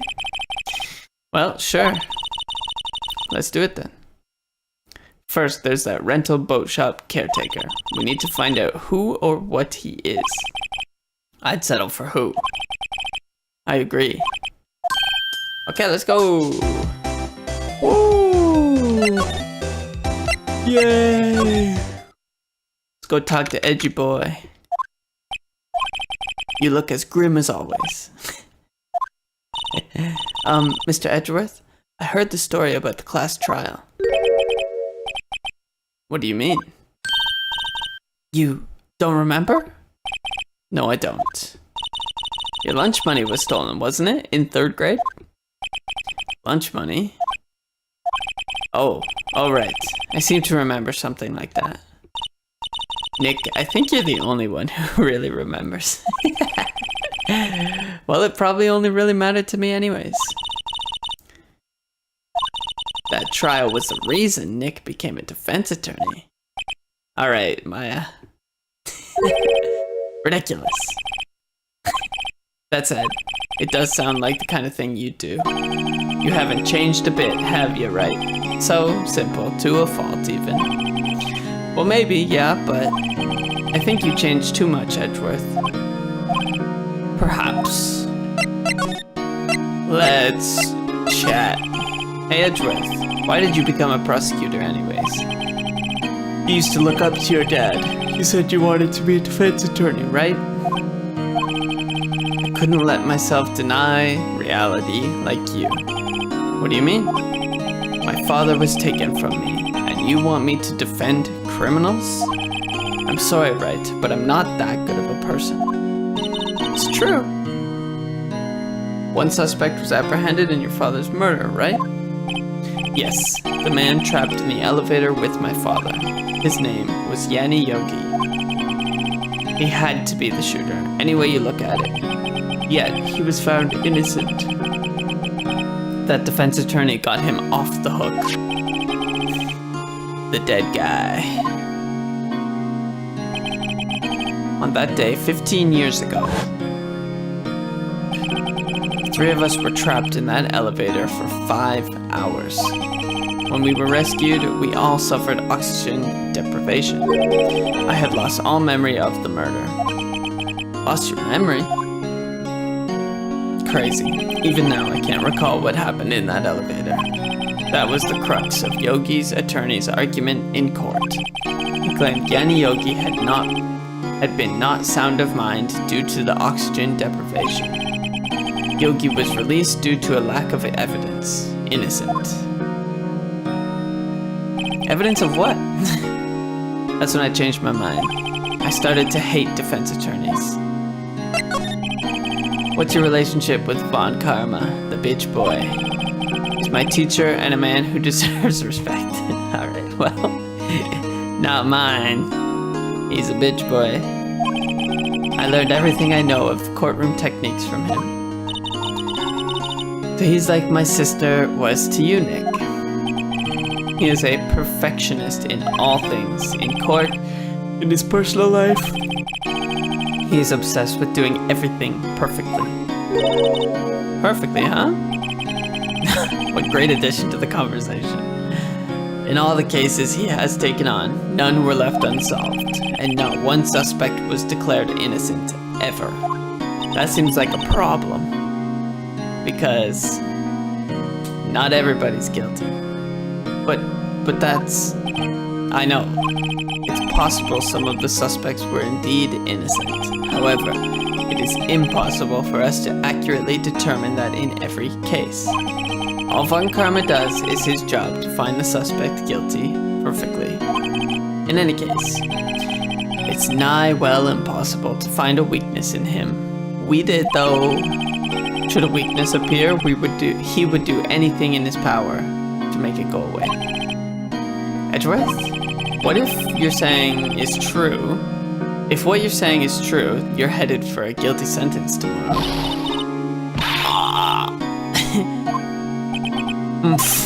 It's a strange situation in which I find myself, I admit. Alright. Okay, don't need to present any... What if we present this? Nick, no! That's a photo of his father. Don't show him that. True, I forgot. What is it? Nothing. Huh? You're right.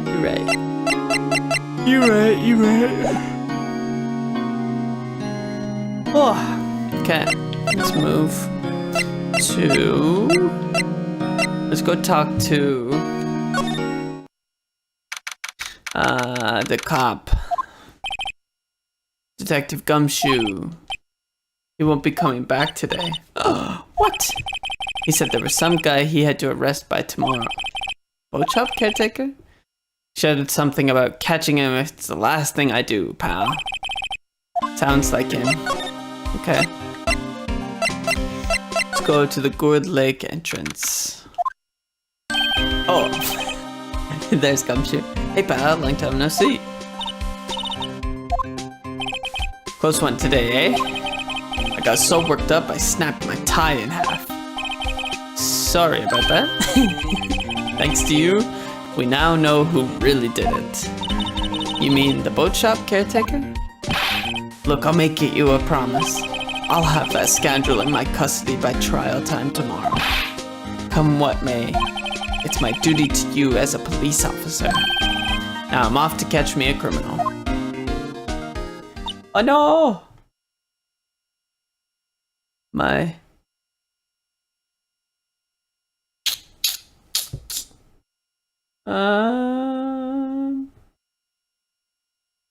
Don't know why my camera does that. 1 second. Let me put my camera back. Alright. Now we gotta cut everything down again.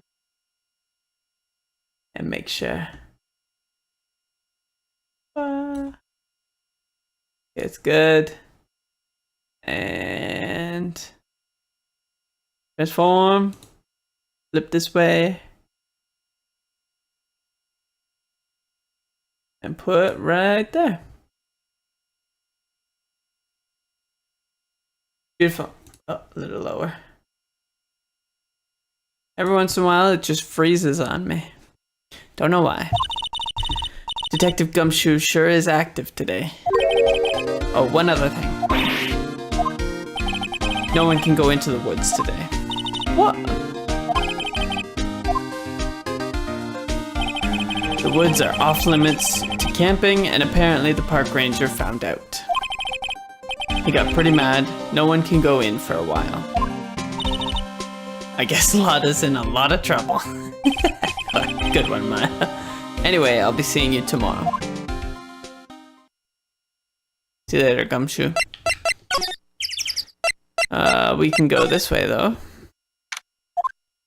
Is Larry Butts here? Steel eyesore is missing. Looks like the hot dog stand is closed, too. I guess Larry's too busy worrying about Mr. Edgeworth to show up for work. Agreed. Nothing to examine, really, I think. We're just looking around. That old caretaker got away. Yep. I never imagined he might be the real murderer. I know that clearing of the throat anywhere. Hello, what might you be doing here? Out for a walk? Ah, the days of my youth, like the scent of fresh lemon, you see? This is no time for idle reminiscing. Mr. Edgeworth's trial ends tomorrow. That is true, yes. But from what I saw of today's trial, Edgeworth should be fine, right? Well, I'm not so sure about that. Oh, what do you mean by that? Well, I'm not sure. If you find anything out, come by my office at once. I may be able to offer you some assistance. Thanks. What do you think Mr. Grossberg was doing here anyway? Who knows? I agree. What was he doing? Let's go into the shack. Oh, hey, Polly. Nobody's home. Hello, hello. Hey, it's Polly. I wonder where your owner's gone, Polly. I can't believe he'd run off and leave his poor parrot to fend for herself. Oh, we can only move. We can examine. Greetings, Kiss. Maybe I should take care of Polly, Nick? Probably shouldn't just kidnap her. The police know about her anyways. I'm sure they'll do something. Well, okay. Sorry, Polly. Says I can't take you. Alright. Oh, this is new. That reminds me, Nick. Polly here knows the number to the safe, right? Yeah, that's right. Polly, what's the number to the safe? 1228. Let's open it. Yep, this is my first Phoenix Wright game.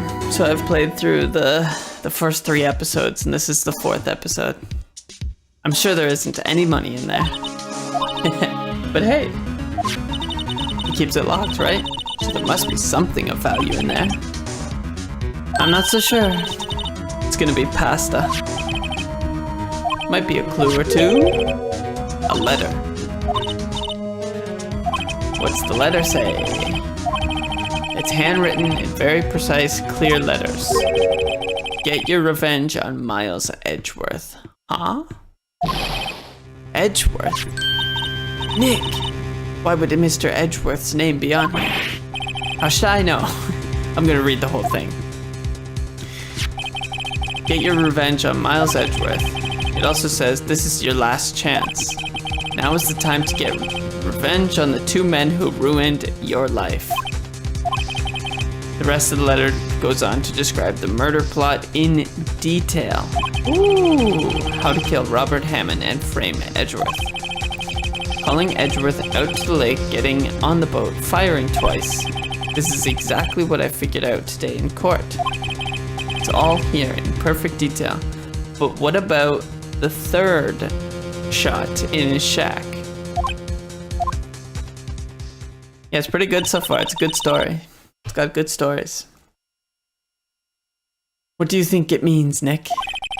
I don't know. But it looks like these are instructions for that caretaker. When he killed Robert Hammond and called out Edgeworth, he was following instructions. Although there is nothing in this courtroom that is anywhere adjacent to a real courtroom. It is so fictitious, it's hilarious.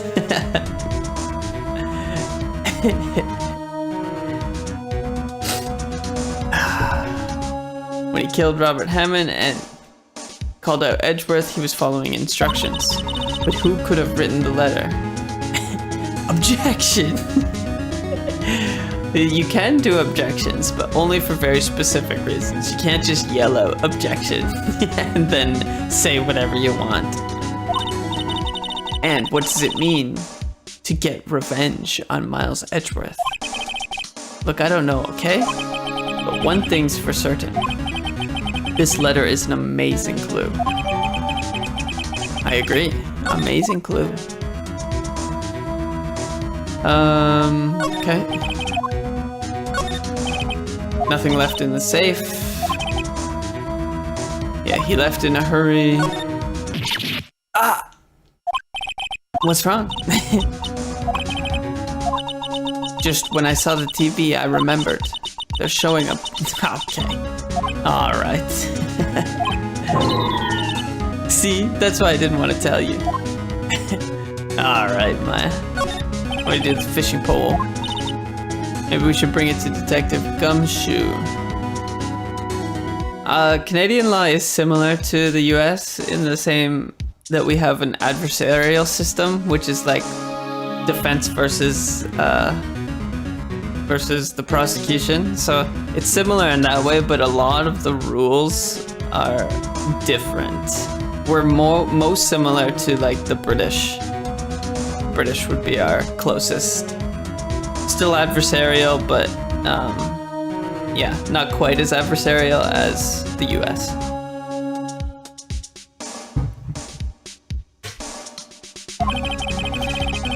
Don't you think the caretaker would mind?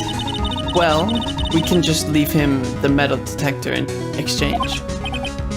Maybe we better not. Yeah, I agree. I don't think there's gonna be anything else here to find. Doesn't look like he used his kitchen much. I guess the whole pasta restaurant thing was a lie. I mean, obviously. Obviously a lie. Alright, let's move away. Yeah, this game is more of like a... It's more of a puzzle game. Figuring out what the objections should be. Even though a lot of the times they're really stupid. Sometimes I get stuck just because I don't understand the logic that they're going for. Wait, can we go to, I want to go to Grossberg. One day left, Nick. Yeah, I know. Well, no time to waste. Let's get going. Yeah, I'm trying to. I want to go to Grossberg's. He's out again. When does he work, anyway? Now, don't be harsh. Also, the one huge difference from this game to the real system is that when you're at trial, you just go back to trial every day. You cannot introduce new evidence. What evidence you got on day one of trial, that's what you got. And that's all you get to work with. Oh, but he's not here. What am I supposed to do then? Detention center? We talked. Maybe we can present this letter. Edgeworth, see this letter? This came out of the safe in the shack where that boat rental caretaker lives. I see. Revenge? On me? Who is that old guy anyway? I don't know. Could he be an innocent defendant you got declared guilty or something? Nice, right? But I don't remember that old man. Not at all. So he was following this letter then? Which means there was someone else behind it. Now is the time to get revenge on the two men who ruined your life.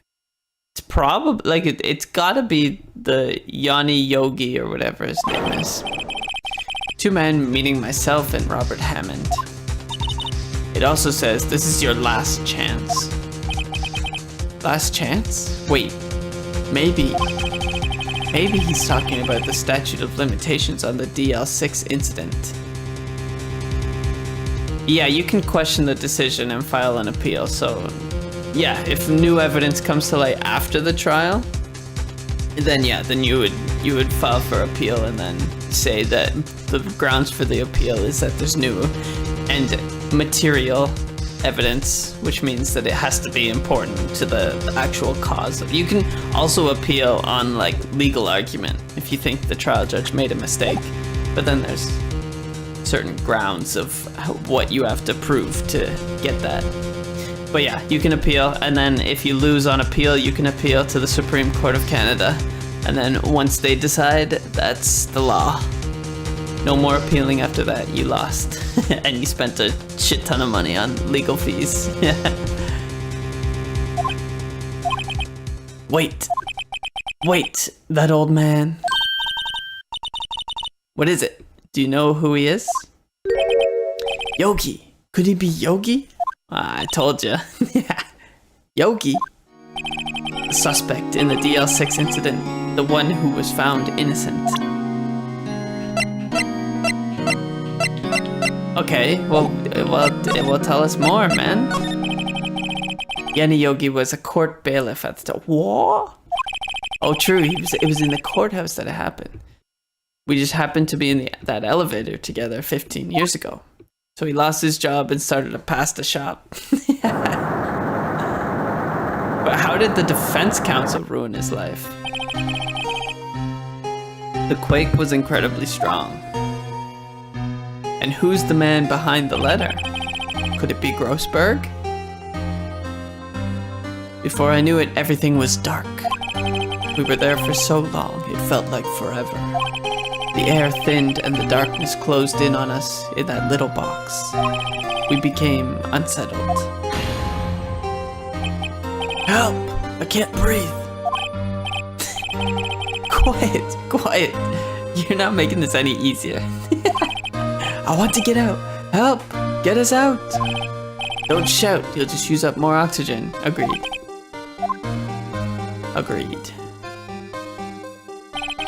That's all I remember. When I came to, I was in a hospital bed, staring up at the ceiling. In court, Yanni Yogi's mental condition was called into question. It claimed the oxygen deprivation and stress had caused temporary insanity. But it is an argument you can make. You can plead insanity. In the end, the claim passed the court, and Yogi was found innocent. Okay. Sure. Huh? But isn't that strange? This letter tells him to get revenge on Edgeworth. Why would he want to take revenge on you? Right. Yeah? There's something that's been troubling me these last few days. I didn't know whether or not I should tell you. You mean the nightmare? Nightmare? It's a nightmare I've had. A memory of a crime that I committed. A crime you committed. A memory of a murder. Did you kill your dad, Edgeworth? I think the time has come to tell all. I think the nightmare is Edgeworth murdered his own father. And that sent Yanni Yogi into a spiral. For the last 15 years, I've had the same dream almost every night. I wake up in a fearful sweat every time. What kind of dream? He said a nightmare. The dream about my father's killing in the dark. Help! I can't breathe. Quiet. I want to get out. Help! Get us out. Don't shout. You'll just use up more oxygen. I can't breathe. You're using up all my air. What? Stop breathing my air. I'll stop you. Ah, what? What are you? Stop breathing my air. He's attacking father. Then I see the pistol lying by my feet. I don't know if it was evidence from that day in court or the bailiffs. In a daze, I pick up the pistol. Get away! Get away from my father. Bang. Ooh! Somebody did. And with that scream, I wake. It's a bone-chilling scream. A scream that has rung in my ears for the past 15 years. But that's just a dream, right? Right? Dreams are based on reality. That thought is the only thing that has kept me sane for the last 15 years. But what if I'm wrong? What if it's real? They say that sometimes people shut out memories in self-defense. Maybe it was I who killed my father. What?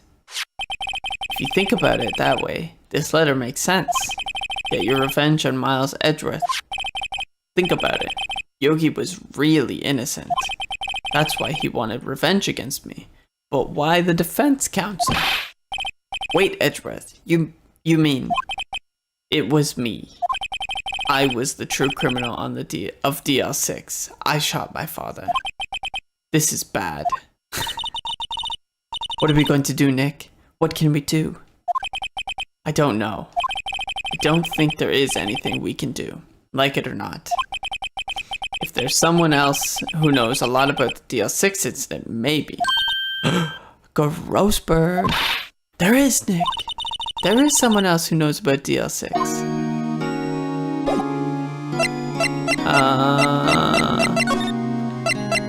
Grossberg. Oh, Mr. Grossberg. Hello there. What's wrong? You look troubled. No kidding. I can't believe you're not.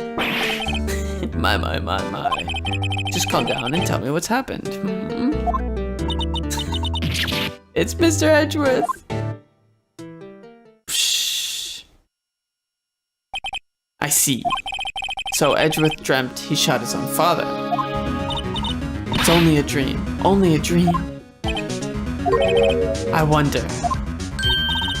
What? If that's the case, then why do you two look so troubled, Well, also consider this.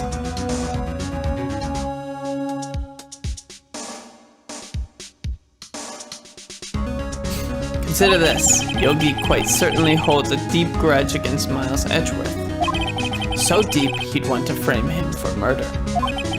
This leads me to some surmise that Mr. Edgeworth's dream was not a dream, it was real. As you imagined. Miles Edgeworth threw the pistol to save his father.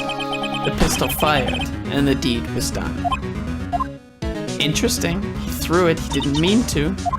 No, I don't believe it. Yogi was suspected of murder, and his career as a bailiff was irrevocably wrecked. Okay, thus he sought revenge on Miles Edgeworth. This was his last chance, of course, with the statute of limitations so close.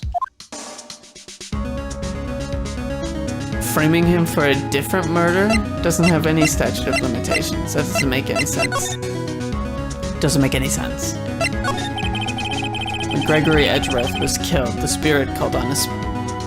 police called on a spirit medium. That was your mother, Misty Faye. Misty Faye. I am Gregory Edgeworth. I have been killed. The one who shot me was the bailiff, Yanni Yogi. Was he trying to protect his son? Yet Yogi was found innocent. That's when my mother left us. Everyone called her a fraud. That's right. Everyone thought she was, you see. Yet, now that I think about it, it seems the one who lied was Gregory Edgeworth's ghost. Gregory Edgeworth must have known who shot him. I don't believe it. So you're saying he falsified his testimony? That Edgeworth's dad lied to protect his son. He's a ghost. He's not even real. It's only a possibility, mind you. But a possibility nonetheless. What is this fatty gonna do for us anyways? What do you know about Edgeworth's father? He was a defense attorney without peer. It sounds trite, but it's true. Well, he may have had one peer, now that I think about it. Your mentor, Mia Fey. An incredibly small world the Phoenix Wright universe lives in. Everybody knows everybody, and everybody's connected to every crime. My sister, Gregory Edgeworth, was very disapproving of Mr. Von Karma's techniques. It's no surprise, because he's a bitch boy. Von Karma is an extreme man. Forged testimonies and evidence are nothing to him. The result? He has a perfect win record in court, which also does not exist. In Canada, at least. There is no win records in Canada. To beat him, Gregory Edgeworth tried to call attention to his methods. And he lost, and died in despair, as it were. I see.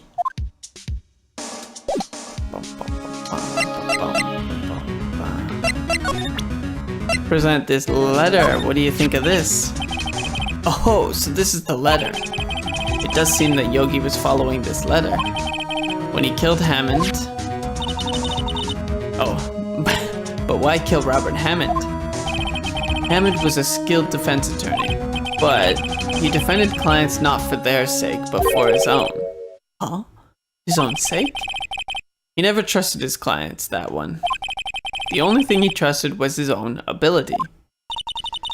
But he got his client found innocent, so why should it matter? Actually, my dear, it's quite different. He won that innocent verdict for no one but himself. How? Yogi was a free man, but socially he was ruined. I mean, I guess. Like... Yeah, sure. You'll understand soon enough. Wait. What is it? This letter. I've seen this handwriting somewhere before. A long time ago. Whose handwriting was this? Do you have an idea who wrote this?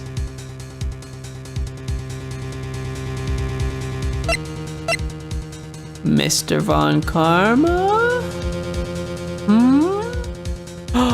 Or Mr. Edgeworth setting himself up to pay for his crimes? Two options there. I don't know what Von Karma would do, but could it be Manfred Von Karma? Von Karma? Why would he have something to do with this? Von Karma, Von Karma. Wait! Oh, it is Von Karma. You're right, my boy. This is Von Karma's handwriting, I'm sure of it. I used to see it all the time on court reports. But that means the one who told Mr. Yogi to kill was correct. Manfred Von Karma himself. What does this mean then? Why would Von Karma want to frame Edgeworth? Could it be that he didn't win the case? Gregory Edgeworth? He was a gifted man, his death was truly a loss. I wonder what had become of Von Karma, were he alive. This incident took place 15 years ago tomorrow, so tomorrow we'll see the completion of not one but 2 trials. All thanks to the statute of limitations. However, I'm afraid the damage of the DL6 incident has done will never be eased. Alright. Talk to me about Von Karma. If it truly was Von Karma, who wrote this letter then? Who wrote this letter, then he would know the truth. He would know that Miles Edgeworth had accidentally killed his own father. He'll say as much tomorrow in court, I should think. He'll press the point until the court finds Miles Edgeworth guilty of that other case. Alright. But why? Oh no! And why wait so long to do so? 15 years. But how could Von Karma know about Mr. Edgeworth's past like that?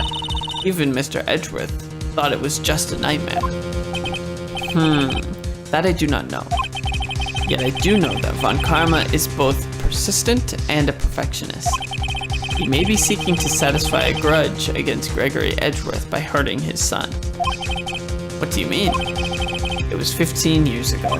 Von Karma met Gregory Edgeworth in court, and Von Karma did win, but he didn't make it through the trial unscarred. Okay, what happened? Von Karma got the guilty verdict he wanted. He won the trial, but Gregory Edgeworth accused Von Karma of faulty evidence. And although he lost the trial, Mr. Edgeworth's accusation stood.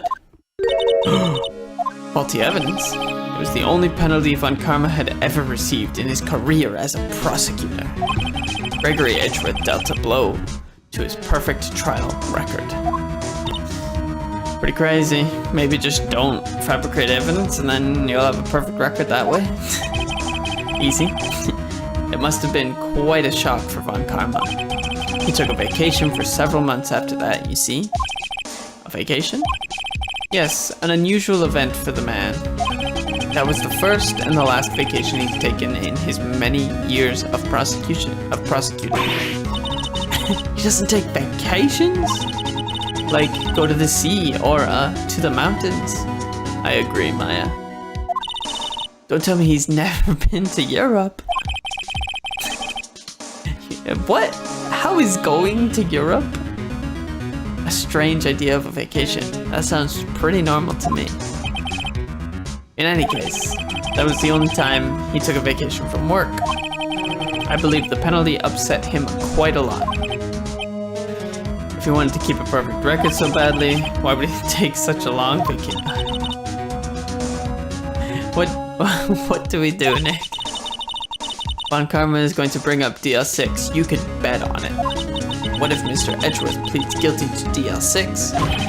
I won't let him. Yes, Mr. Wright. I hate to say this, but even accidental murder is murder, you know. Well, it's manslaughter. If you want to get technical, Grossberg. Manslaughter is much less time. I know that. I just believe in Edgeworth's innocence. I can't believe he'd kill someone. Okay. But, Nick, Mr. Edgeworth admits it himself. Yeah, because of his nightmare. He could just be living the nightmare. All we're going off of is fucking nightmare. That's it. Nothing else. His father must have lied to protect him from beyond the grave. And a spirit medium who were just saying that the ghost was lying. I don't care. I know he's not guilty. He's my hero. Mr. Wright, if you say so, I suppose I could go check again. The police files might hold something of interest. Mr. Grossberg, thank you. I can't promise anything. In fact, I think the chances of finding something are slim. I understand. We have them, though. So here, take a look. Take a look.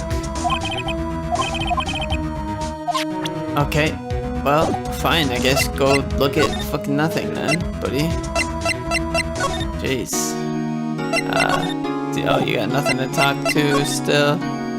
Let's go to, yeah, the police station. There's hardly anyone here. Everyone must be out looking for the old guy Yogi. Ah, it's you!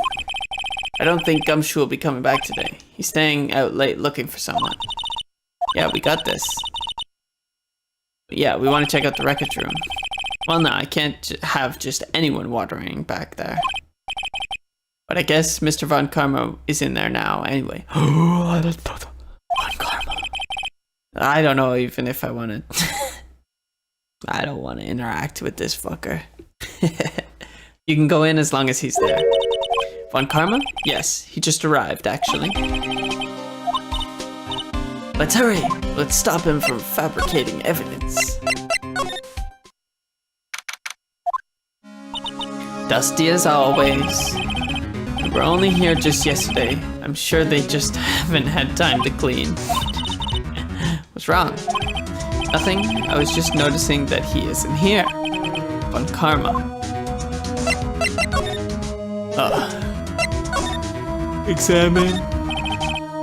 There are shelves stuffed with case files in the back of the room too. Forgotten cases rotting away for eternity. Let's get what we need and get out of here. Okay, well, open. One of the drawers here is open. Someone must have been looking in it recently. The label says unsolved cases evidence.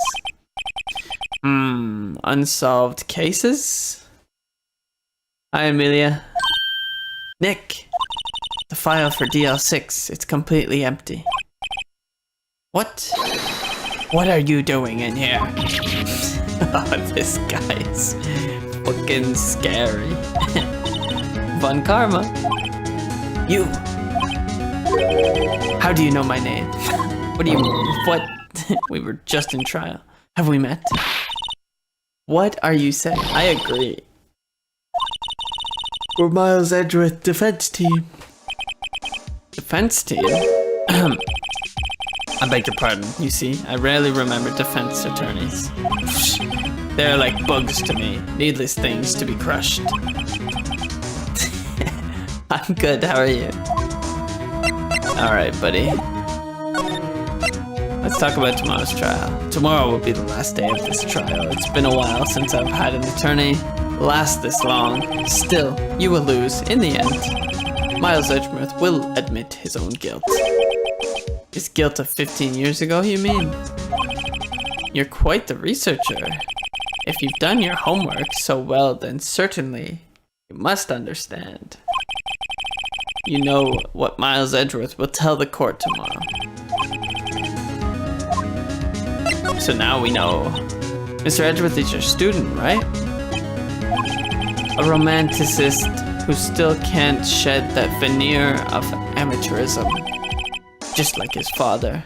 And he always second rate. Mr. Von Karma. You had an axe to grind with Mr. Gregory Edgeworth, didn't you? Yeah, I can see your chat. How are you? I'm good. How are you doing? Me? A grudge against a mere defense attorney? Why? Because he dealt a blow to your otherwise perfect trial record. So you did.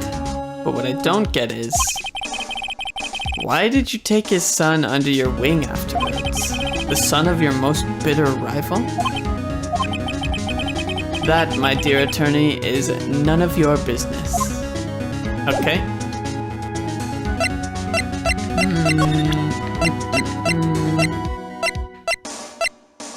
We gotta... present the letter to him. Mr. Von Karma, have a look at this. This was you, wasn't it?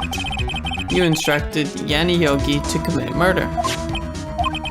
Yanni Yogi? How many years has it been since I've heard him called by that name? He's a fool. I told him to burn it after he read it. Oh my gosh. He's just admitting that he did it? So you admit it? You wrote Mr. Yogi this letter. Yes, my dear defense attorney. Thank you for taking the trouble to bring it to me. You've saved me from a lot of needless hassle. What? Nick, what is that thing? He's got a fucking taser! For self-defense usually, indeed. 600,000 volts will course through your body like a dog touching an electric fence. 600,000. Oh, don't worry. People don't die from it, usually. Now give me the letter. No! Whoa, what are you? Nick, run! You just tased a 17-year-old. As a child, man. Out of my way. Why didn't you fucking run, Phoenix? What the heck? The letter's gone, of course. And he took the DL6 evidence, all of it, back to having no clues. Wait, Maya jumped first. Maya, is she okay? Come to. Maya. Maya, open your eyes. Is Maya okay? Maya! The letter. Did he take it? Come on, worry about yourself, girl. I'm from Canada. Where are you from? I couldn't stop him. I jumped as fast as I could. But one shot from that thing knocked me out cold. I'm useless. I'm no good as a lawyer or a medium. I can't even call my sister. Not even now when we need her the most. I wish I hadn't woken up at all. Maya! What the heck? It's dark. I better do something about herself. Yeah, 17 years old, girl. You can turn it around. She's holding something. What is that? A bullet? DL6 incident. Evidence number 7. Taken from the heart of Gregory Edgeworth. I remember, Von Karma was holding this when Maya jumped him. Maya jumped him? Yeah. I'll prove it to you, Maya. You're most definitely not useless. I'll prove it to you in court tomorrow. Are we ready for court? Nice. Woo woo! Yes, gonna save my progress. Nice. So there's the invest. Yeah. We lost all of our evidence except for a bullet. We lost the letter that Von Karma has admitted was him detailing the fucking murder. I mean, if that's not ground, that's probably a crime. It's definitely disbarment. It must be some form of perjury. I'd have to research that, but it's definitely enough for the Law Society of Ontario to get rid of. December 28th. It's court time. This is it, Judgment Day. Today things are going to get settled at last. A lot of things. What's the big idea? What, did we get tased again? I only touched your shoulder? Guess the shock hasn't worn off from my run-in with the stun gun yesterday. Anyway, today's the last day of trial. Good luck, Nick. Yeah, thanks, Maya. Edgeworth is looking glum as always. I hope Von Karma doesn't push him too hard. Whoa! What are you doing? Sorry. I just thought I'd cheer you up with a pat on the back. Alright, Maya. Maybe you should go outside and discharge. Yeah, ground yourself. Okay. Ooh, yeah, pal. Gumshoe. What's gotten into that girl? Detective Gumshoe. Morning, Mr. Edgeworth. Good morning. How'd it go, Detective? Have no fear. As promised, I've captured our runaway caretaker. I just brought him in. Took all night, pal. Thank you, thank you. You must be tired. Actually, after that shock I got on the way in, I feel pretty good. Yogi says he's forgotten his own name. But that has to be a lie. Why would he want revenge on Edgeworth if he couldn't remember his past? He does remember, and I'm going to prove it. He must. There's no way. Alright, let's get to court. Starting at 10 a.m.? Jeez, what were you doing for the first hour? Nothing? Waste of time. Court is now in session for the trial of Miles Edgeworth. The defense is ready, Your Honor. Prosecution is ready. Whoa! Crazy. Right, very well. We have reached the final day of our proceedings in this trial. I ask that the prosecution submit decisive evidence. Understood. Come on, don't be awed into silence by every little thing he says. I agree. Very well, Mr. Von Karma, your opening statement. I love how in this game, only the prosecution gets an opening statement. And then we don't get an opening statement. It's ridiculous. Right. Thanks to Detective Gumshoe's efforts, the boat rental shop caretaker has been arrested. In yesterday's trial, the defense asserted that the caretaker was the murderer. However, the caretaker has yet to confirm this. I would like to ask the defense to cross-examine him as much as necessary. That's not how it works. The only person on trial here today is my client, Mr. Edgeworth, and there is reasonable doubt that he's the murderer because of the existence of this other guy. So, I would like to not talk to him. I would probably just not ask him any questions. I would just say, okay, done asking questions, Your Honor. See you later. Now. Don't give him a chance to explain anything. Ladies and gentlemen of the court, I believe you all remember our witness. He lives in the boat rental shop on the lake from where he witnessed the incident. In addition, he has currently lost memory of his name and identity. Witness! Why did you run away yesterday? You can't object to the... You can't object to the judge. That's crazy. Judge would tell you to shut the fuck up and answer his question. He has a question for a reason. He's the decider of objections. The witness was not running away, as he will now testify. Very well, please begin your testimony.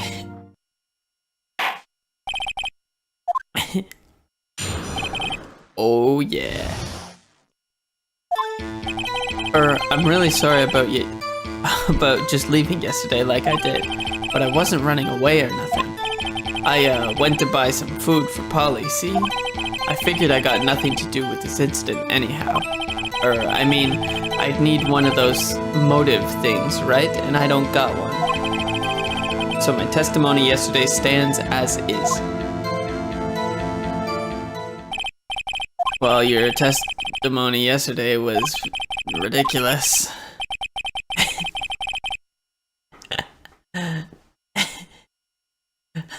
The streamer overruled the prosecutor. It's ridiculous. Yeah, okay. I'll allow it. I'll allow the trial to continue. Why I left court. I'm really sorry about just leaving yesterday. Are you sorry? Are you really sorry? I'm not just leaving. You heard Larry's testimony and realized you were in danger. Hello, Sekinan. Now, Mr. Wright, there's no need to rush to conclusions. As I said, the witness was not running away. Listen to the testimony. He sure seems relaxed. In fact, they both do, Von Karma and Yanni Yogi. But I wasn't running away or nothing. Tell me more. Then why did you leave? You're just about to say what? Well then... Well, why can't I just ask the question and then him answer it? Why you can't object to a question he's about to answer? We don't know that he's about to answer it.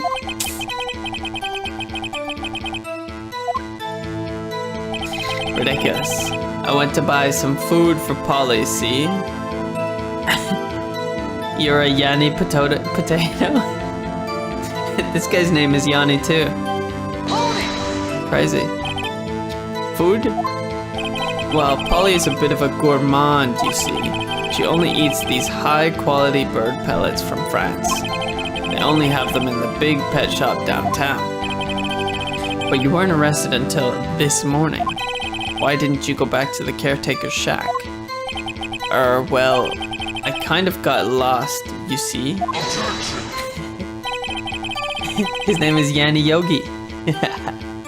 And we got Yanni Potato. The witness has trouble remembering things sometimes. When the police apprehended him, he was on his way back to the shack. Yeah, right. Nice try, Von Karma. No one's going to believe that. So he was lost. Please, Your Honor, come to your senses. I figured I got nothing to do with this incident anyhow. Hold it! You've lost much of your memory, is that correct? Yep, seems like it. And how could you know that you didn't have anything to do with this incident? Or maybe you're lying about not having your memory, You know exactly who you are. Right, okay. If you claim he's lying, then show the court proof. How am I supposed to prove what's going on in that old codger's head? That's impossible. I'm glad you come to your senses, Mr. Wright. Very well, witness. Please continue. Okay. Or I mean, I'd need one of those motive things, right? And I don't got one. How can you say you had no motive? I say you do. You had a grudge against Edgeworth and the victim Robert Hammond. That's why you took revenge on them, right? That's a fine question. Please don't make me repeat myself, Mr. Wright. This witness has no memory of anything beyond several years ago. Alright. Can't hold a grudge, it's impossible. Okay, so I have to do some... Might I say something, Mr. Wright? You've been saying the same thing now over and over.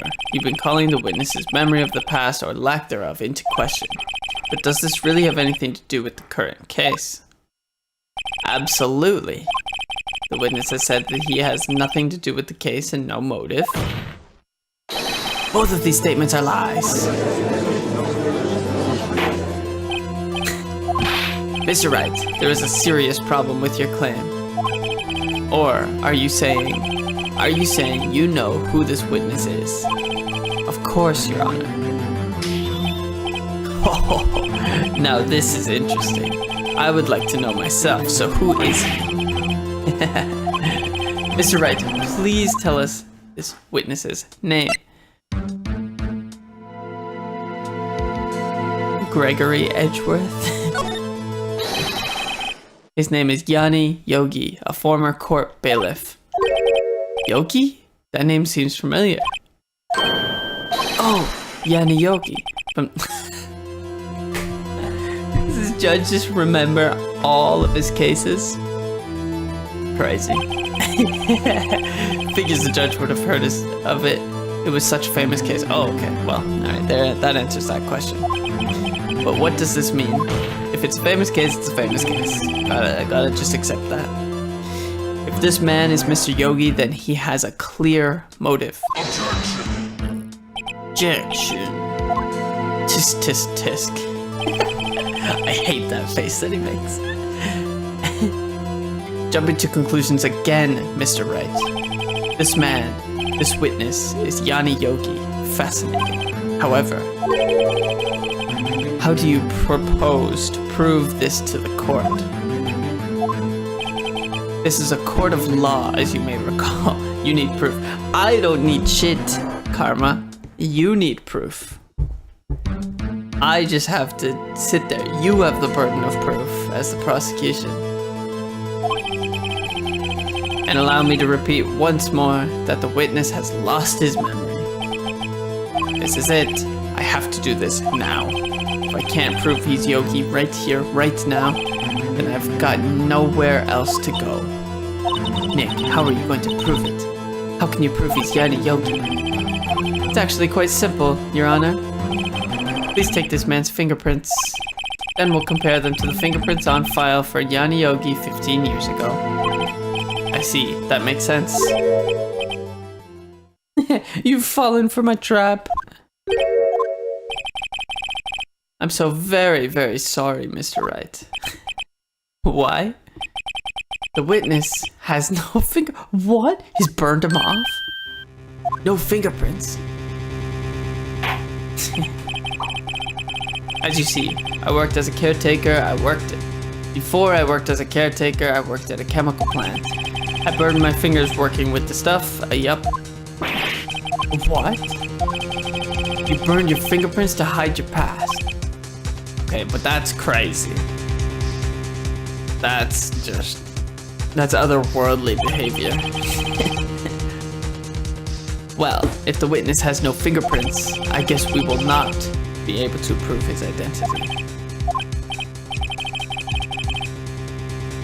Well, what will you do, Mr. Wright? It seems the case has been decided, no? No!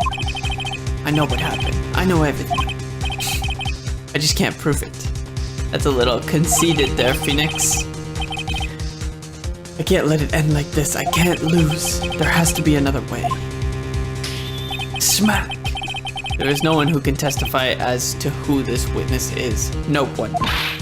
Nick, what are we going to do? I didn't even consider that he might have erased his fingerprints, 'cause that's insane. Of course you didn't.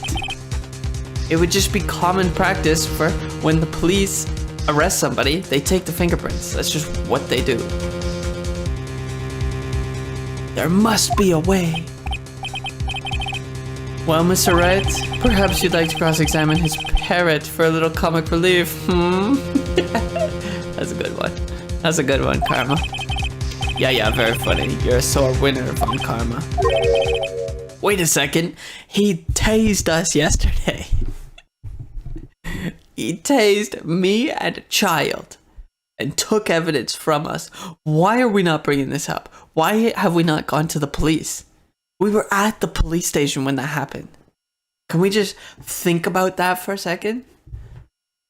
We were on the floor, passed out, tased in a police station. And this guy's just chilling. His parrot. No way we're putting the fucking parrot on the stand.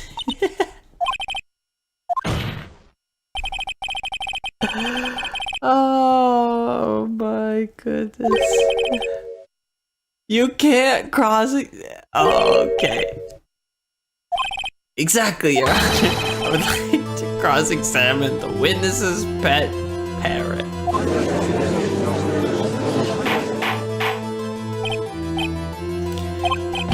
Well, yeah. What do you think, Mr. Von Karma? Need you even ask? This is a farce. I agree with Karma on this one. Objection! He's objecting to an objection. Wait a second. You were the one who suggested I cross-examine the parrot, Von Karma.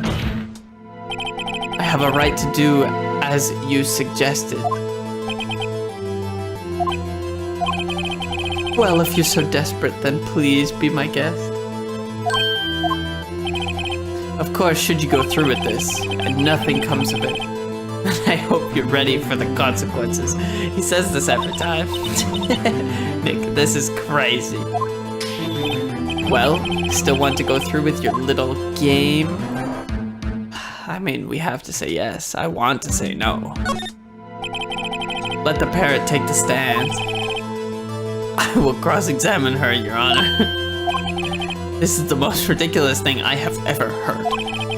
But Karma's rigged every person's testimony, every piece of evidence, except the parrot. She's my last chance. At least I think so.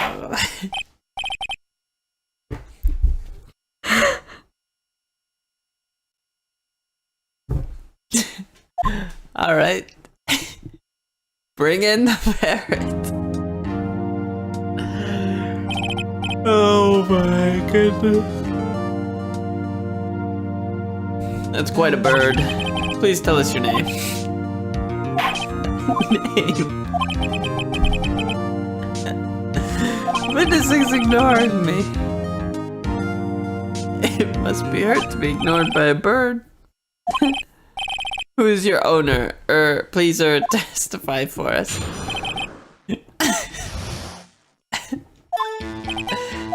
Hello.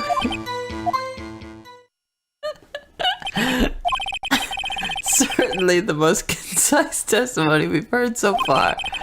Very well. Begin your cross-examination. I don't know what we do.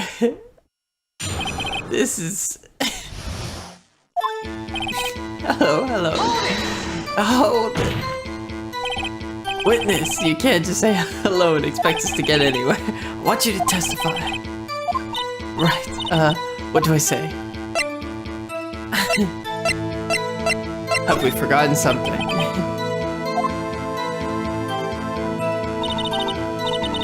Have we forgotten something? Don't forget DL6. If I can get Polly to say that here. Polly, have we forgotten something? Hello. Hello, Squawk. Forgot something? We forgot. Uh-oh. It's not working, Nick. She won't say it. Why won't she say it? Something the matter, Mr. Wright? Yeah, I'm cross-examining a fucking parrot, Karma. Wait, don't tell me that Von Karma expected this. He couldn't have retrained the parrot, could he? This is the most ridiculous thing that I'm... What kind of a... Who thinks of this storyline? Did he train her not to respond when we asked if we forgot something? Well, I guess we should try to get some information out of her. We need to show the judge that her owner is Mr. Yogi. Hello.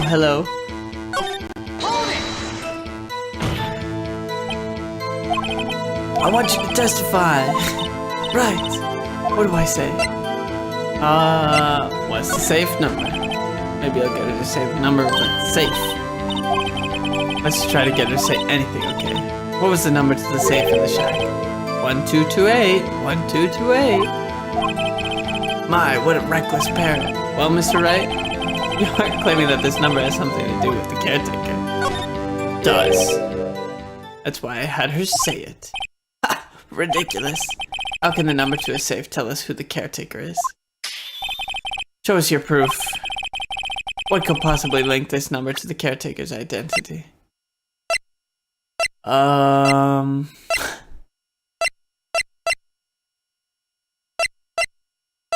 Why don't I say, hey, Polly?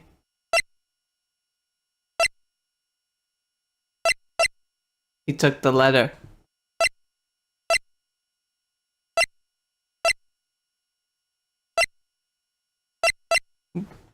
Would this have been in the safe?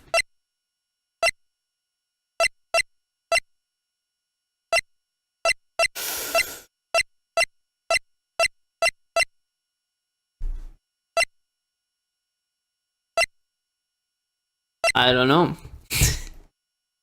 Wait, was this in the safe? No, the letter was. That was it. Take that!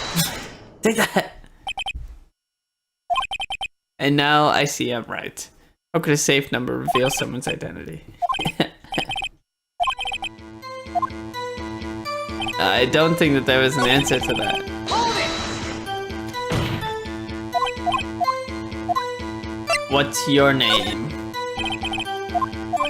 Polly, what's your name? Polly. Mr. Wright, I think we've established that this parrot's name is Polly. Does this have anything to do with their owner's identity?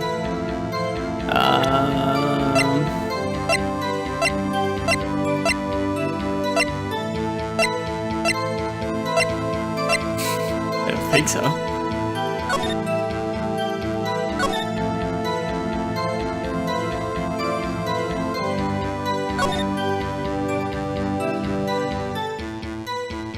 His fiancée, Polly Jenkins. I didn't even see that.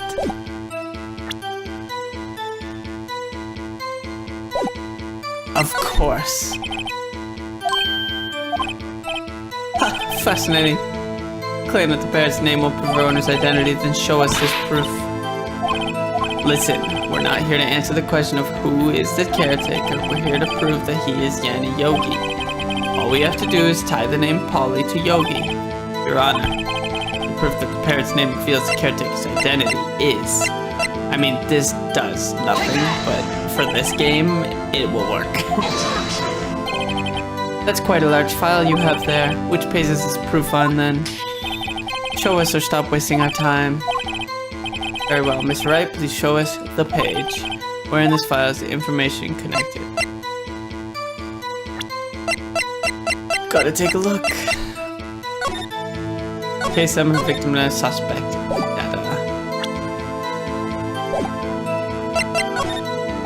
It's on the suspect data page. Page is all the information about Yanni Yogi. Right after he was arrested, his fiancée committed suicide. See? Indeed, it does say that, yes. What was his fiancée's name? Polly Jenkins. Polly! Exactly, Your Honor. So, what about the fucking fact that most people name their parrots Polly? Polly the parrot. That's a common thing. Polly want a cracker? Could it be possible that that's why he named his parrot? Seems possible to me. Must have wanted to remember the name of his fiancée who had committed suicide. That's why he named his parrot after her. I guess that is possible. Bah, a mere coincidence, that's all. My granddaughter has a dog named she calls Phoenix. Well, Mr. Phoenix, right? Does this make you my granddaughter's fiancé? She's only 7 years old. Alone it is a little weak for evidence in a murder trial. We would need some other corroborating evidence. Where am I going to find that? One more, if we can just get one more piece of evidence. Okay. Hold it!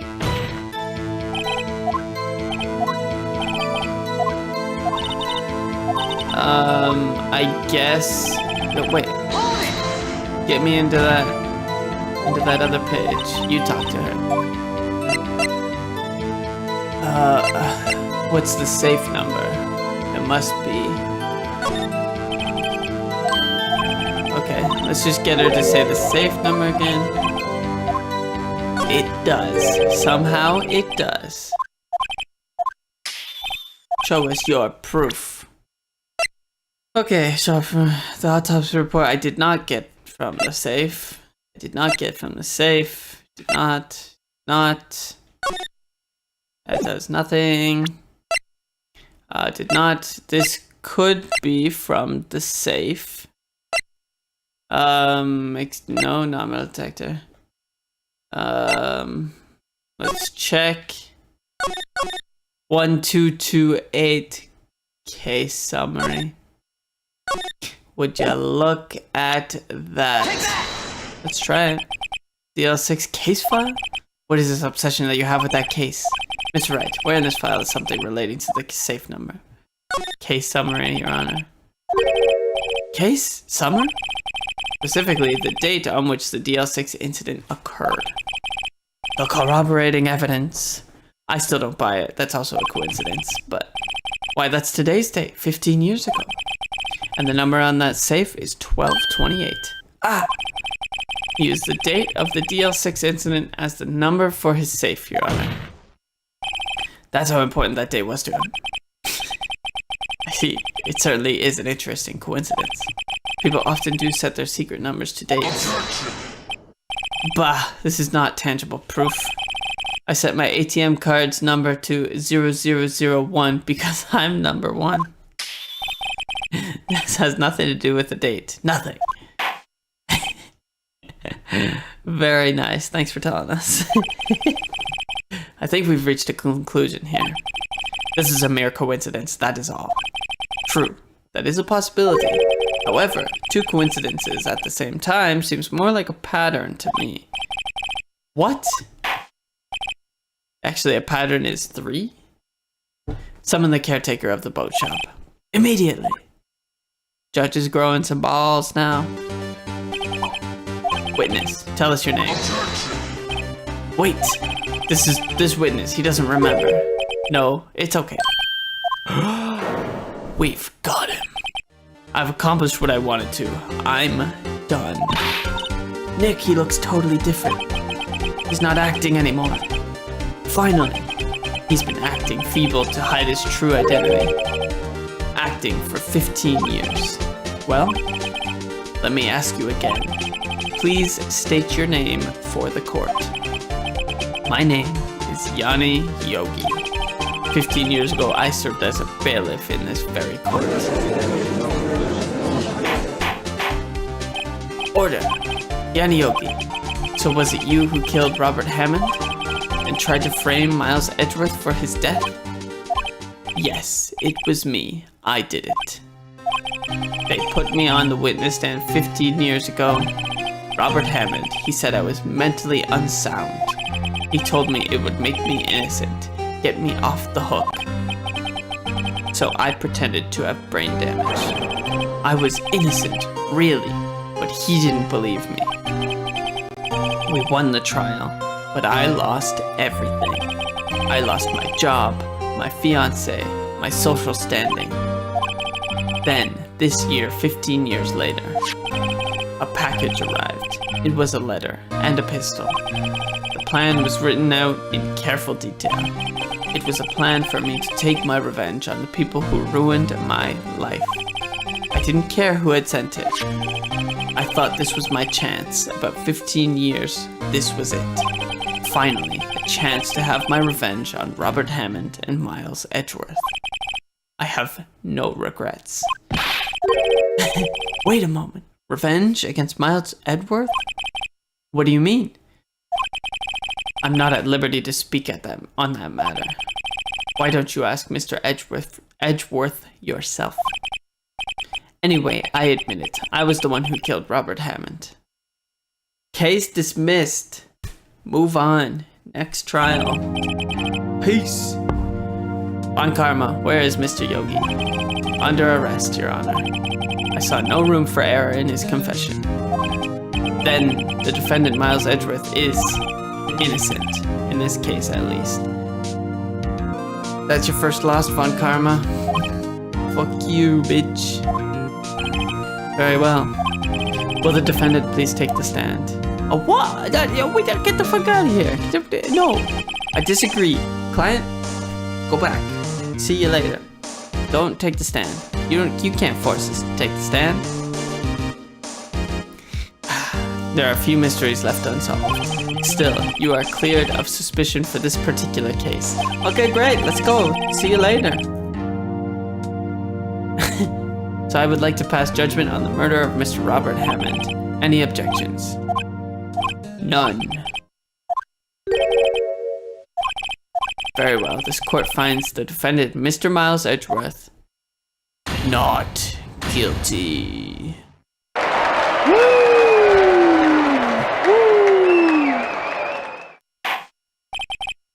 That is all. This court is adjourned. Objection! You can't object to an adjournment. No. Edgeworth? Your Honor, I object to your judgment. What do you mean? I'm not innocent at all. As we have heard, Yanni Yogi killed Robert Hammond in revenge. But revenge for what? Whatever, honestly, if he wants to confess, fuck him. Fuck him. Presumed innocent? No, is that a TV show or a movie? He's going to say he's guilty. He's going to tell them he was the murderer in the DL6 incident. He's going to tell them he killed his own dad. Fuck it, go for it. This isn't my place to interfere. I'm positive. It's his problem. His problem. For 15 years, I have had a recurring dream. A nightmare. It's only a nightmare. That's what I told myself. But now I know it wasn't a dream. Yanni Yogi wasn't the killer. You mean, in the incident where your father died? From the distance of the shot, it wasn't suicide either. Everything was as clear as day. The murderer, the criminal in the DL6 incident, it was me. Your Honor, I confess my guilt. I am guilty for the DL6, the statute of limitations of which ends today. The culprit is me. Okay. Order, order. This is certainly unexpected. The defendant declared innocent is confessing to a different crime. A crime for which the statute of limitations runs out today. I'm not really sure how I should deal with this. Bah! It's obvious. We hold a trial, right here, right now. We try this man for his crime of 15 years ago. But he's confessing. I think I would like to take a 5-minute recess. During this time, I will consider the appropriate course of action to take. The court is adjourned.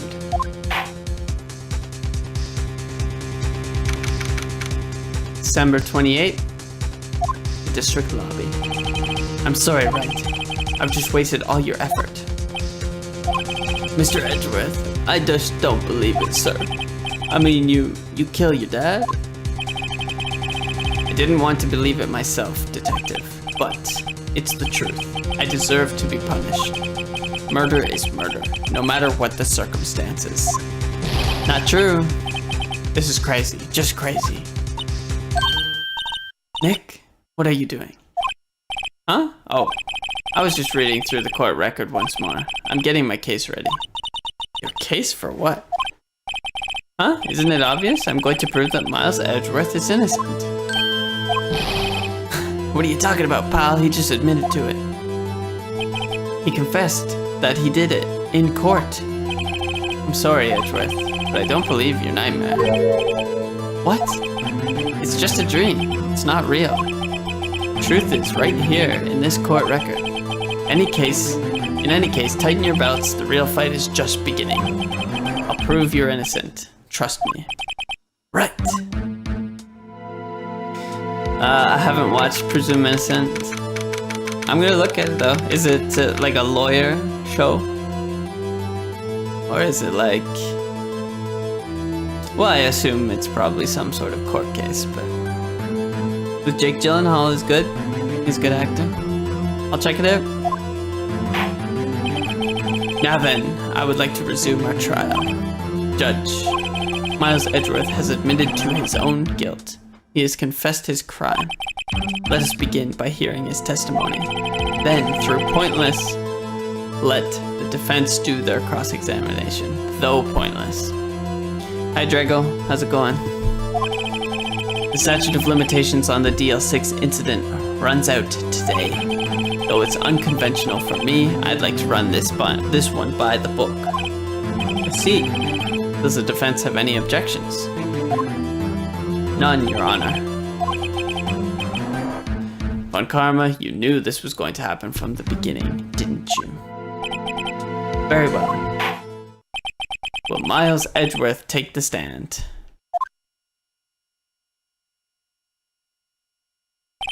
Will the witness state his name and profession? Miles Edgeworth, I am a prosecuting attorney.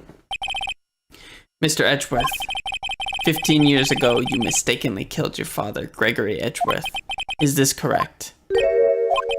It is correct. Then testify about this matter to the court. I think the game's great. It's wildly ridiculous, but that's what makes it fun. There is like 5% of real court and real law in this game.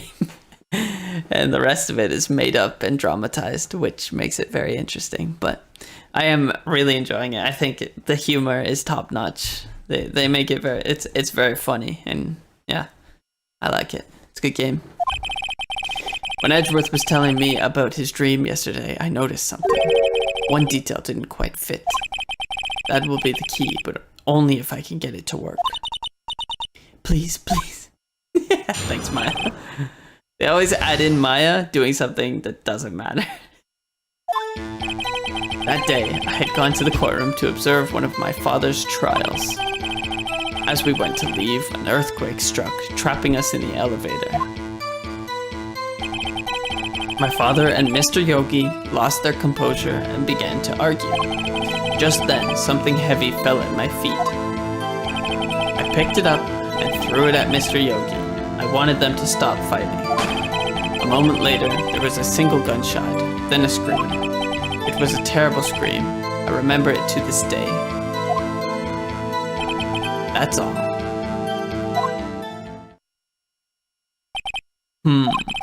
And until now, you thought this memory was a dream? We were stuck in that elevator for 5 hours. The oxygen in the elevator ran out, and I lost my memory of the events. Bah, the same claim Mr. Yogi has made. Very well. Mr. Wright, your cross-examination, please. Yes, Your Honor. The characters are extremely exaggerated, but that's what makes it good. You need to dramatize things to make them interesting. Yeah, I'm gonna be playing through all of the Ace Attorney games in a row. Every Tuesday from 2 to whenever I feel like stopping. Tuesday's whatever, but it starts at 2 always. 2 p.m. Eastern Standard Time. And then Saturdays I play from 8 a.m. to noon. Except for this Saturday, I am not, because I'm going to be gone for the weekend. So I'll have to figure out if I want to play Friday or not. I'll make an announcement on my Instagram and probably YouTube too of when I'll be playing. But yeah, the regular schedule is in the community section of my YouTube right now, and you can go look at that. And I'm going to be playing through all of them. It's going to take a while. This is my favorite story of the first game so far as well. That day I had gone to the courtroom to observe one of my father's trials. What was the trial your father was involved in on that day? I don't remember things very clearly. Only 2 things. I know my father lost, and Mr. Von Karma was the prosecuting attorney. Mr. Von Karma, you were handling that case? It was 15 years ago. I don't remember the details.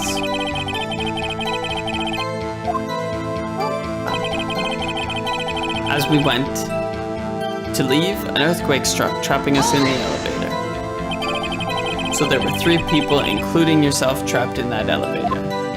Yes, myself, my father, and Yanni Yogi.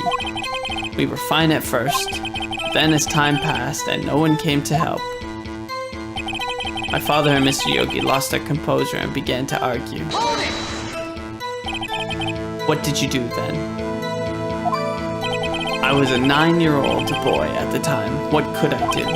I was scared, trembling in the corner. But then, just then, something heavy fell at my feet. I picked it up and threw it at Mr. Yogi. I wanted... guess we could question this.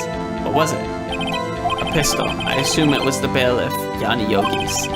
Safety must have come off when it fell from his holster. And you picked it up? What happened next? I picked it up and threw it at Mr. Yogi. I wanted them to stop fighting. Did you know it was a pistol when you threw it? I think I knew. I knew it was dangerous, but the air was getting so thick I panicked. So you're saying that you threw a pistol at Mr. Yogi? I was in a daze. Okay, sure. A moment later, there was a single gunshot, then a scream. The gun fired once? Yes, I think. After I threw it, I lost consciousness. But I feel like somewhere we saw that it was thrown twice, or that it was shot twice. They've echoed in my head every day. That gunshot and that horrible scream. The scream. It was a terrible scream. I remember it to this day. To this day? Yes. I can practically hear it now. I doubt it will ever forget that scream as long as I live. There it is. One part of that testimony clearly contradicts the evidence, but I don't know what it means. I better find out, and quick. Okay. Not the spin-offs, just the main series. The first, the three main games that was released in this trilogy pack, and then we'll see after that what I want to do. But that's all I'm committing myself to. Okay, let's see.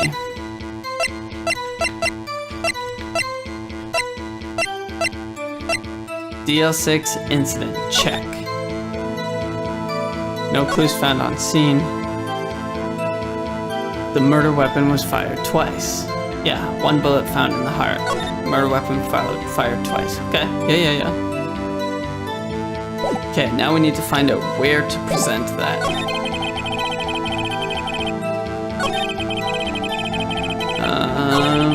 Then something heavy fell at my feet. I picked it up and threw it at Mr. Yogi. I wanted them to stop fighting.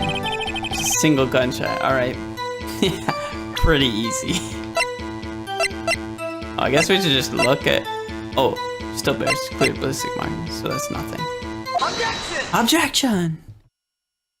Are you sure you only heard one gunshot? Yes, I'm sure. I heard the shot and then the scream. Then everything faded. I was unconscious until the rescuers came. I see. No, Your Honor. Unfortunately, you don't. That's so rude. You cannot say. Okay. I'm playing through the first trilogy then. Look at this file one more time. This plainly contradicts the witness's testimony. Objection. Do you enjoy dragging out that file, don't you? I don't accept this evidence, unless you can tell us what page it's on. Which page contradicts Miles Edgeworth's testimony? The victim data. Look at the victim data in this file. It says, quite plainly, the murder weapon was fired twice. Crazy! Miles Edgeworth only heard one gunshot, yet the murder weapon was fired twice. The first shot was the accidental firing when the pistol was thrown. So who fired the remaining shot?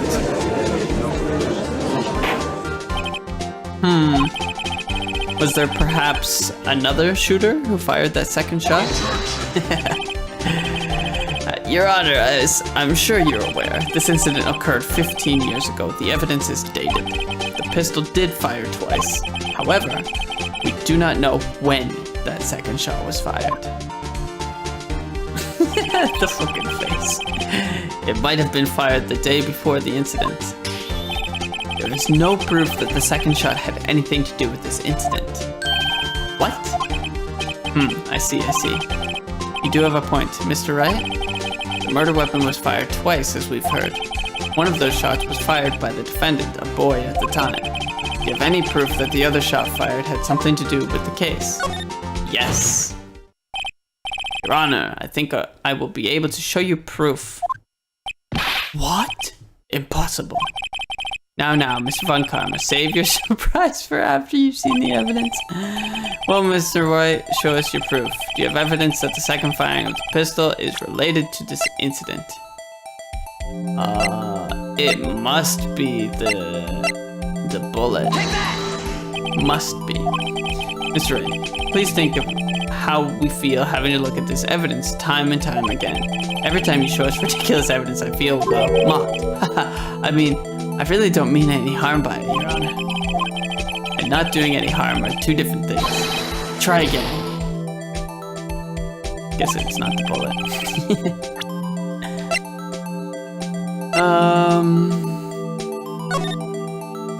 There it is. There it is. Look at this photograph. This is a photograph of the scene of the crime 15 years ago. I can see that the victim is lying there is Gregory Edgeworth. This proves the murder weapon was fired twice at the time of the incident. This photo proves it. So let me get this straight. This photo proves 2 shots were fired. Where? Come on, man. Just... Yeah, I agree. Just fucking gain some common sense. All right, I gotta do this little pointing thing. Here you go. You see that on the window? As should be obvious, the contradiction is here. I see a bullet hole in the door. Your Honor, Gregory Edgeworth was killed by a shot from the pistol, yet there is also a bullet hole in the elevator door. We also know that the murder weapon was fired twice. Thus, Someone other than Edgeworth fired that second shot. Order! Mr. Wright, what are you driving at? It's simple, Your Honor. At the time of the incident, 2 shots were fired. One went into Gregory Edgeworth's heart. The other hit the elevator door. Remember that defendant lost consciousness after the shot he fired rang out? In conclusion, we must agree that the second shot was fired by someone else. Mr. Wright, but who could that someone else be? The murderer, of course. Of course. I knew I should have stepped in before your wild fantasies got out of hand. Mr. Wright, look once more at the DL6 incident case file. Look closely. Try the case summary page. The case summary, that's on page 1. Look what is written there. Not a single clue was found on the scene. The pistol had indeed been fired 2 times, and the other bullet would have been discovered on the scene. Does have a point. That second bullet has never been found. Why? Because the second bullet does not exist. The bullet that claimed Gregory Edgeworth's life was the one fired by his own son. That is the truth of this matter, the whole truth. It was undoubtedly something else that made that bullet hole in the door.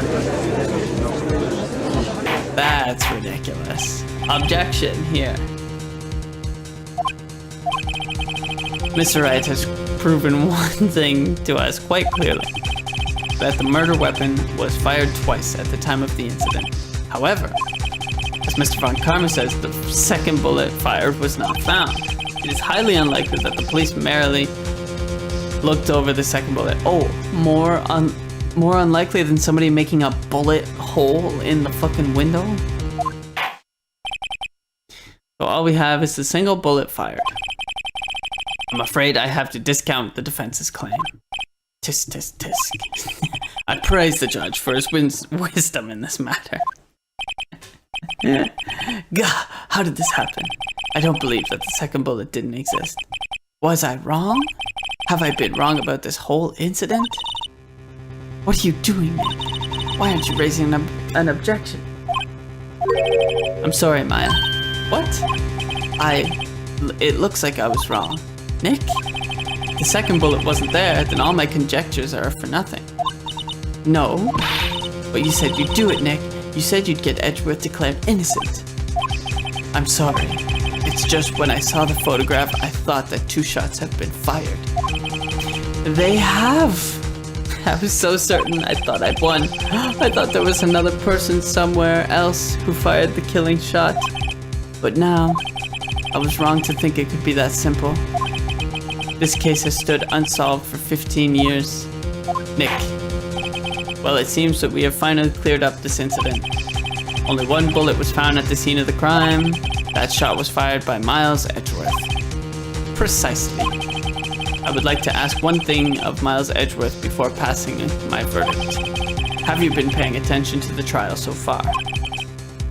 Yes, Your Honor. Do you have any objections? No. No, I do not.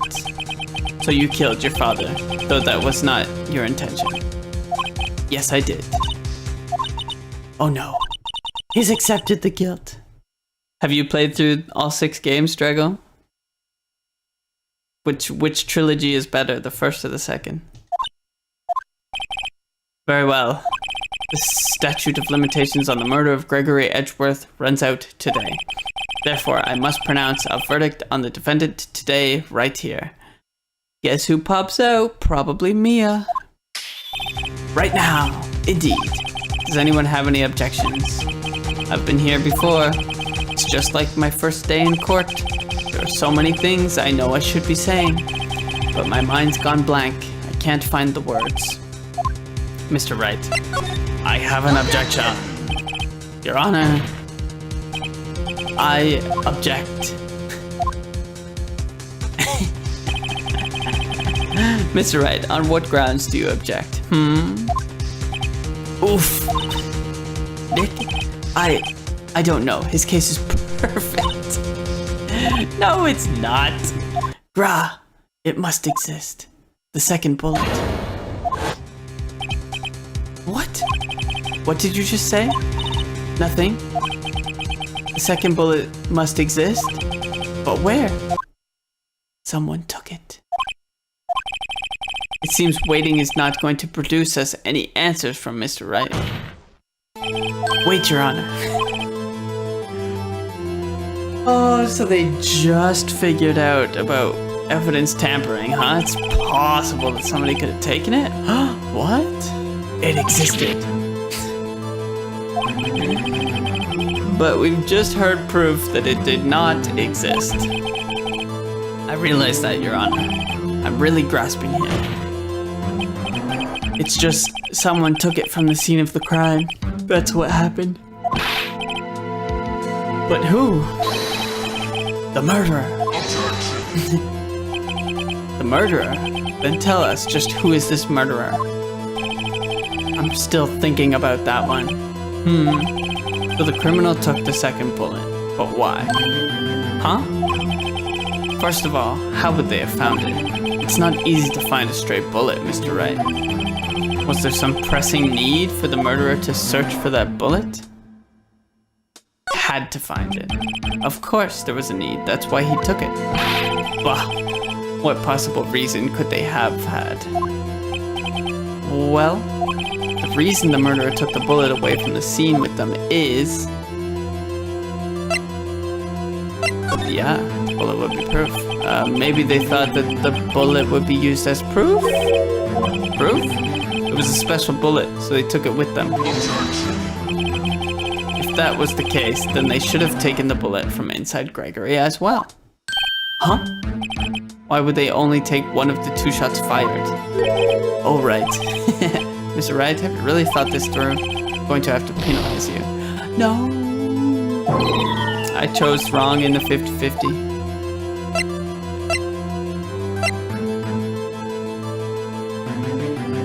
I mean, I haven't got a clue. What's wrong, Mr. Wright? The murderer had no reason to take that bullet. You don't want to admit it, but it's true. Irk. Had to take it. Had to take it. The murderer? What does that mean? You're thinking too normal. Think crazy. Don't think why the bullet was taken. Think why the bullet had to be taken. Yes, Your Honor. Well, the murderer had no intention of taking the bullet from the scene, but, the murderer had to take that bullet. Had to, Mr. Wright? What do you mean? Well, for instance, if he was shot with it. Oh. Maybe the bullet, hit the murderer. The bullet hit the murderer. Just saying, for instance, I mean, if it hit you, you would have to take it with you, wouldn't you? It's not like you could perform surgery right there, you know? Wait a second, I was just talking off the top of my head, but what if that's really what happened? Let me get this straight. So at the time of the murder, the murderer themselves was shot, and then they left the second bullet still inside them, thus leaving only one bullet at the scene of the crime. Yes, I guess that's how it would work, yes. But there's a problem with that. The other 2 people rescued from that elevator, Miles Edgeworth and Yanni Yogi, were both unharmed. So that would mean the murderer came from outside, yes. It was Von Karma. It's always somebody in the case. The 2 men fight inside the elevator. Trying to stop them, the boy picks up the pistol at his feet and throws it. The pistol discharges and the bullet goes through the elevator door and hits the murderer outside. The boy loses consciousness. Then the murderer opens the elevator door and sees the men inside.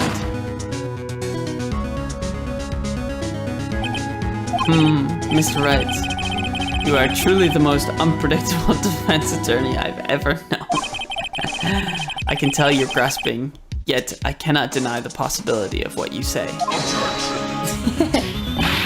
What are you saying? Deny it. Deny it. No one involved with the incident was wounded. There was no murderer. No one was wounded at the time of the incident. That's right. I can't think of anyone. Hey, Nick. Huh? I just thought of something really crazy. Crazy? Remember what Mr. Grossberg said yesterday?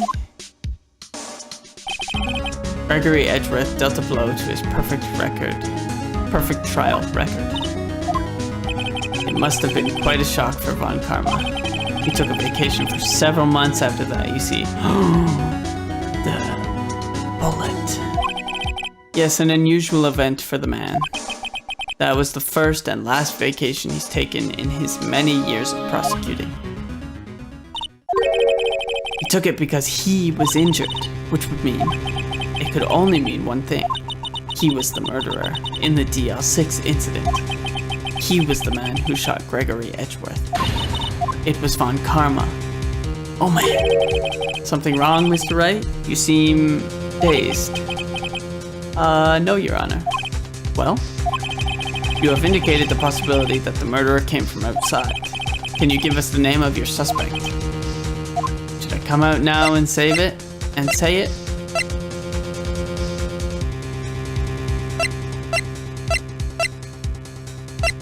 Save it for a better time. I don't have enough proof yet. This is my trump card. I better save it for the right time. Mr. Wright, something the matter? I'm fine, Your Honor. Tisk, tisk, tisk. Shall we carry on with the trial then? That said, we have no further to go. Further to go, all that is left is the finish. In other words, the verdict. What? Not yet. Think, Mr. Wright. You have said that someone from the outside was the murderer, yet you cannot suggest anyone as a possible suspect, which means your conjecture is worthless, and will be rejected, of course. Nick, now is no time to be holding on to that trump card. The trial's almost over. Alright, I may not know what I'm doing, but here goes. Your Honor, there is a suspect. One lone suspect. Well, this is certainly interesting news. Very well, Mr. Wright. Who is your suspect? What? Von Karma! Von Karma? Is he gonna go, fine, it was me. Like every other fucking Dumbo person comes into court guilty and then admits it? You mean the Von Karma, the prosecutor, the one standing right over there? Bah, you don't object? Humph. I see no need. Why honor this ridiculous outburst with my objection? Because you took a vacation for several months starting the day after the incident. Yet you pride yourself on a perfect record. Why would you take such a long vacation without any reason? So you're claiming that I took a vacation to heal my injury from the incident. Fascinating. Prove it. True. I would have needed surgery, no? Where did I go under the knife at, Mr. Wright? Bring the doctor that operated on me. Have him testify. Irk. Let's find out who his doctor is. It's no use. Edgeworth? I know Von Karma, perhaps too well. He's perfect. He wouldn't leave clues. He probably didn't undergo surgery. That would leave a doctor as a witness. Nobody's that perfect. So what, Nick? Did Von Karma pull the bullet out by himself? That's insane. No, he couldn't have. You can't just pull bullet wounds out of yourself. Yes, you can. Wait. What does that mean? That bullet has to be somewhere. But where? Tisk, tisk, tisk. Well, Mr. Wright, can you produce evidence to prove I was shot?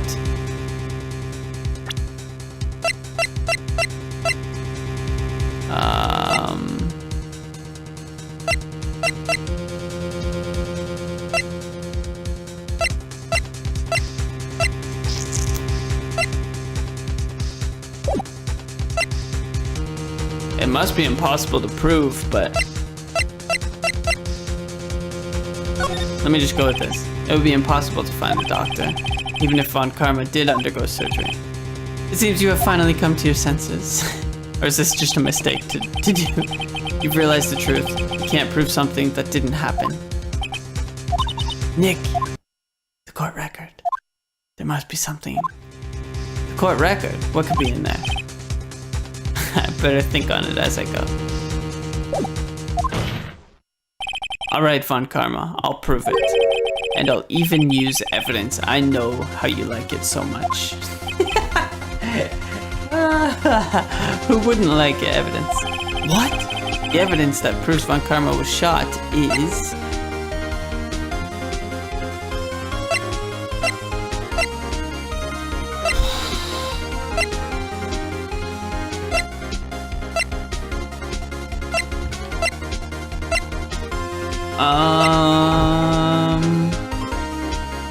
Let's take a look.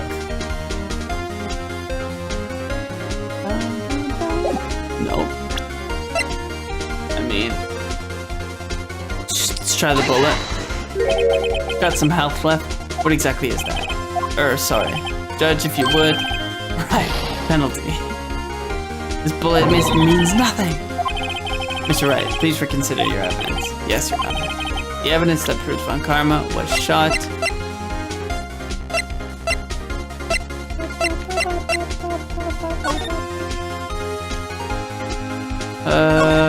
Defense attorney charged the others. One bullet was found in the heart. The murder weapon was fired twice. Court bailiff trapped in the elevator with Edgeworth memory loss due to oxygen deprivation. After his arrest, his fiancée, Polly Jenkins, committed suicide. Air in the elevator is depleted. No clues found at the scene. Von Karma was shot.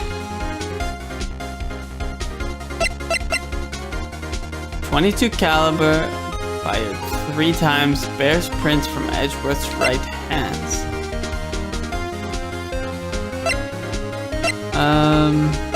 Can't be. It's not that. How is it that? Okay. We've got 2 tries at it. Could it be this one? Or something in this file? Or the gun?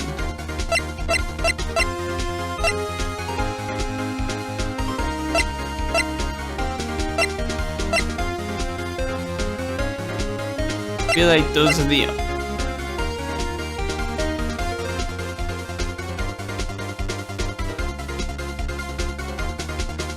Did I just stumble on something genius? The metal detector makes a noise when something metal is near. We put it up to his shoulder. Take that!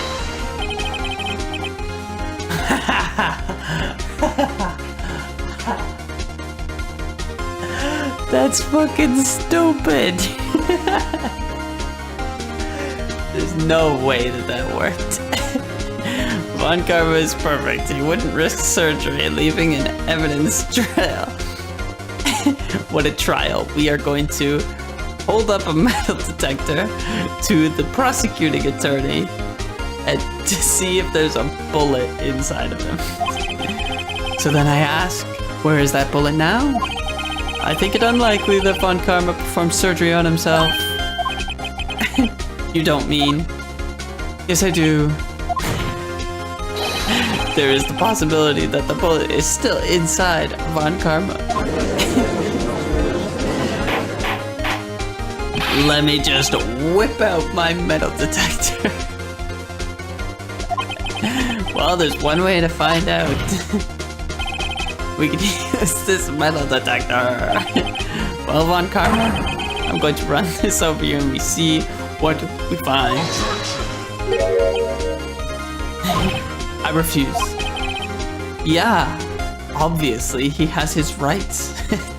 This is fucking ridiculous. You refuse? But refusing this means You acknowledge that the bullet is still... No, that's not what it means. But sure. Order. Your Honor, the defense requests that we be allowed to use the metal detector. Judge, I call for a suspension of this trial. This is an invasion of privacy. Yes. Objection! The statute of limitations runs out on this case today. It's more important. Give me a warrant right now. It was you who said we had to end it right here, right now. Enough. I permit the use of the metal detector.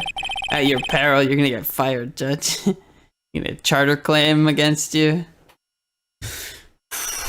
Mr. Von Karma, you will submit yourself to testing.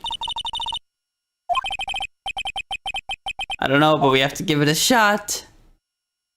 Beep.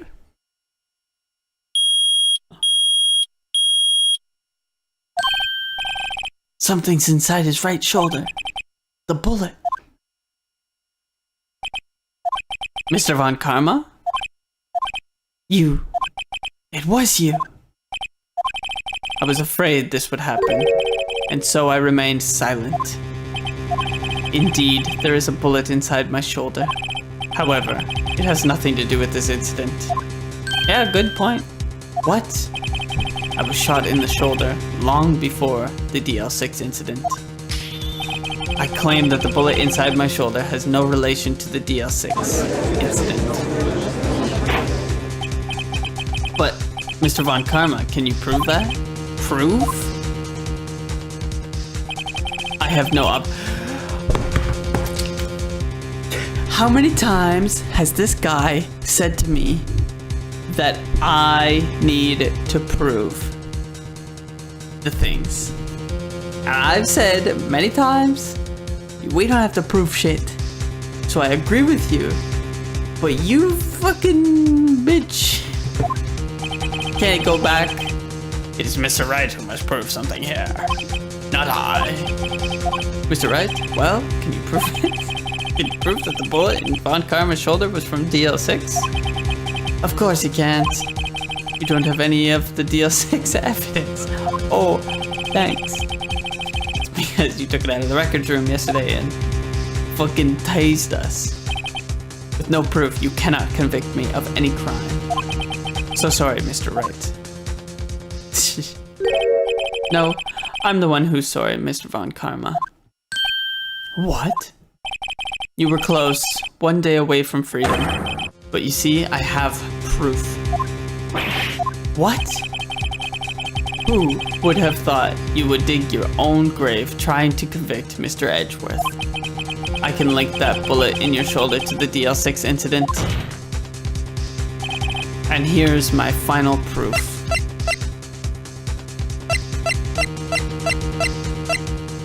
Now it must be the bullet.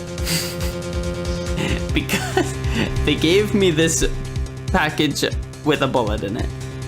There's no way this is just a red herring that we never present to anything. It must be it. That's a bullet. Where did you get that? This is the bullet used in the DL6 incident. This was taken from the heart of the victim, Mr. Gregory Edgeworth. The bullet is preserved quite nicely, with all the ballistic markings intact.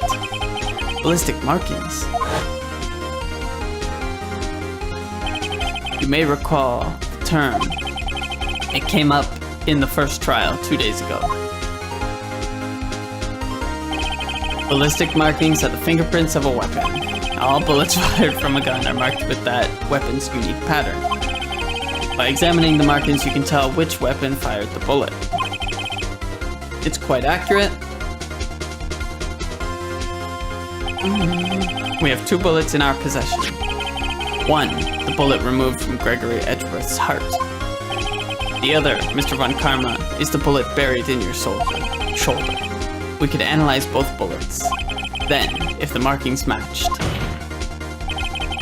we would know that both bullets have been fired from the same gun. The very same pistol. In other words, the murder weapon that killed Gregory Edgeworth. Mr. Von Karma, you will let us remove the bullet from your shoulder.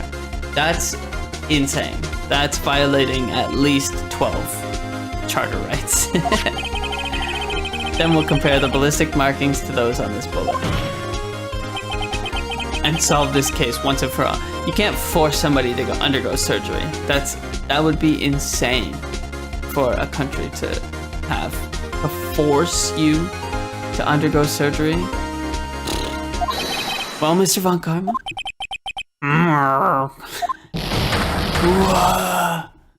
There's the scream.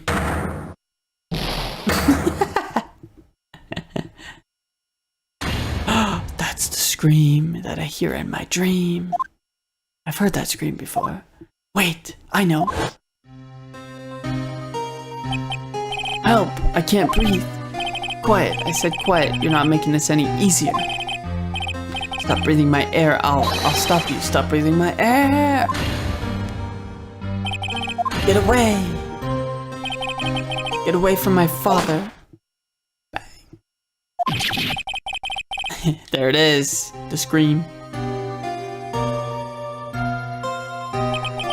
It's that scream I heard in the elevator 15 years ago. Von Karma, it was you who screamed. Mr. Von Karma? Edgeworth, only you would dare defy me. So it was you.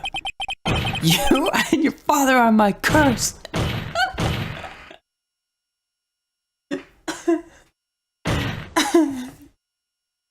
Yes. Your father shamed me with a penalty on my record.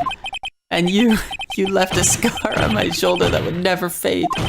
I'll bury you with my bare hands. Death. Holy shit. Got some problems. Gonna have to go see a therapist. Chief Prosecutor, I am sorry. Von Karma, it's not like you to make this kind of error. I never would have thought that Edgeworth would be the one to catch you. I was careless.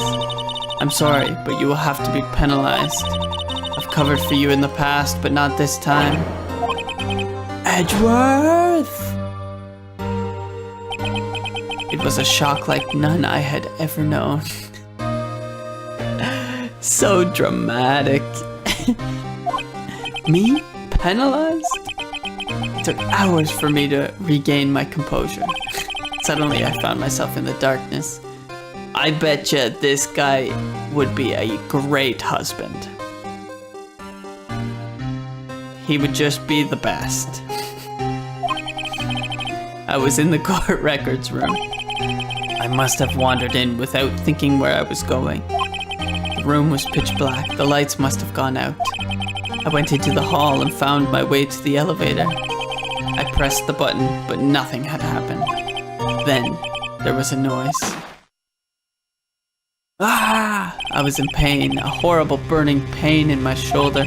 Just then the lights came back on. The elevator door opened before my eyes.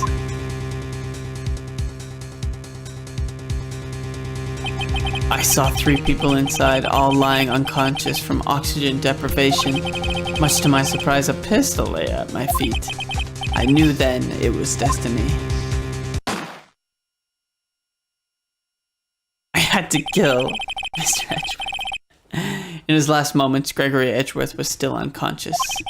He died, never knowing who had shot him. Later, he spoke through a medium, blaming Mr. Yogi. He was fooled. It was the perfect crime. Maybe if you waited a day and didn't try and kill both Hammond and Edgeworth, like, the statute of limitations was gone. It's gone tomorrow. Stupid. Tisk, tisk, tisk. Who would have thought another man would have come to open that elevator door? Judge. What? What are you doing? Do your job. Bring an end to this miserable charade. Now, end it. Very well.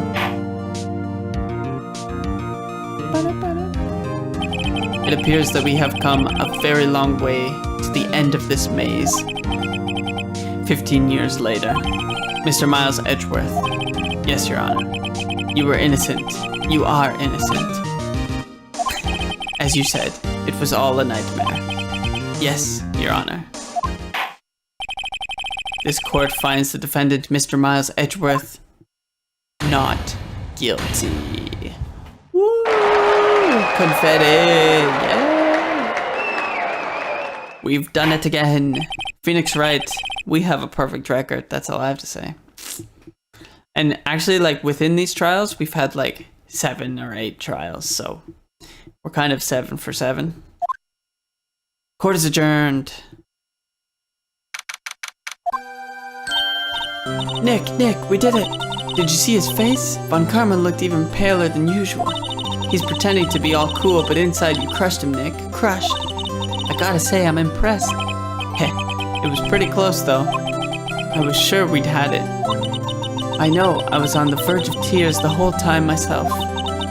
But now it's all just a good memory. So, it's finally over, Edgeworth. Right. Yeah? I'm not sure how to say this. I know. Try thank you. I see.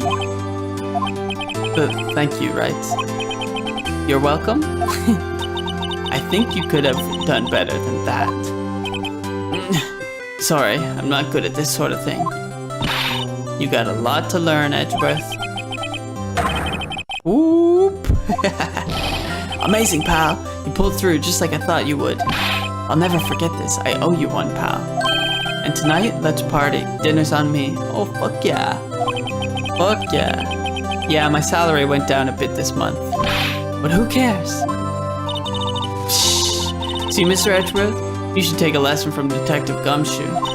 That's how you say thank you. Man, if my salary ever went down, I'd definitely quit that job. Unless it's like my fault, like commission based, but just a salary? No, that's ridiculous. Woo! I feel foolish. Don't worry. Take it a little at a time. You'll get used to it. This unguarded. Hey, y'all! Lotta! Y'all were great in there. Thank you. Yo, Edgeworth, congrats. Thank y'all very much. I knew you were innocent from the start, of course. Just look at you. You wouldn't stick your hand in the cookie jar even if no one was there. You were the witness on the first day of trial, weren't you? Yeah, well, let's let bygones be bygones, eh? Speaking of which, what are you doing now, Lotta? Who, me? Oh, I went back to college. I gave up trying to be an investigative photographer pretty quick. Really? That's too bad. Huh? Isn't that the hot dog guy from the park? Huh? Mr. Butts! It's over, Nick. My life is over. Something about Keonce? Why the sad face, Larry? What happened now? Oh, Nick, I'm not long for this world. You don't look sick. It's Keonce. She's going to live in Paris. Paris, Nick. She's leaving me behind. Yep, I did see it coming. Yo, Edgy, there you are. Yes, here I am. Congrats, Edgy. Here, a little gift from me in celebration. Celebration? That's unusual for you. Harry Butts, you come along tonight to my treat, pal. Huh? Thanks. Looking forward to it. Yo, Nick. That's the suit that questioned me. When he says treat, that's not police talk for prison food, right? I think you'll be fine, Larry. Right. That envelope that Larry gave me, it's got money in it. Well, yeah, that's not strange. People give money away to celebrate sometimes. It's $38, right? Huh? What a weird amount. I mean, it's not a little, but it's not a lot either. It's a little. $38 exactly? From the classroom. $38. No. No, Larry, it was you. What are you so surprised about, right? Huh? Larry was absent that day from school, right? But that doesn't automatically rule him out as a suspect. What? Think back to that day 15 years ago. Larry took the day off, but he was bored, so he came into school anyways. Then he saw the money lying there, and the rest is history. Alright. I never was good at history. Edgeworth, you didn't know, did you? I suspected. I just couldn't picture Larry protecting you like he did that day. Everyone else was saying you did it. The whole class was against you, remember? Yeah, too well. Right, you may not know this, but we used to have a saying back in school. When something smells, it's usually the butts. I know.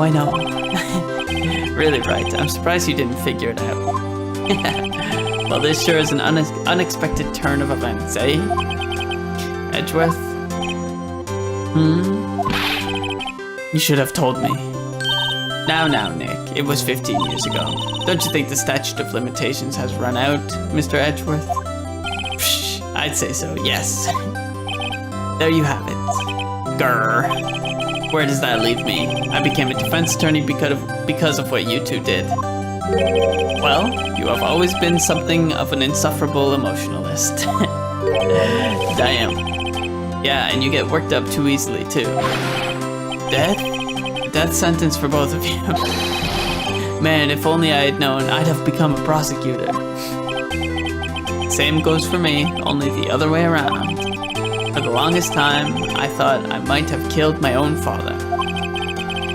I thought I might be a criminal. I became a prosecutor in part to punish myself. If I had known the truth, I might have become a defense attorney after all. Edgeworth. Want to switch, right? Hey y'all, line up, I'll take a photo. Photo time! And after that, dinner on me. Everybody's happy. Detective Gumshoe took us out on the town. We celebrated Edgeworth's newfound freedom, even though Edgeworth himself was still in detention. Why is he in detention? Okay. Whoa, I went a little overboard yesterday. My head hurts. Hungover Phoenix, right? It's still only 5. Maybe I should go back to sleep. What's this? A letter? Good morning, Nick. You were really impressive yesterday. Seeing you, it made me think about what I'm doing here. I'm a spirit medium, in training, of course. I wanted to help Mr. Edgeworth, too. I wanted to help you, but I couldn't. I was useless. So I've decided to go back to my training. I'll become a full-fledged spirit medium, for starters. I couldn't say it to your face, so I left this letter. Goodbye, Nick. Damn. Alright. See you later, Maya. What time is it? Gah! The first trains for the mountains have left already. To the station. See you, Maya. Hope you have a good time. I guess I'm too late. Hey! Nick? Maya? So, you're leaving? Yeah. It's hard being a spirit medium who can't talk to spirits. True. And I think you'll do fine without me, Nick. Be good, okay? Okay. Alright, wait. What? I never could have saved Edgeworth without your help. Huh? On the last day of the trial, I heard her. I heard Mia's voice. You heard my sister? Yes, only her voice, but still. It was at the very end when I thought we'd lost everything. Well, that's my sister for you. Detective Gumshoe helped, and Mr. Grossberg, and even Larry. I'm the only one who couldn't help. I was useless, Nick. But you were the one who stopped Von Karma, Maya. I didn't do anything. All I did was wander around in a daze. Sorry, but I have evidence that you helped. Evidence? Show her the fucking gun. What did she do? Polly? Oh, this one. Take that! Take that! A bullet? Von Karma was convinced he had taken all of the evidence pertaining to DL6, but you were the one who rescued the last piece of evidence we needed. This was the bullet that put an end to Von Karma, and you were the one who gave it to me. Nick. Thanks, Maya. I couldn't have done it without you. I'll be back soon. Huh? I'm going to complete my training and come back. Okay, I'll be waiting. Of course you will. You can't run that office by yourself. You're hopeless. I don't know about that. Get going, Maya. Get going. So, this is it? See you soon, Maya. Bye-bye.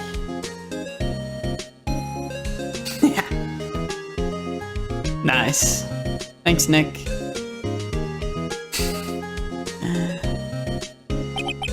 And so my story ends. Time to turn a new page and say goodbye to the novice defense attorney that I once was. Now a new story begins with the same old crazy cast of characters. Ha! Don't think you've graduated yet. Mr. Wright, perhaps you'd like to rethink that claim? Yes, Your Honor. Uh-oh. Objection! Objection!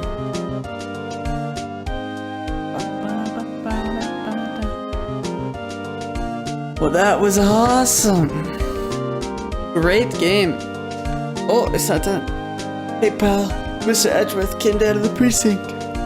Talk about pleasant subscribe.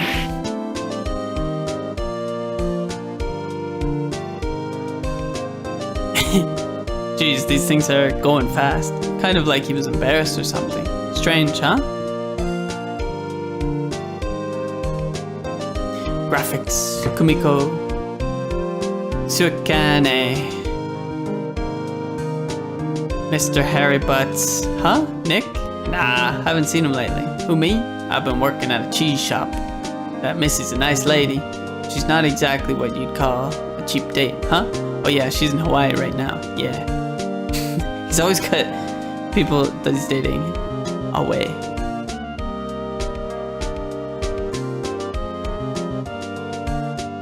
Oh, this guy.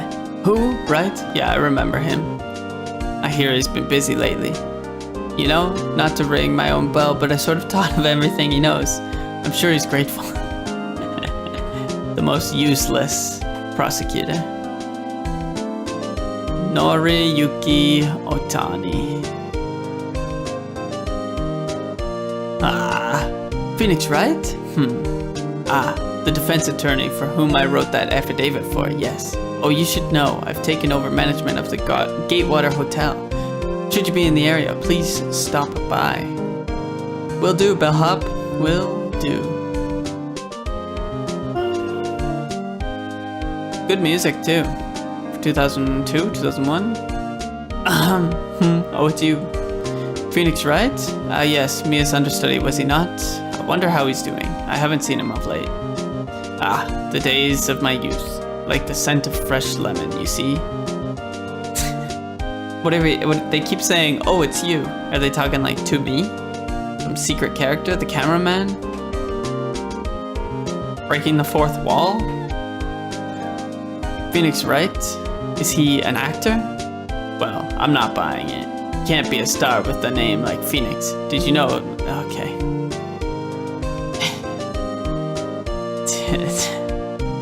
Wasn't keeping up with that one.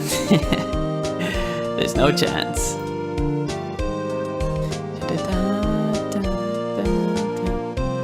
I'm pleased to announce The Pink Princess is a hit. I sure owe Mr. Wright a great deal. Oh, and I'm keeping my face out of the public eye till the show's over. I wouldn't want it to ruin any kid's dreams, you know?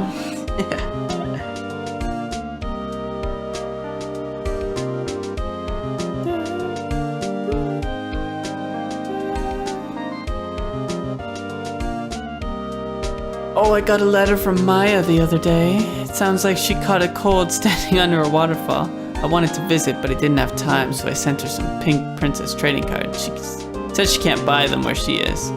What kind of place is she living at anyway? Agreed.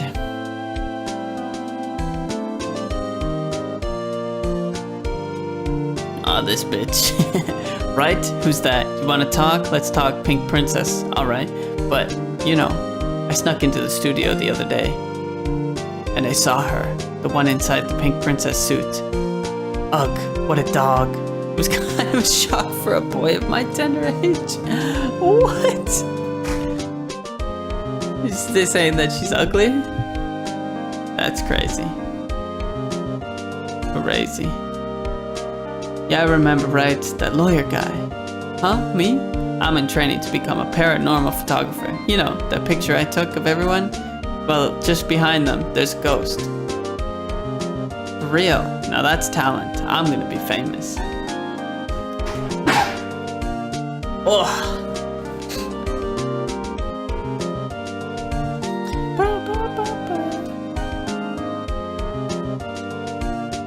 It's Mia!